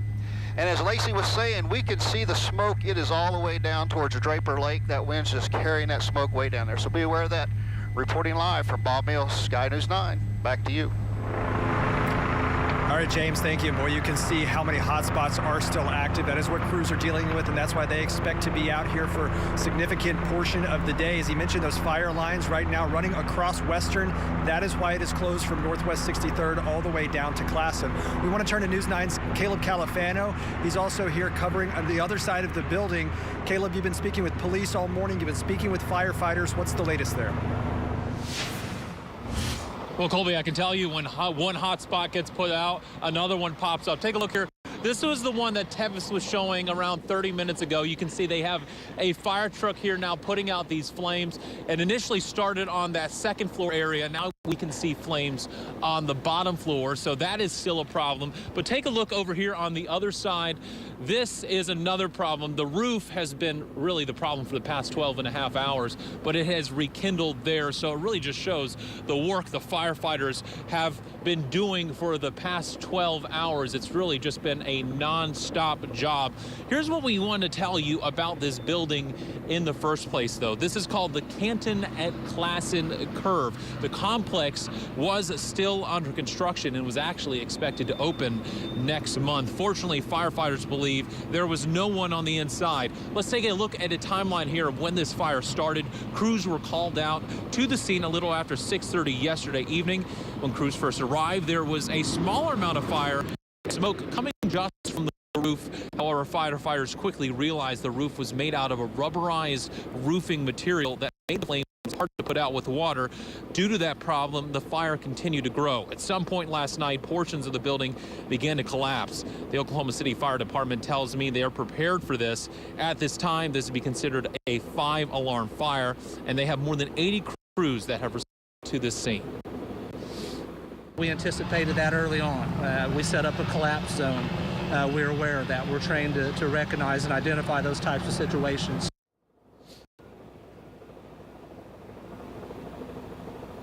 Now, obviously, they are still fighting this fire. They have been for the past 12 and a half hours. We'll keep you updated, though. They still are not exactly sure how this fire started. We know that there is electricity running through this building. However, at this time, we know there was also no gas. We'll keep you updated, though, if there's any updates throughout the day. We're live in Oklahoma City. Caleb Califano, Oklahoma's own News 9. Caleb, thank you. And because this building was under construction, fire crews believe that the apparatus used to put out fires within the building, the sprinkler system, that it wasn't working. That's why the flames were able to spread through the upper floors. Is what we saw in that video earlier this morning. And as you can see now behind me, that upper floor is completely collapsed here on the north side. This morning, right now, it feels as if it's gotten quite a bit cooler since we've been out here, but winds remain light. Let's get an update from Jed Castles in the Bob Mills Weather Center about what crews are battling with all night long and into this morning, Jed. Well, think about just a week ago, we had that winter storm across Oklahoma. Gusty winds had those bitterly cold wind chills, so conditions can be tough this time of the year. Fortunately, winds are fairly light across the metro area right now. As you see the current view right now, kind of put the fire roughly where it's located. You can see the winds are fairly light. They have ticked up just a notch a little bit west of Oklahoma City, so we'll see if that little wind doesn't pick up a bit more. But for the most part, the winds are manageable, and so the smoke with this kind of rolling across the metro and moving over to the east. Let's go to the 4-box, show you the different sky cams we have across the metro area kind of pointed on this fire as we have those different fires going on across the fire going on here in the northwest sides of Oklahoma City. Again, as we check out the live view to our west, you see the shots there. Again, watching this closely with our sky cams. Our reporters got Bob Mills SkyNews 9 up top. We're continuing to monitor that as it moves on. And here's a view from our American Fidelity cam. It shows the fire right there, 35 right now. Winds right now putting wind chills down to 30. So cold start, but conditions will improve. Colby, more details coming up. Back to you. All right, Jed, thank you. As you can see over just behind me here, active flames. It's been the case really all over the building. These hot spots, that's what crews are dealing with all morning long as they continue to reignite. That puts out more smoke as well. So we'll continue to follow the latest there. Keep in mind, coming up a little bit later this morning, we're going to talk with Tevis Hillis because this is a very busy area. This apartment complex right in the middle of Nichols Hills, the Classen Curve area, which of course has been growing over the last decade or so. We're going to talk with Tevis about how the other businesses in the area are going to be impacted by this and how they're reacting this morning. But right now we want to talk about your morning commute and how this is impacting the traffic through this area. Let's go to Bailey Holland. Bailey? Colby, that's right. So as fire crews try to battle this fire, it's still ongoing. It's still a big area you want to avoid. Northwest Grand Boulevard, Northwest 63rd Street is open, but again, you do not want to be in that area. Our crews on scene say that they see smoke over 63rd Street. So again, you will not want to be driving through that area. You do not want to be caught up in that. Let me show you a live look from our Pike Pass Skycam network, our American Fidelity cam. You can see the flames kind of just picking up right over here. This is further away, but again, closer. If you guys look in our little boxes over here, you can see how intense this scene is right now. But again, you guys will want to avoid Classen, Grand, 63rd Street, Western. This is a major area. Big fire picking back up. For now, Colby, I will send it back out to you. All right, Bailey, thank you. As the fire department told us earlier this morning, close to 2 million gallons of water have already been put onto this building to try and battle those flames. But as you saw from our aerial coverage just a minute ago, it looks like many areas are still actively on fire. Those are the hot spots that we're talking about, and that's what crews are working to deal with right now. Rob and Lacey, they expect to be continuing to deal with those throughout the morning. Colby, thanks so much. I tell you what, that helicopter shot from James Albertson this morning. I mean, this is very intense, an active fire right in the heart of Classen Curve. That shot at the top of your screen, Lacey. I mean, things have intensified in the last 30 minutes. Lace, it's almost like it's not a hot spot. The thing is on fire. It's still very actively on fire, and crews are doing what they can to contain that and to get it out. But this is going to be ongoing, of course, for several more hours, and I know we're going to stay with it and continue to cover it. You can see the live shot of the smoke when you look out from the Cowboy Hall of Fame. This is I-44, and we're looking over towards the Classen Curve area of the smoke and that northwest wind that is carrying that smoke, like James had said, all the way down to Lake Stanley Draper. And so you're going to smell that. You're going to see that. Now, the winds are not exceptionally strong, so it's kind of a catch-22. It helps the firefighters, of course, but also means the smoke just kind of stays stagnant in the area, stays in the low levels of the atmosphere, makes it difficult. So for folks with breathing problems this morning,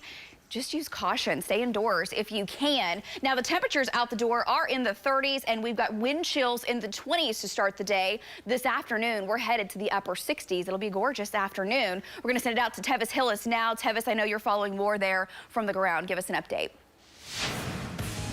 Well, Lacey, I'm on the west side of these new apartment complexes that are still on fire. This morning, I was really just only sitting by an AMSA truck, standing by just in case firefighters needed help. But now I have a complete crew right behind me. I'll have more on these sparking flames coming right up.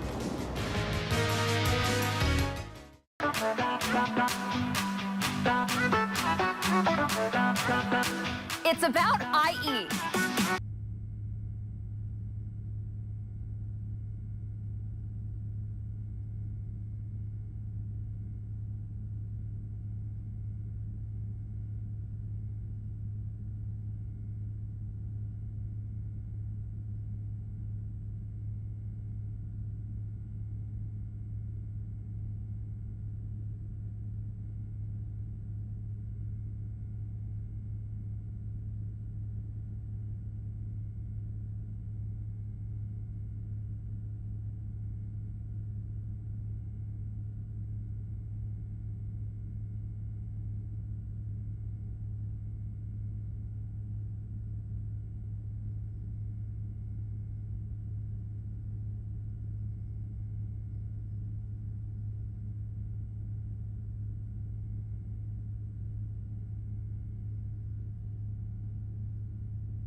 Upper box on the left-hand side of your screen, that is our James Albertson and Sky News 9. And boy, look at the flames still kind of in the center of the Canton apartment complex there, again in Classen Curve.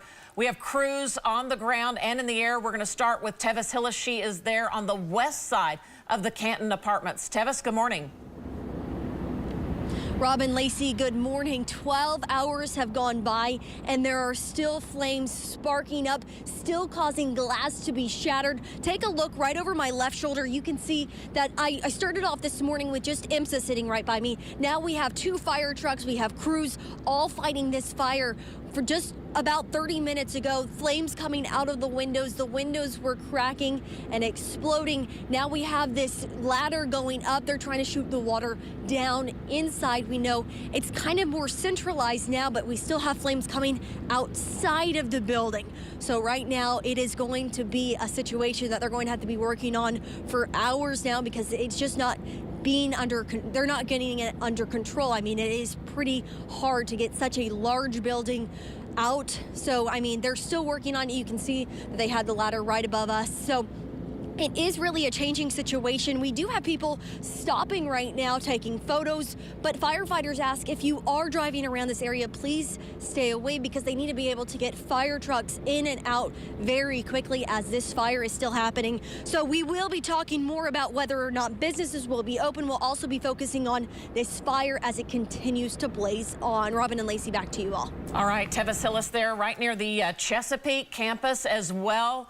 This is a very busy thoroughfare, 63rd Street. Western is closed. We do know Grand and 63rd are open, but crews are saying please steer clear if you don't have to be in the area. We've got Bob Mills, Sky News 9 up in the air. Want to go to pilot James Albertson. James, kind of put in context what you're seeing up there right now at 6:45, 12 hours after this fire first started.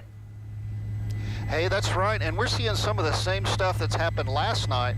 Some of that rubberized roof material has caught on fire again, and it's burning hot. And what's actually happening is this thing is burning from the inside out. And we don't see any fire department personnel inside yet. It looks like they've set up kind of a defensive front outside and are just trying to pour water on this thing. But you can tell, and it's going to be nice when the sun comes up, we'll be able to see more, but it looks like it's collapsing inside there, and it's burning from the inside out. Back to you. All right, that's James Albertson, and James is right. They are fighting this only from the outside because of that collapse risk that James mentioned. It's happening. Therefore, firefighters cannot go inside to fight this from the interior. They've put too much water on it. It's not stable, so firefighters can only hose it down from the outside, and they're having very little success, according to Chief Benny Fulkerson, because the flames are everywhere. Yeah, they've put more than 2 million gallons of water on this fire. The crews are exhausted, but they are still working, trying to get this out.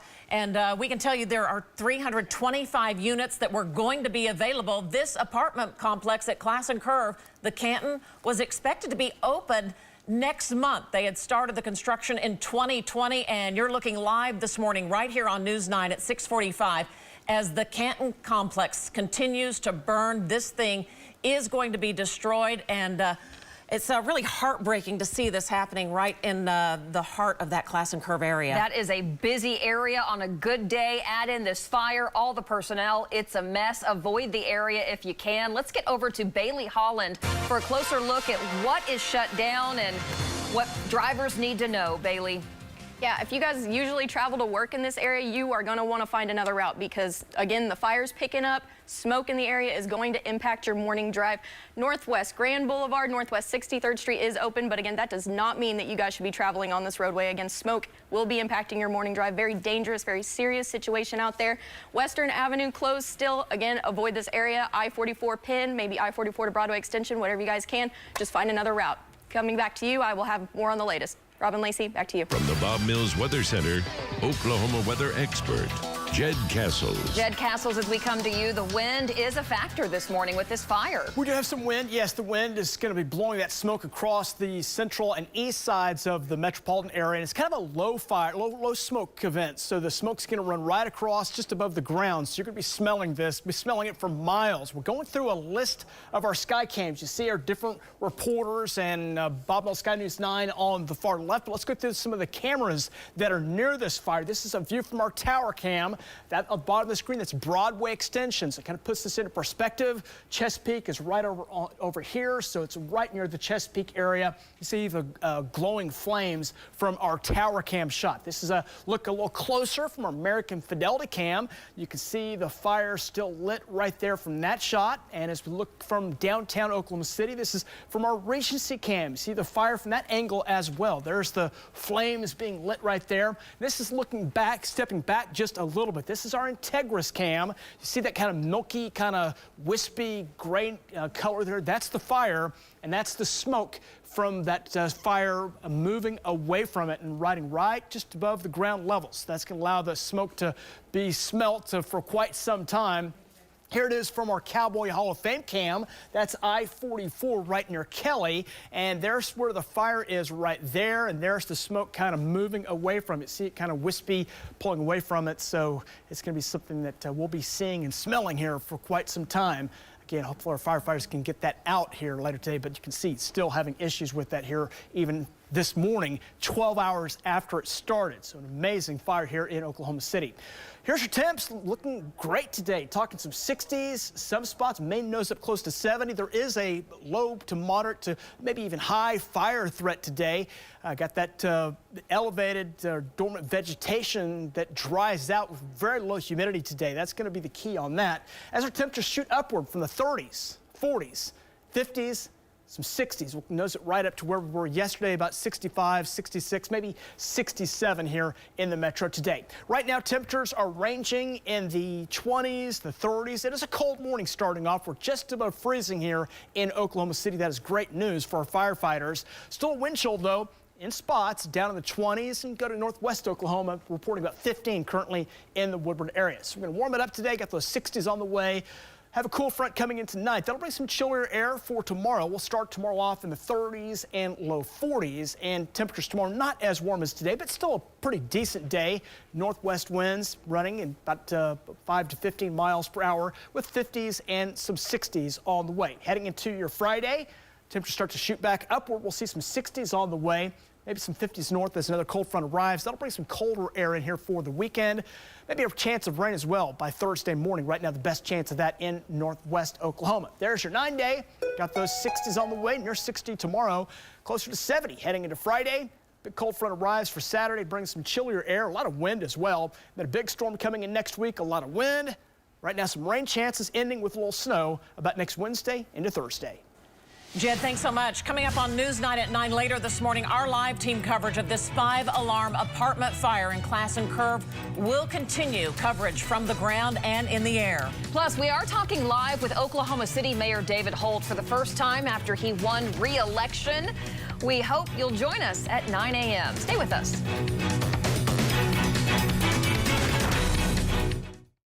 Hey, Gary, watch this.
Text MONSTER to 79640 for your chance to win tickets.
The Canton Place apartment complex, Northwest 63rd and Grand. Let's get out to Colby Thelen. He's live on the ground, and things are changing over again, Colby. That's right, and it's changing over. It's a shift change is about to happen. We've seen some new crews coming in, and the crews that have been working all morning, overnight, they're getting some much needed rest. I want to bring in Chief Benny Fulkerson to talk about the situation right now. When we're looking at the aerial footage, it almost looks like, oh my goodness, the situation is a lot worse. How would you describe it compared to just an hour ago when we spoke with you? Yeah, so we're still in the process of trying to access portions of the building where we still have hot spots. There's still active fire in places, and there's going to be probably throughout the day. We just can't commit crews to the inside of this building because of the deteriorated state that it is now in from the fire conditions and also from all the water that we have flowed in, which is a lot of weight. It's just not safe to commit crews to the interior. So that's the challenge right now. As you mentioned, we do have fresh crews coming in now, so we're doing what we call shift change, passing on information to the oncoming crews, and we're going to be picking up now with some fresh personnel to get these tired firefighters home, get them some rest. They've been out here all night long. Exactly. We're looking at this side of the building. We've been out here on this side all morning. Yeah. You see the upper portion is collapsed, of course. Yes. You mentioned that this was actually one of the worst hit spots, and it's because of where it was. Explain that a little. Yeah, so what you're seeing on this side was probably the more difficult spot because we weren't able to put our fire apparatus, our rigs, close enough to it to position our ladders the way we would like to have done. And the reason is this is still under construction. The concrete's not all poured in some places, and there's this it's muddy and just not finished up close to the building, so we just couldn't get as close as we would have liked. We do have firefighters in the parking garage right now utilizing the standpipe system in there, and they're actually using just hand lines to access some of this fire that you're still seeing. So we still have a lot of work ahead of us. This has just been an ongoing thing, unfortunately, very difficult and just so large. It's nearly 400,000 square feet.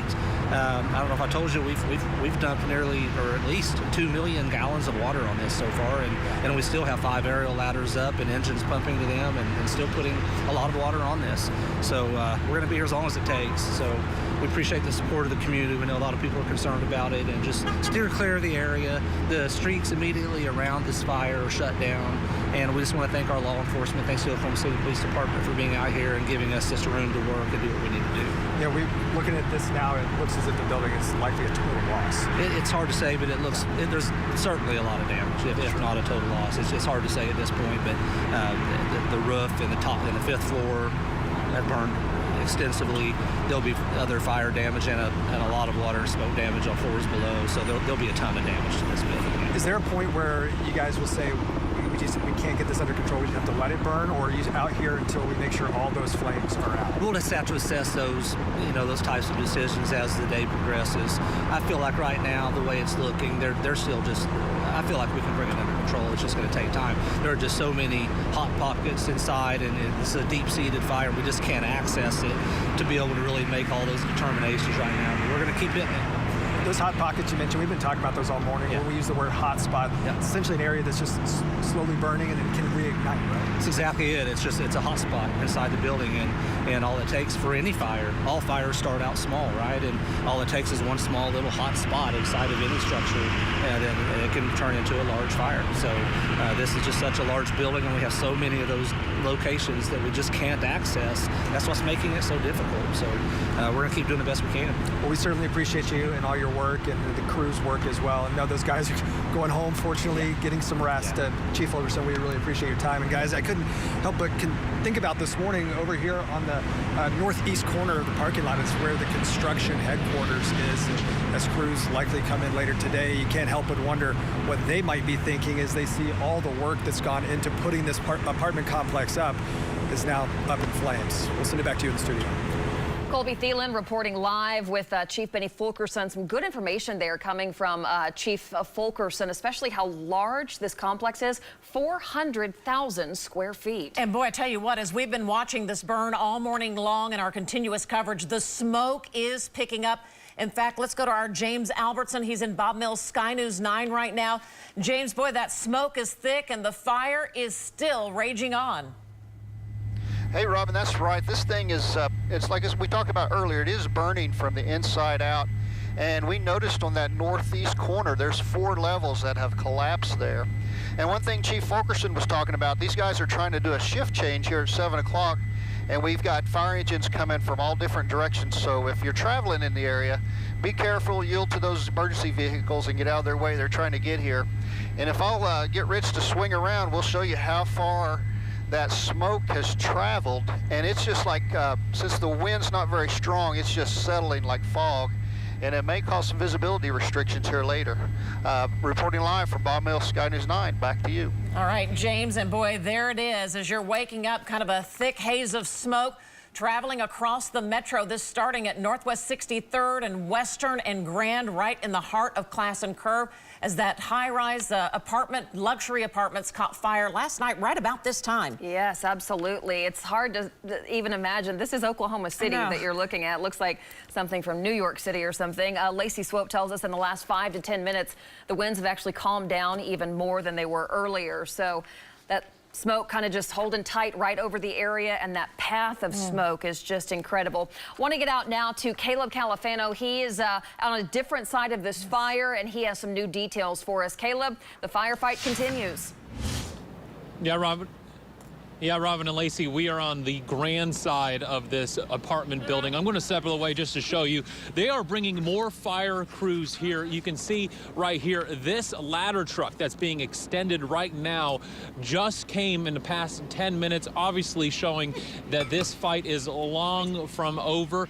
As Chief Fulkerson was saying, this ceiling, this roof area is made out of a rubberized material, making it difficult for these firefighters who have now been fighting for more than 12 hours. But as you can see here, even as the sun starts to come up, they've got another ladder truck extending up, and they've got more fire crews ready and waiting to try to contain this fire as best as they could.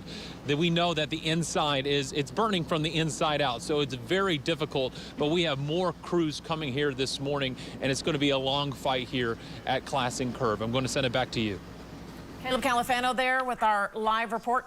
Caleb, thank you so much. We're going to switch gears, and this is definitely an area to avoid. Let's go to Bailey Holland.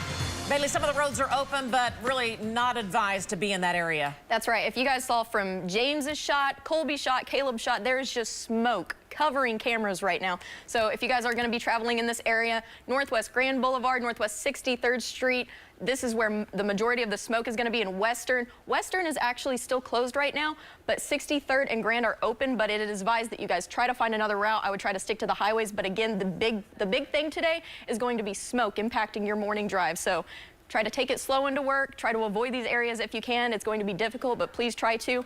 Robin and Lacey, I'll send it back to you guys for now. Bailey, thank you so much. And we're going to get Lacey Swope lined up here in just a second, but kind of a nugget on this fire. 2 million gallons of water put on that fire so far, and that's the equivalent of 4 Olympic-sized swimming pools, just for reference. Yeah, and it's not enough at this point because they continue dumping more water on there. We're going to continue to talk with our crews in just a moment, but the other story this morning, as you're waking up, look at all that heavy smoke. As we go to Lacey Swope. Lacey, this is going to cause some problems out there this morning. It really is. And like Bailey was saying, you're going to see that on your morning commute. You're going to see that on your drive. You're going to smell the smoke for sure for 10 to maybe 20, 30 miles away. We've heard reports from people in Del City and Midwest City smelling the smoke this morning. When we talked to James earlier, he was saying that the smoke was going all the way down to Lake Stanley Draper. Now, I want to show you kind of the live wind gusts.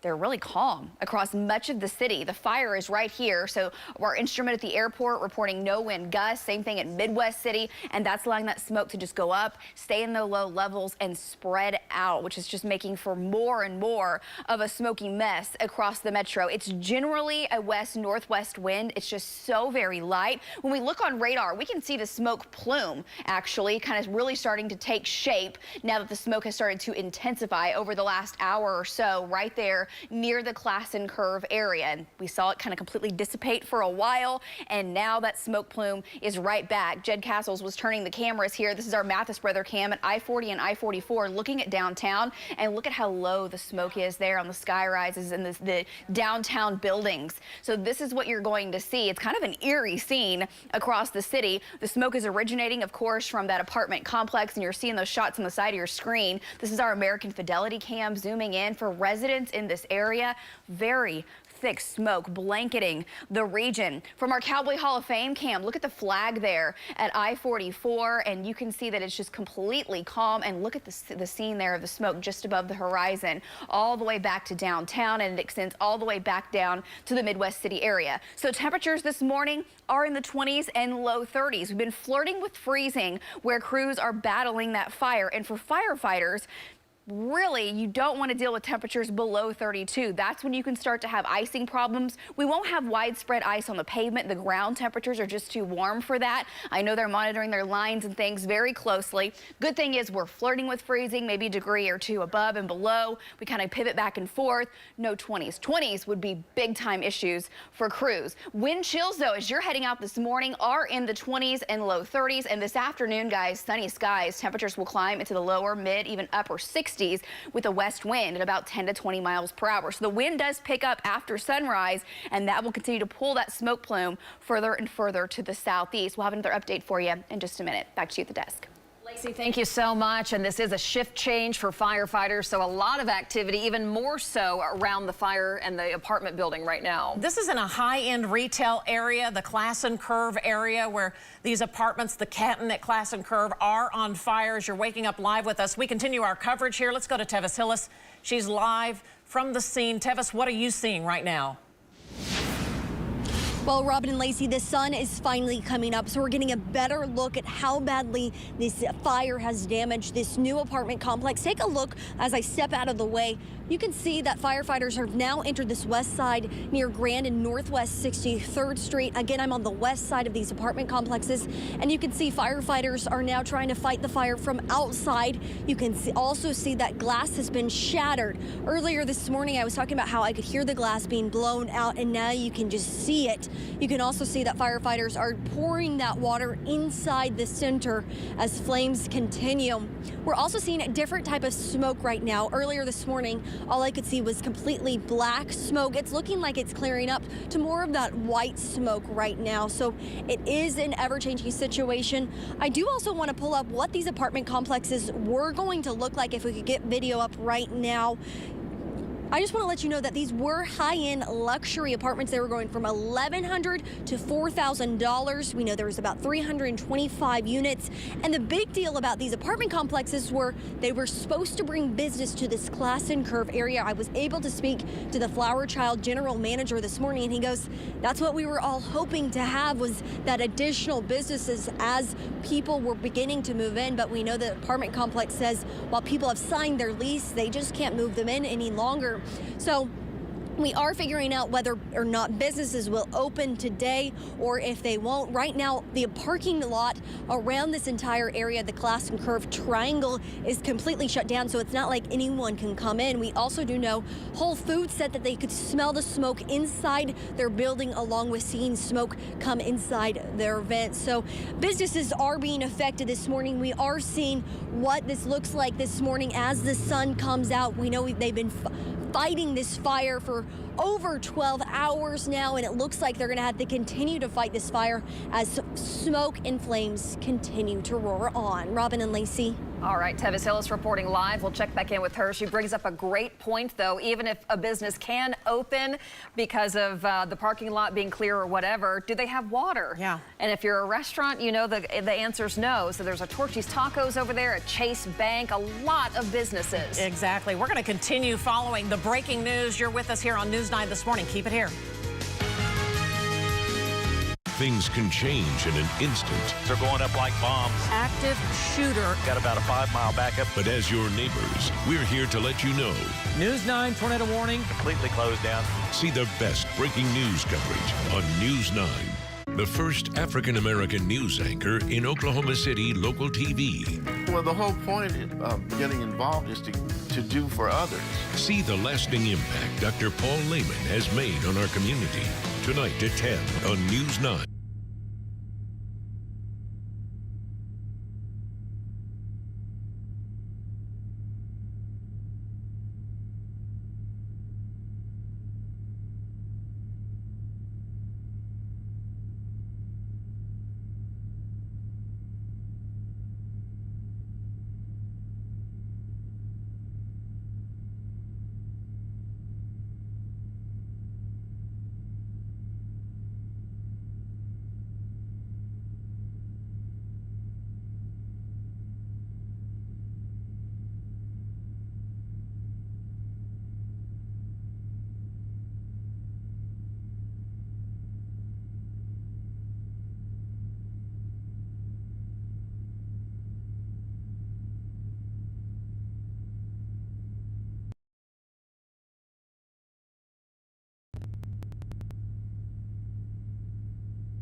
Yeah, Jim did me a solid, brother. I'm ready to go.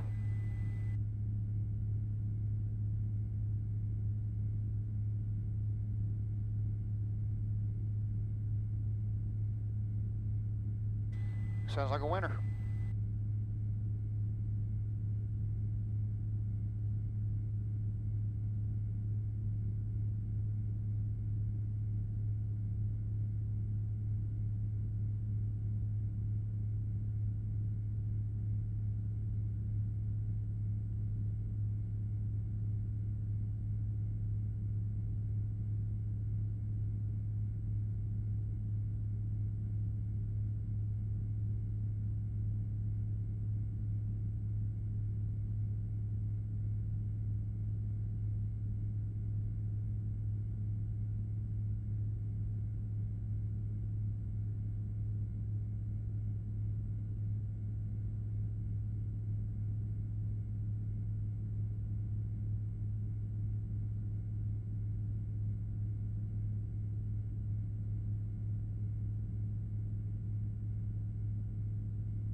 Last 10 years or so here in the heart of Oklahoma City, right kind of between Oklahoma City and Nichols Hills. And look at the smoke and flames still coming out.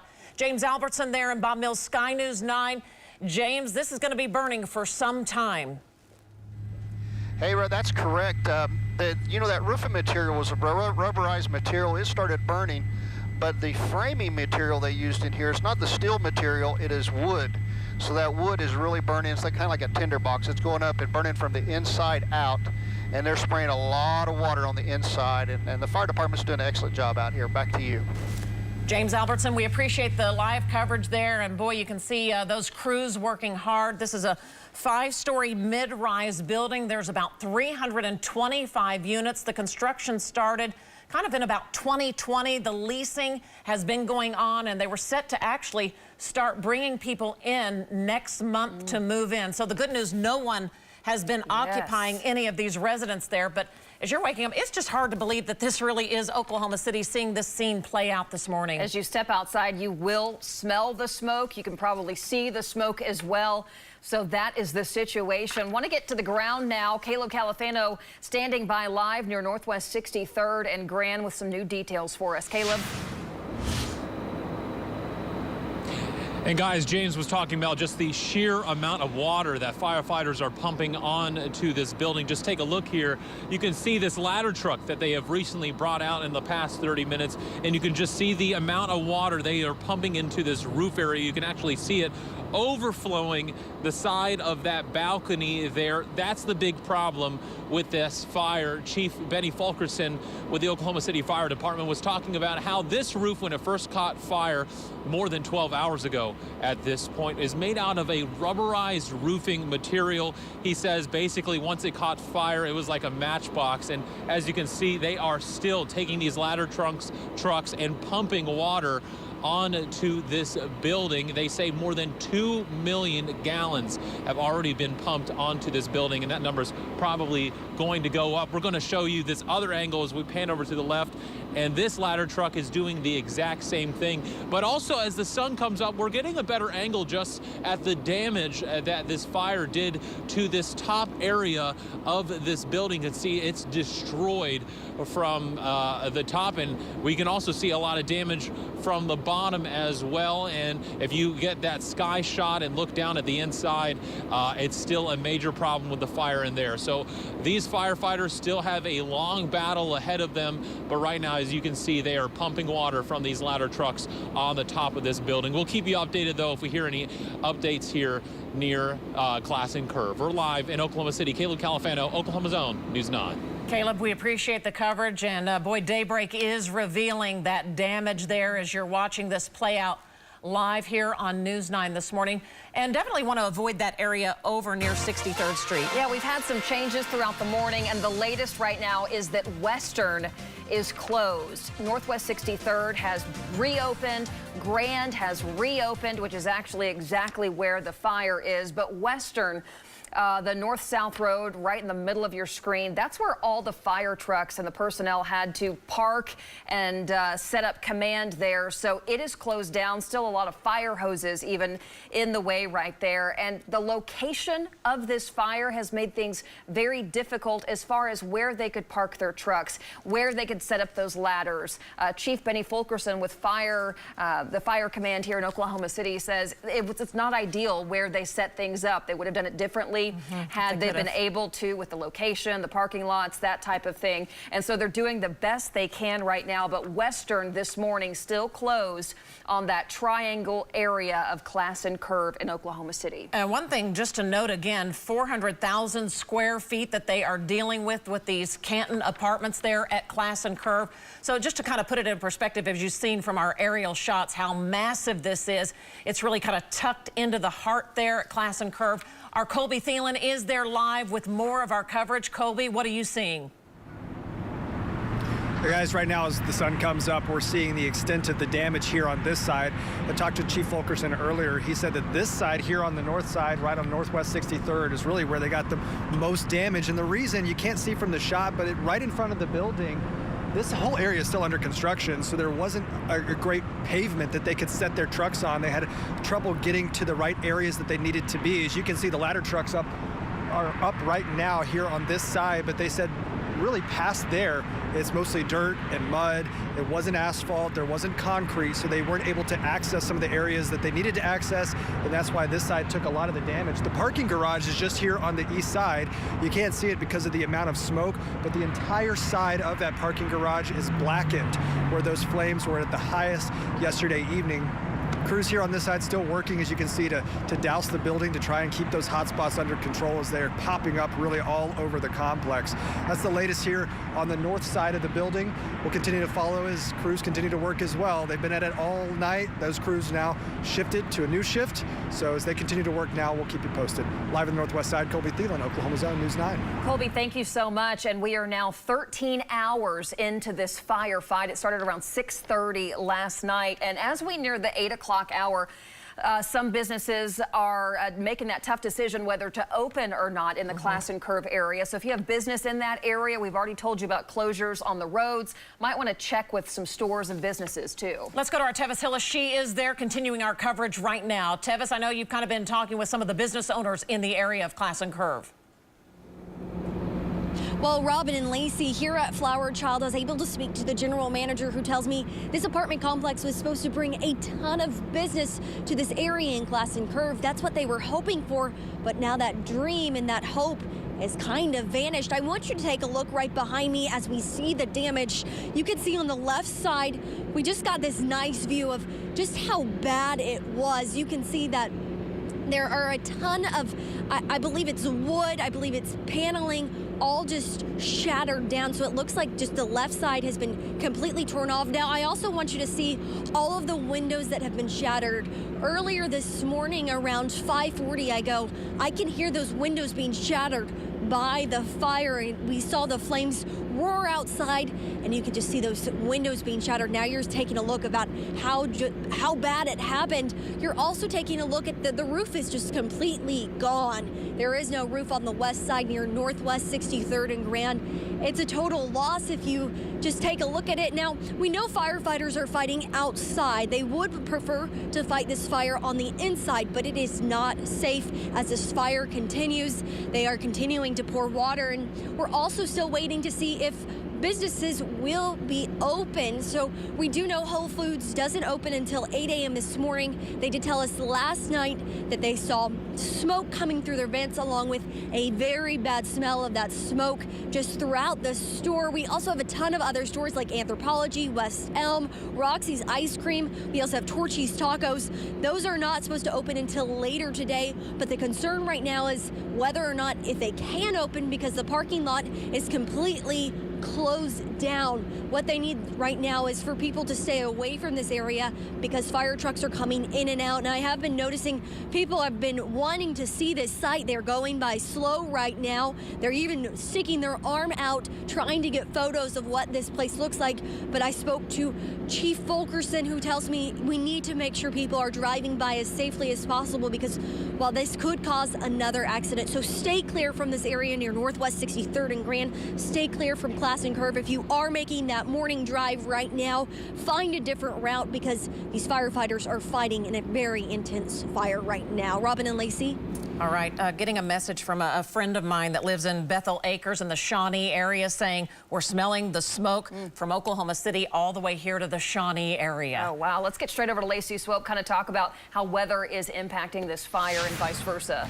The big thing is the wind, the direction of the wind, because that steers that smoke, and that's what's pulling it all the way down into Pottawatomie County. We've heard from folks over Lake Stanley Draper, down to Midwest City, even Dell City, really smelling the smoke, seeing the smoke. In the last 30 minutes or so, winds went from gusting about 5 to 10 out of the west-northwest to really pretty calm and tranquil, and that's just allowed the smoke to kind of spread out and become even thicker right here closer to the fire, up to downtown, back up to Classen Curve. So if we look across the region, look at our tower cam, look how thick the smoke is, how dark the smoke is, still coming up, and even from our tower cam here at News 9, you can see the fire trucks there and the water being shot on that building. Now this is being pulled down to the south, down to downtown. When we look at our Integris cam, Northwest Expressway, Lake Hefner Parkway, pointed back towards the east, smoke over the horizon and extending all the way to Pottawatomie County. That's a good, what, 30, 35 miles of the smoke. Downtown, look at downtown this morning. If you're headed to the downtown area, that smoke is now the lowest levels of the skyscrapers, the buildings, and that's what you're going to be smelling and you're going to be breathing as you're heading into the downtown region. From our SSM Health Cam on the east side, looking back towards the west, towards the downtown area, you can see the smoke all across the horizon. And until the winds pick up, which will be probably in the next hour or two, they'll start to increase a little bit more. That smoke is going to stay in the very low levels. The wind would be a little beneficial to kind of help filter it out and push it out some. Temperature is still 31 degrees in Oklahoma City and 29 in Edmond, 24 in Piedmont. I mentioned this earlier. The ground temperatures are way too warm for any of the water that the firefighters are putting on this fire to freeze. I know they're monitoring their lines and their hoses very quickly, but the good thing is we're not in the 20s in the region of the fire. Temperatures is being impacted by the wind. It feels like the 20s as you step outside. You'll want the coat, and this afternoon, heading out and about, temperatures will climb into the mid and upper 60s. We'll talk much more about the kind of the wind trajectory here in just a little bit. For now, back to you guys. Lacey, thank you so much. Want to show you some different camera shots across the metro and what those vantage points look like. If we could start first with our Regency camera, showing you some live pictures. That is right in the heart of downtown. You can see white smoke billowing. Earlier it was black, very much on fire. Things still on fire, but it looks like with white smoke they're getting some progress, a little bit at least. So that's the downtown area looking north. Let's look at our tower cam from here at News 9, looking over to the west. There's the Chesapeake campus you can see, and the Canton apartments really right adjacent across the street there from Chesapeake off 63rd and Grand, and heavy smoke pouring through. It's kind of changed over just in the last few minutes. We had a lot of flames early this morning. Now we have a lot of that white smoke. Firefighters still on the scene. They did a shift change at 7 a.m. They've been there for 12 hours, working diligently through the night, trying to really get this thing under control. Absolutely. Our crews at the scene are saying they can see water just pouring off of the balconies there. Want to take a shot from our roof camera now as we kind of take a round robin of all these different angles. Our roof cam, that's right at Wilshire and Kelly. So to the north of this fire, you can see it very much so on the horizon. All right, Mathis Brothers City Cam. Let's go ahead and take a look at our Mathis Brothers City Cam. You can see this haze of smoke across the metro area as you're waking up. We've had reports as far away as the Shawnee area where folks can smell the smoke as well. So this is what's greeting us on a Wednesday morning, 7:30. You're watching continuous coverage of a 5-alarm fire here in the metro. Back after this.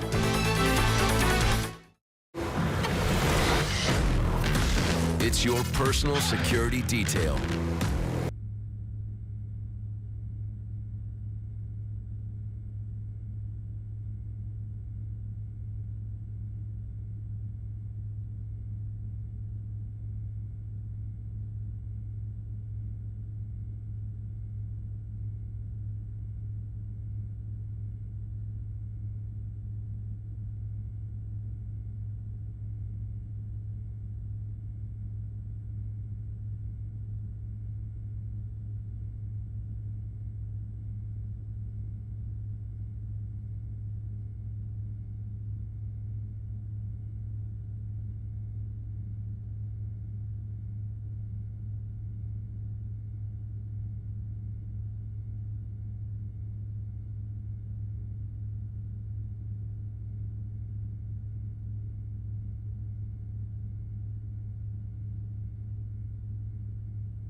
spots under control. I will tell you, though, that what we're seeing in looks like a little bit fresher crews. Obviously, they came in at around 7 o'clock this morning. They're climbing back up the ladders to work on spraying different areas of the building. This side, we're told by Chief Fulkerson, was one of the hardest hit sides because of access. The trucks that you can see right here behind me, that is about as close as they can get to the east side of the building, and that's where a lot of those active flames were sparking up early this morning, particularly between the building and the parking garage, which you can see just right here behind me. If you look at the far side of that parking garage, you can see it's totally black from where those flames were running up along the side of it. Right now, it looks like it is under better control than it was earlier this morning. Once they changed those crews out, they were able to move down more on the eastern side of the building and hit some of those spots that were popping up, reigniting earlier this morning. It looks like they're starting to get those under control now, and that's the latest here. We'll continue to monitor that, keep you posted with the latest as soon as we learn more. We'll send it back to you. Good job there, Colby Thelen. We appreciate it very much. The pictures from the sky from Bob Mills SkyNews 9 really have been giving us an insight of what happened on top of that building. Let's go to James Albertson right now with the update here at 7:35. James, how does it look from your vantage point? Hey, Robin, that picture right there says it all. They're just pouring water on this thing. That roof, you know, that rubberized roof burnt last night, set the frame of this building on fire, and it's just been burning from the inside out all morning. And we're just blessed here in Oklahoma City that we have this type of equipment where these guys can just fight this fire from outside and not get themselves in danger. And they're doing a good job. Earlier this morning, there was a lot of flames. They've just about got this thing put out. Reporting live, Bob Mills SkyNews 9. Back to you.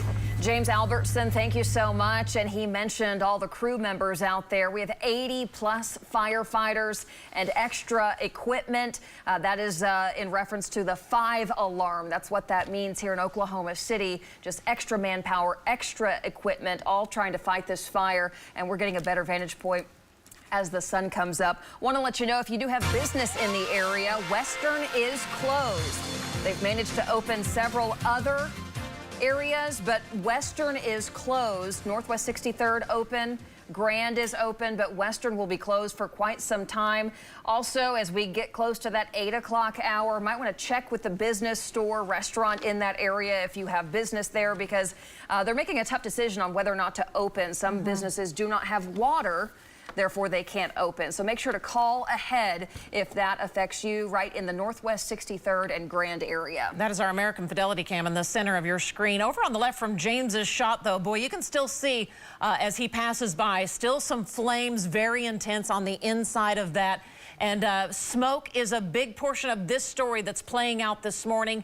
At 7:37, this is a live look from our cameras across the metro and from Bob Mills SkyNews 9. And as James pans out a little bit there, you can see that smoke is just kind of putting a big haze over the metro area this morning, and it is going on for miles. Let's check in with our Tevis Hillis. She is there live on the west side of the Canton at Classen Curve. Tevis, good morning.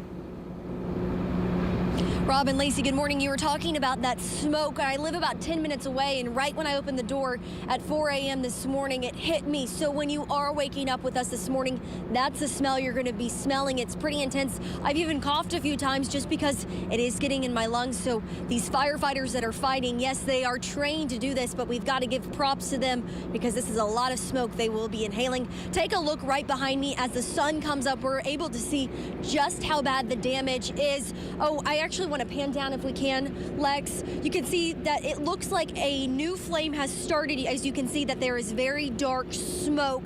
So when there is dark smoke, that we know flames are happening, and firefighters can't run inside and go and take the fire out. What they're going to have to do is fight from the outside in. So we can see dark smoke, which means new flames are happening. Earlier this morning around 5:40, the flames were just roaring right outside this area west of this apartment complex on Northwest 63rd and Grand, and you could just hear the glass being blown out. So they are fighting this the best that they can, but the flames still roar on is the story.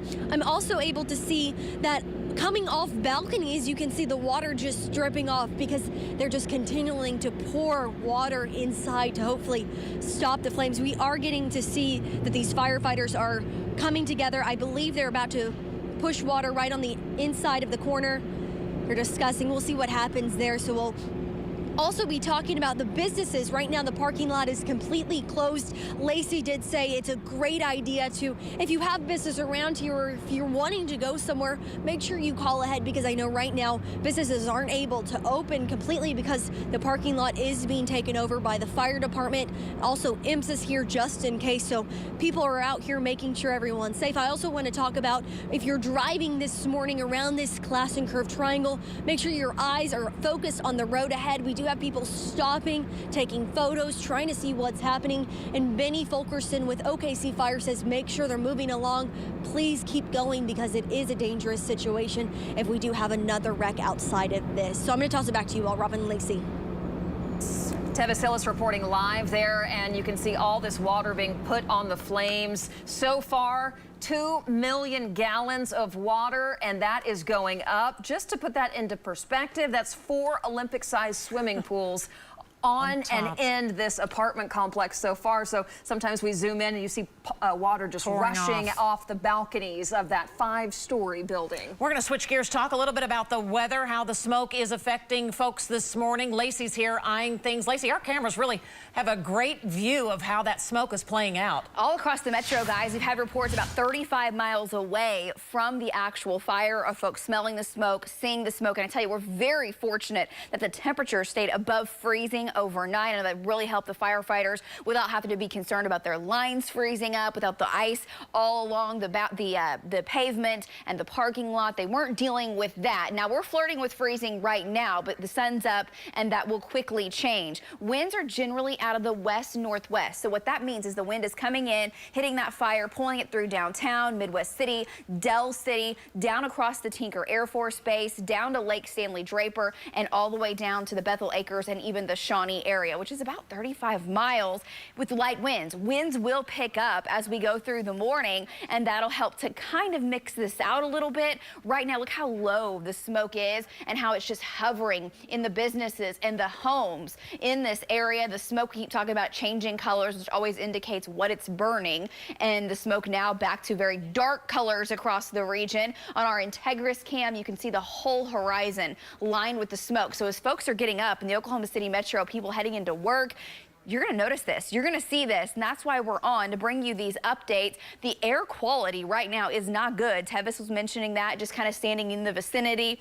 Definitely she's feeling that in her lungs, so be safe to our crews out there, that's for sure. But downtown Oklahoma City even, very hazy, very smoky with the light breeze, and then sometimes the wind's just completely calm. Temperatures are in the 30s. We've got 29 Edmond. It's colder. It is colder in Piedmont as well, but where the fire is located near Classen Curve to downtown, low 30s, slightly below freezing, but that will be changing. Wind chill, not a major factor in many locations. The wind chill is not even reported due to no wind gusts. Where we do have a bit of a wind, it feels like the 20s. Grab the coat this morning. 43 by 9, 61 at noon, and guys, we're heading into the mid and upper 60s as we head into the afternoon hours, and that northwest wind does increase some to 10 to 20. I know our crews are out on the ground, in the air, updating folks, because everyone that steps outside in the city, you're at least seeing the smoke if you don't smell it. Back to you guys.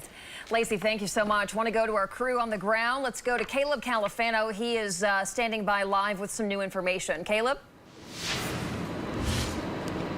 Hey, Robin and Lacey, well, we have moved a little closer to the building, and I just want to give you a shot. We've been talking all morning about the sheer amount of water that they have been putting on this apartment complex. Just take a look here. This essentially looks like a waterfall with the amount of water that is pouring over the side of this balcony here, and that's because there is one ladder truck here that has consistently been spraying water now for the past hour into the inside of this apartment complex, where we know a lot of that fire is still active. Although I also want to show you something as we pan over here to the other side. Stephen, if you can zoom in over on that sign there on this fence, that you can see that says Canton, and that's what the name of this apartment complex was going to be, the Canton At Classen Curve, and it was supposed to open next month. And you know, you're got to think. All right, we're having some trouble with the live shot there. We'll get it back. But on the left side of your screen, if we can pop up any of those camera angles, it just shows you how extensive this firefight is. It started at 6:30 last night. We're now past 13 hours and Yeah. it's still burning. From our Bob Mills SkyNews 9 shot, I don't know if we can see that water that was just pouring over the side. Rich Kriegel there at the helm with the camera and doing a great job there with James Albertson for us. Look at that. They pumped more than 2 million gallons of water, basically having to fight it from the outside, pouring it in. Firefighters saying they couldn't go inside for the fear that the building would collapse. Wasn't safe. Look at the inside. They're still on fire. Plumes of white smoke pouring out this morning. And this is the scene that's been playing out for 13 hours now.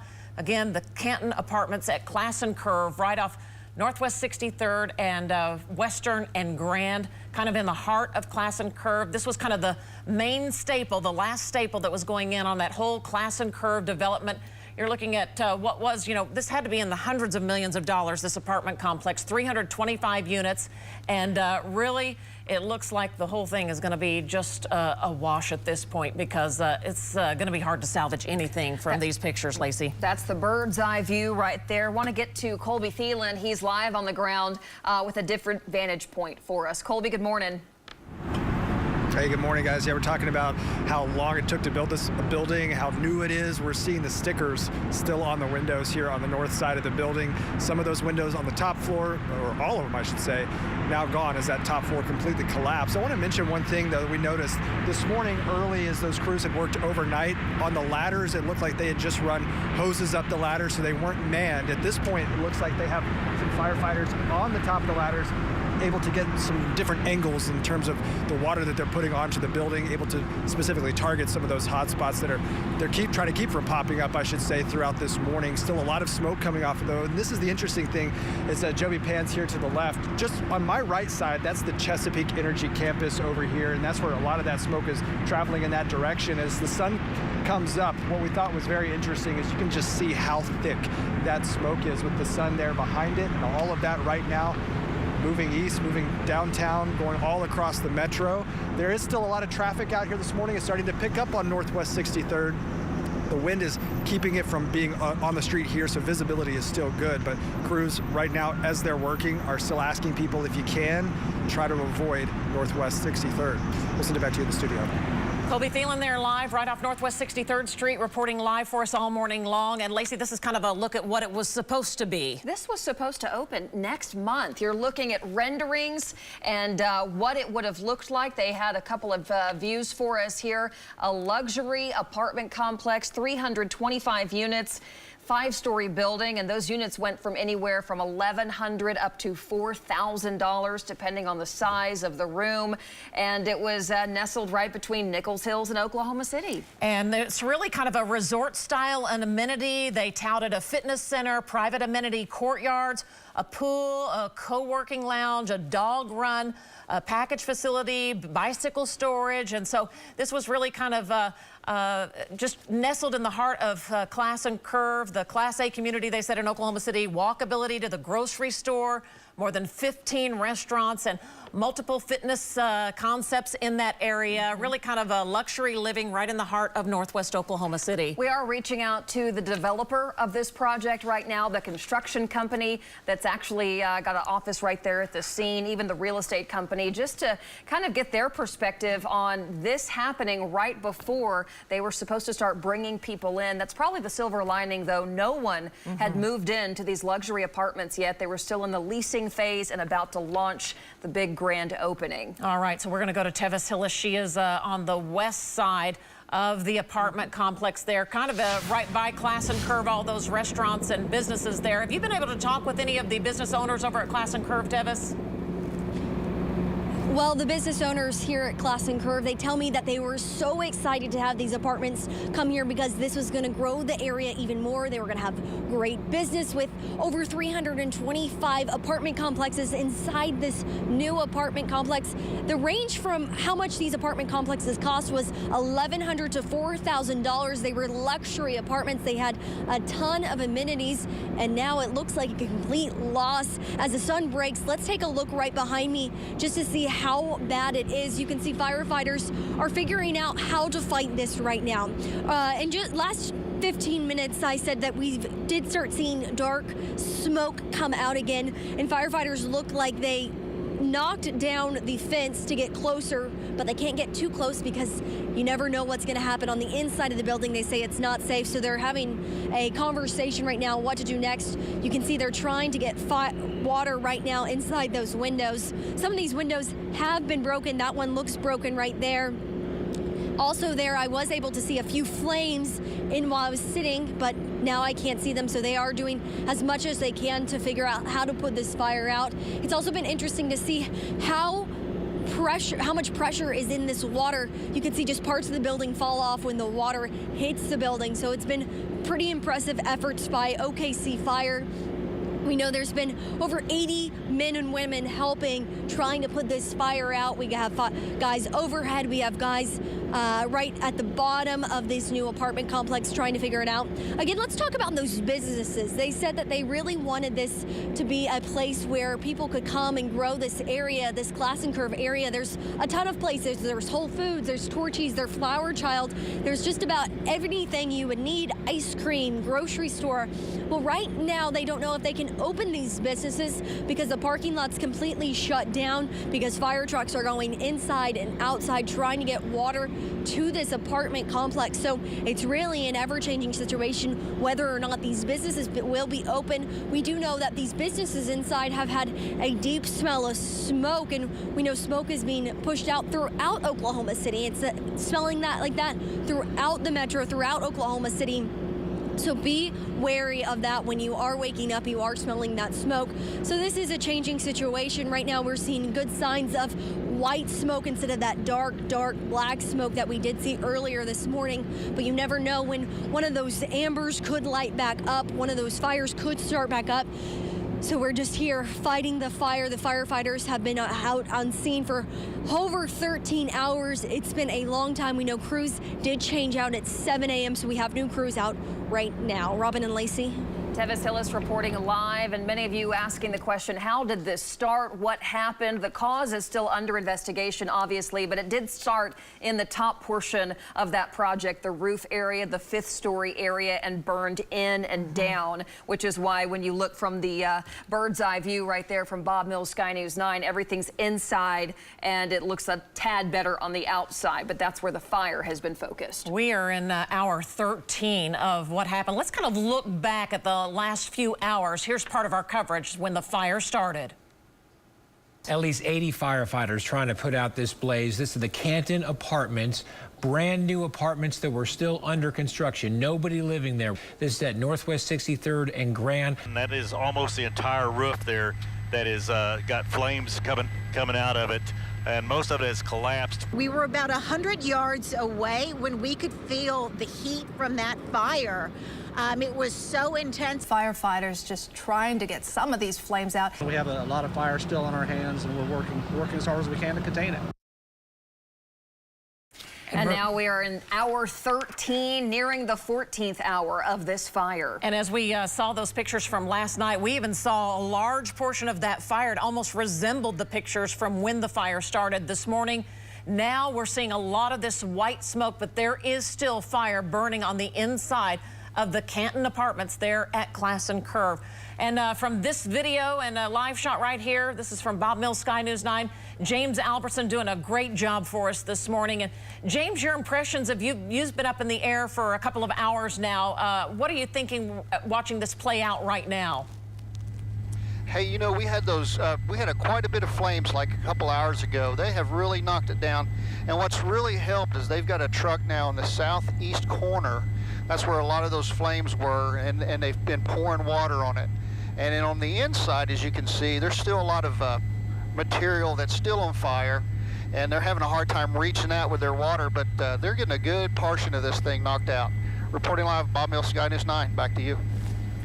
And that was James Albertson reporting live from our chopper over the scene right there. I want to get straight over to Lacey Swope and talk about the winds and all that smoke, Lace. That's what folks are noticing. You're waking up, maybe you're heading out on the roadways for just miles and miles around. You can see the smoke. Folks are smelling it 35 miles from here down Wake, all the way down to the Shawnee area. Winds are out of the northwest, but they're very light right now. Look at the thick smoke billowing out on our tower cam, looking over towards Classen Curve. Now, this is our SSI some health cam. This is I-40 and Douglas looking back towards the fire, and above the horizon there's kind of that eerie scene. Look at James's shot there of the smoke, just a river of smoke above the trees, above the homes this morning, and that is what you're going to notice. Winds generally out of the west-northwest, and right now there's no wind gusts to speak of. Winds are at about 2 to 3 miles per hour, but they do increase as we go through the day today. So I'm showing you future data here coming up by about 9-10 o'clock this morning.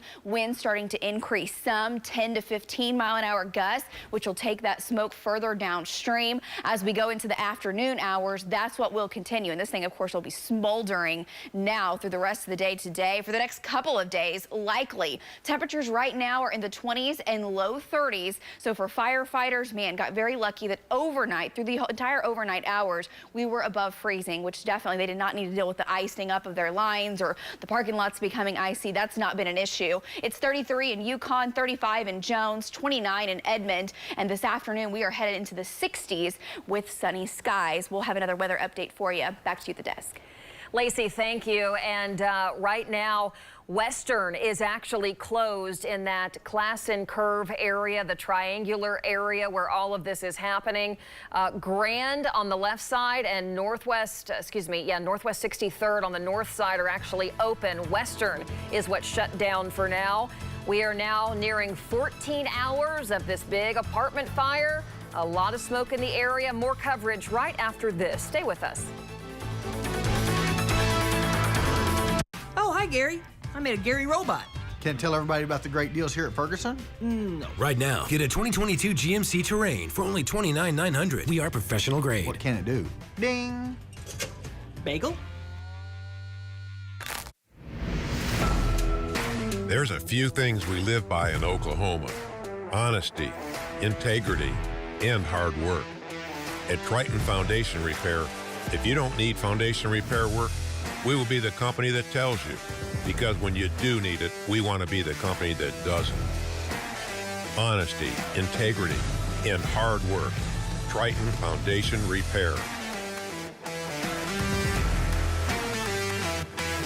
Homeowners experiencing the frustrations.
There are still flames inside that. They have been working hard. The crews, again, this has been a 5-alarm fire.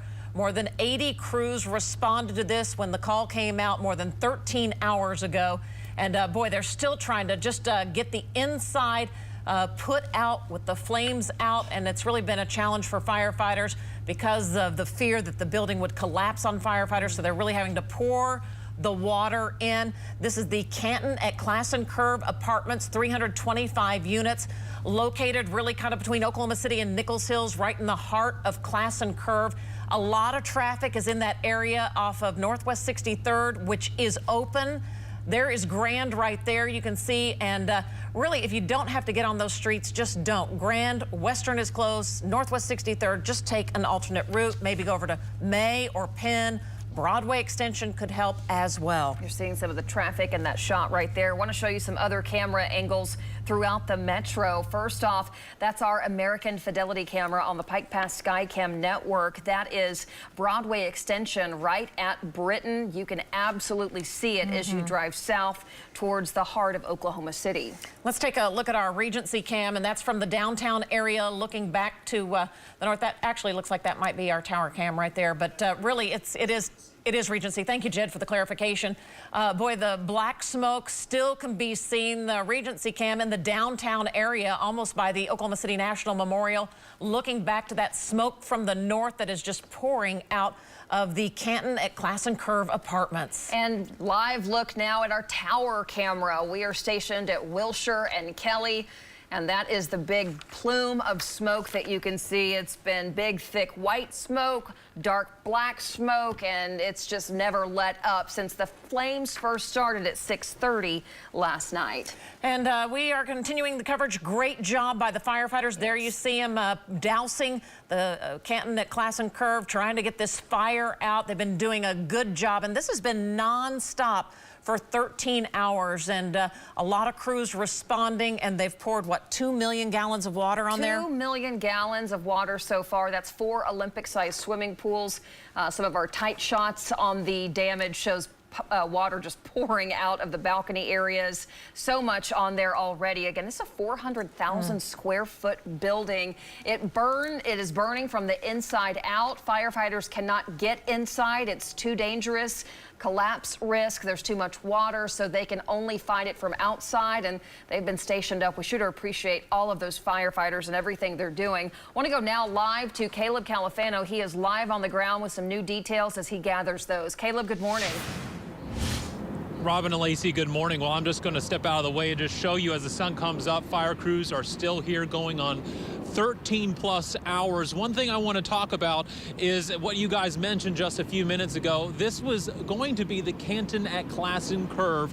And the crazy thing here is this was supposed to open next month. Now, I've covered a number of apartment fires, some very large. And I just want to say, thank goodness no one was living on the inside of this building at the time. We've seen what fires can do as they displace people. It's always something that's very devastating. And while this fire is devastating, fortunately, no one was living on the inside, and it's believed that there is no injuries as well. As you guys were saying, 326 units. So this is a very, very large building right here in the heart of Classen Curve. There's businesses surrounding here as well. But as you can see, just going back to the problem at hand, fire crews still trying their best to put out this fire. They're doing a great job here as well. We just saw this fire truck right in front of us spray fire on this side of the building. So they're doing the best they can. They've been working 13 plus hours now, but just to reiterate, thank goodness no one was living on the inside of this building at the time, and it seems like everyone is going to be okay. Back to you. All right, Caleb, we appreciate it very much. Let's get over to Jed Castles. Jed, a lot of folks telling us they can definitely smell that smoke in the air. You can definitely see it from so many of our cameras as well. Oh, definitely can see it. You know, Lacey just reported here just a moment ago, they're smelling and seeing this smoke all the way down in Shawnee. That's how far it's moved. What's going on here, the winds are not that strong, so it's just kind of a blanket that's just kind of moving from one spot to the next, so that it's able to contain all that smoke in its one little spot. So it's kind of moving. So we're seeing the smoke all the way down to Midwest City, Hera, reports now all the way over to Shawnee. So really kind of fascinating to have this kind of event happening here in Oklahoma City. This is our Integris cameras. This can be over near the Portland area, all the way down toward the Northwest Expressway, Hefner Parkway area. And looking back toward the smoke, you see the smoke plume. The fire is just behind this building. You can see that plume right there near the ground level, just kind of slowly working its way there along to a south and southeast direction. This is our OCCC cam. This is far southwest Oklahoma City, down near the airport, and this is looking toward the downtown skyline, and it's a smoggy, kind of smoky look there here early this morning. You see the haze there. This is our SSM health cam. This is Midwest City, and you can see that plume of smoke kind of rolling over Midwest City. They're smelling the smoke in Midwest City. You can see where the fire, the area that's kind of darker right there, that's the smoke from that fire. You see it kind of expanding out and away from that fire there. So temperatures, they've been cold and we're hovering around freezing right now. So firefighters are dealing with temperatures right around freezing. So if they're obviously all bundled up, but it's still very cold to our firefighters right now, hovering near freezing. Fortunately, don't believe this will be a major issue where things freeze up, but we're kind of teetering on that point. Eventually, that will start lifting here as we go through the morning hours. Now, as we look at our live winds right now, most of the winds here this morning have been, as I mentioned, very light, no strong wind at all. If we had strong wind, it really disperse that smoke and it wouldn't be as big of an effect. Because it's light, allows that kind of cloud of smoke to work its way across the eastern, southeast sides of the metro. Like I said, all the way down to Shawnee. So live view right now, 32 degrees, south to southwest winds at 3. 29 is the wind chill. That's our Cowboy Hall of Fame cam right there near I-44 and Kelly. I will look back toward the fire, and as Robin and Lacey have been mentioning, the smoke color has been changing. You know, when it's more of that white color, that's the steam from all the water that's being poured on it. When you get it black, they're not getting to those areas and able to get water on it, so allows that whatever that building is made of goes up in flames, has more of a darker black smoke. So we're seeing that building still burning here early this morning. Like they've been saying, over 12 hours now. This is amazing.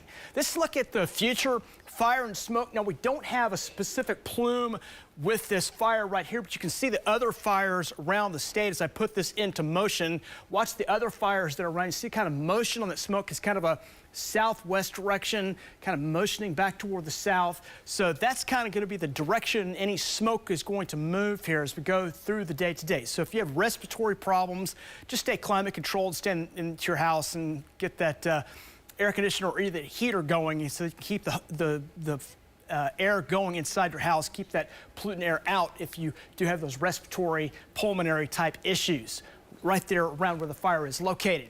So 60s and some low 70s are possible here today. It's going to be a great day. Should normally be around 52, so temperatures really coming up. It's going to be pleasant today. Now, we do have some fire danger statewide. This is going to be more of your grass fire type threat because we're going to have really low humidity. There's going to be some spots in the state today that have relative humidities down to as low as maybe about 10%. So the area around the state pretty combustible for some wildfires today. Now, the wind speeds won't allow for these fires to get really big and ravaging. It's not an extreme event, but fires certainly can start, and if they start out over a wide open space, they're tougher to contain. They can spread fairly quickly and make it more difficult for our firefighters. So definitely be careful between 11 and 4 p.m., which is when our time for the most opportunity for some fires will be today. It's going to be fair today. We'll see those 30s right now, but temperatures will shoot upward, 40s, 50s, and some 60s by lunchtime.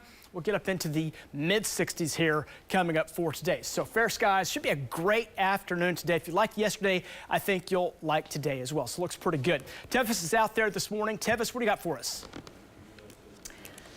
We'll bring it back here, actually.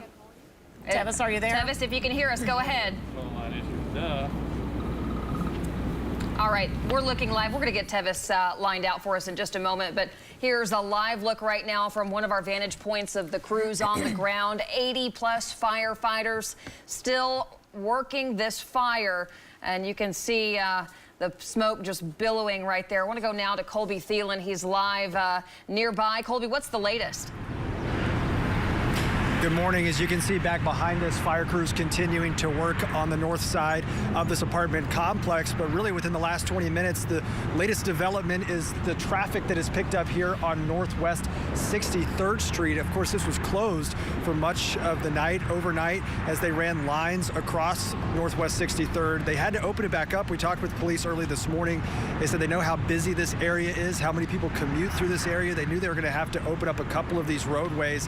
They worked to do that around 6 o'clock this morning, and right now traffic certainly picking up quite a bit out here. In fact, it's standstill at times right here as you're heading west on Northwest 63rd Street. Now, again, keep in mind, Western is still closed between 63rd and Classen, and the reason is because that's where fire crews took all of their apparatus. They had to run the lines across Western. They still have their checkpoints set up over on Western, so that's going to be closed through much of the morning and likely through much of the day as they continue to fight the fire here on this side of the building as well. So if you can, try and avoid Northwest 63rd. Otherwise, you might be sitting still here like many folks on their morning commute. We'll send it back to you in the studio. Hey, Colby, real quick, can your photographer just pan over and let us see a little bit of that traffic? Because we know in the drive time, Northwest 63rd is one of the main thoroughfares across the northwest side of Oklahoma City. And there you're looking back to the east, and Western is not too far away there. But boy, I tell you, slow going. So that is westbound traffic right there. Just take an alternate route if you can. Absolutely. Want to get out now to Tevis Hillis. She's also live at the scene. Tevis.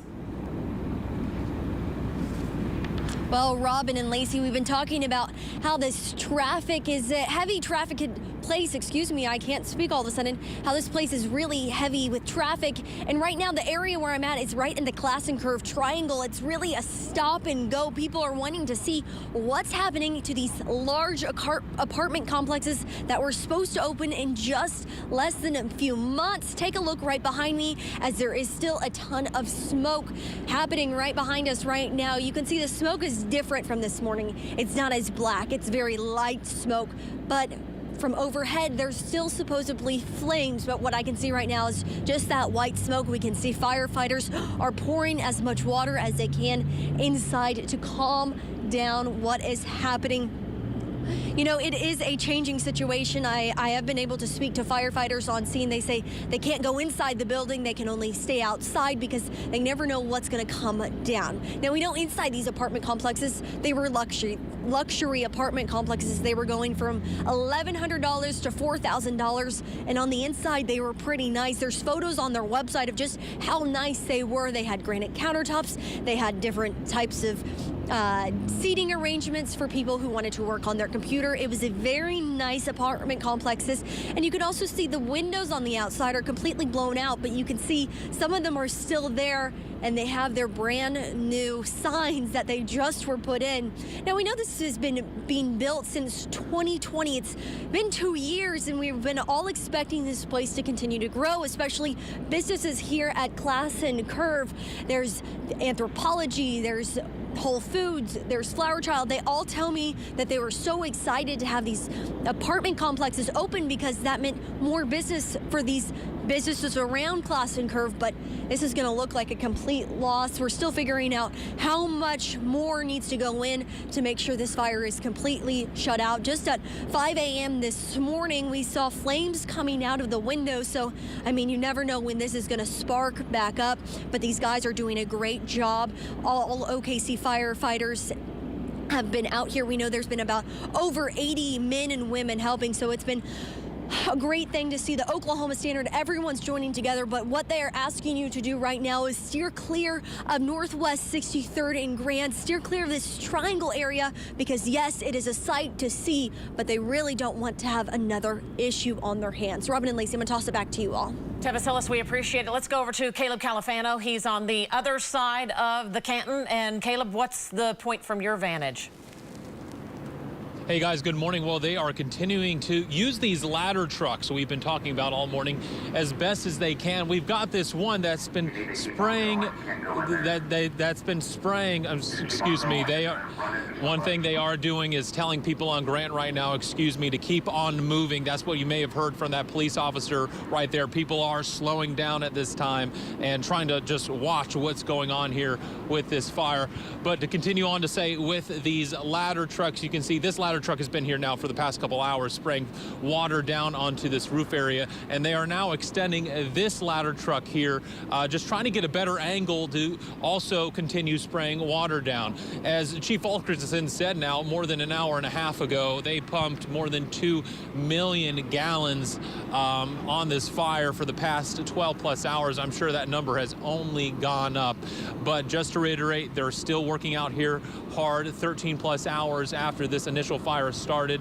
And again, as that police officer you may have heard just said, people here going on Grant or Northwest 63rd need to keep moving, because if not, they're going to cause a lot of backup, and everyone wants to slow down, stop, and take a look at this fire. As you can see here with this ladder truck, they are just continuing to spray water on every single piece of this apartment complex. So fire crews are working hard out here, and we will update you as we learn more throughout the day. Back to you. All right, that's Caleb Califano reporting live. The smoke, we're getting more comments. I see it, I can smell it, and I'm so far away from it. Let's get over to Jed Castles and talk about how the wind is playing a factor with that. Jed? Yeah, the key on this is that wind is so light, it's just allowing it just to be a blanket of that smoke that continues to travel away. Now, it does disperse the further it gets away from where the fire is located, which kind of highlight it right there where that little flame is located. Those winds are kind of a west to kind of a northwest direction, so the blowing smoke kind of rolling away over toward Midwest City. And Lacey's getting updates all the way over to Shawnee, getting folks reporting that smoke down that way. So winds right now are light.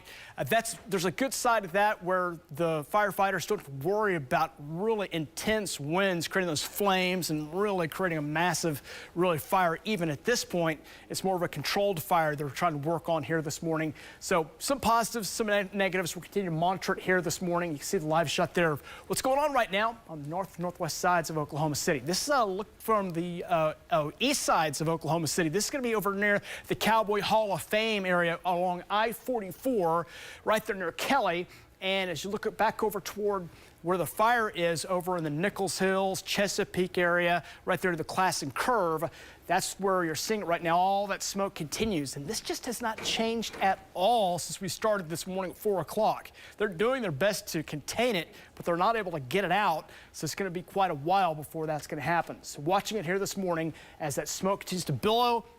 Anytime it's a dark smoke, that means it's catching something on fire. If you can get that white smoke, it means they're able to get some water on it, but it's more of a dark smoke right now. So this thing is still burning up that apartment complex there in the Nichols Hills area. Right now, let's check the future fire and smoke, kind of broaden the shot out here, because what you're going to see is a lot of the grass fires that have been going on here in the last 24 hours, and those do continue from parts of Kansas, southern parts of Oklahoma into Texas. And you can see kind of the motion of that smoke is kind of a northwest to southeast direction. Then it starts to change a bit and start to see maybe some southerly winds starting to develop by afternoon. So our winds may move that smoke around there with that fire in the north sides of Oklahoma City today. Right now, it's kind of a northwest to southeast. May see that change just a little bit if they can't get this put out in the next 6 hours. Temperatures today look good, though, 60s. Maybe near 70. Really pleasant temperatures. If you liked yesterday, you'll like today as well. There is a fire threat as well across Oklahoma, with that fire threat being very low relative humidity, which will be in that 10-20% range. A few gusts could climb above 15 miles per hour. And we've got that dormant vegetation is what will catch fire. So be careful with anything that has a chance to smoke or burn, create a flame. We're going to warm it up, 50s to near 60 by lunchtime. We'll get up in the mid to upper 60s coming up for today. We're going to take a break. We'll have more updates on the breaking news as that fire continues here this morning. Stay at News 9. We'll keep you advised. Hey, Gary, watch this. It's a teleporter, so we can get to customers even faster. Donnie, if those exist, people won't need cars. Oh, you're right. Right now, get a 2022 GMC Canyon for only $29,900. We are professional grade. Hey folks, Jerry and Al at Continental Siding. Jerry, how are we getting siding materials when some companies can't? We don't buy our materials from overseas. We make it ourselves right here in Missouri. In fact, we bought so much raw material last year, we're getting rebates this year. To thank you for supporting local manufacturing, we're passing our rebates to you. There's big discounts now, but they won't last long. Click or call now. This is the future of Oklahoma. And today, our commitment to students, teachers, and schools is more important than ever. The Oklahoma Lottery is proud to be a part of that commitment. Over the past 15 years, the lottery has contributed over $1 billion to the future through Oklahoma education. And we're not stopping there. The Oklahoma Lottery, investing in a future where we all win. At 3 o'clock, Carter's campaign for class president will go live. His platform? Thirsty for change? Juice boxes for all. At 4, Liz will bid online and win. Yes! Yes! Which is why at 2, I'm down the street preparing for the storm. So no matter what, the show will go on. Tap into the power of our 5G network. Choose any phone from any brand, and we make it free. Plus, get unlimited data for $30 a month from U.S. Cellular. Think premium can't be capable? Think again.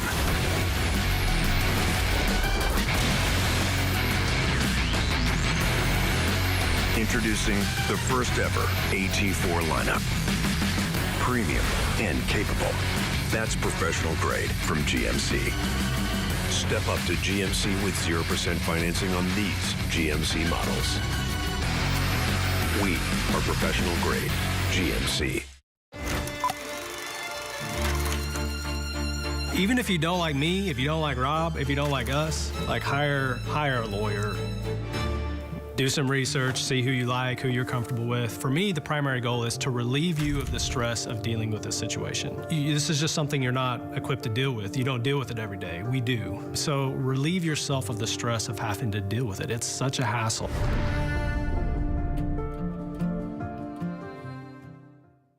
I just lost it. Oklahoma's own originals, only on News 9.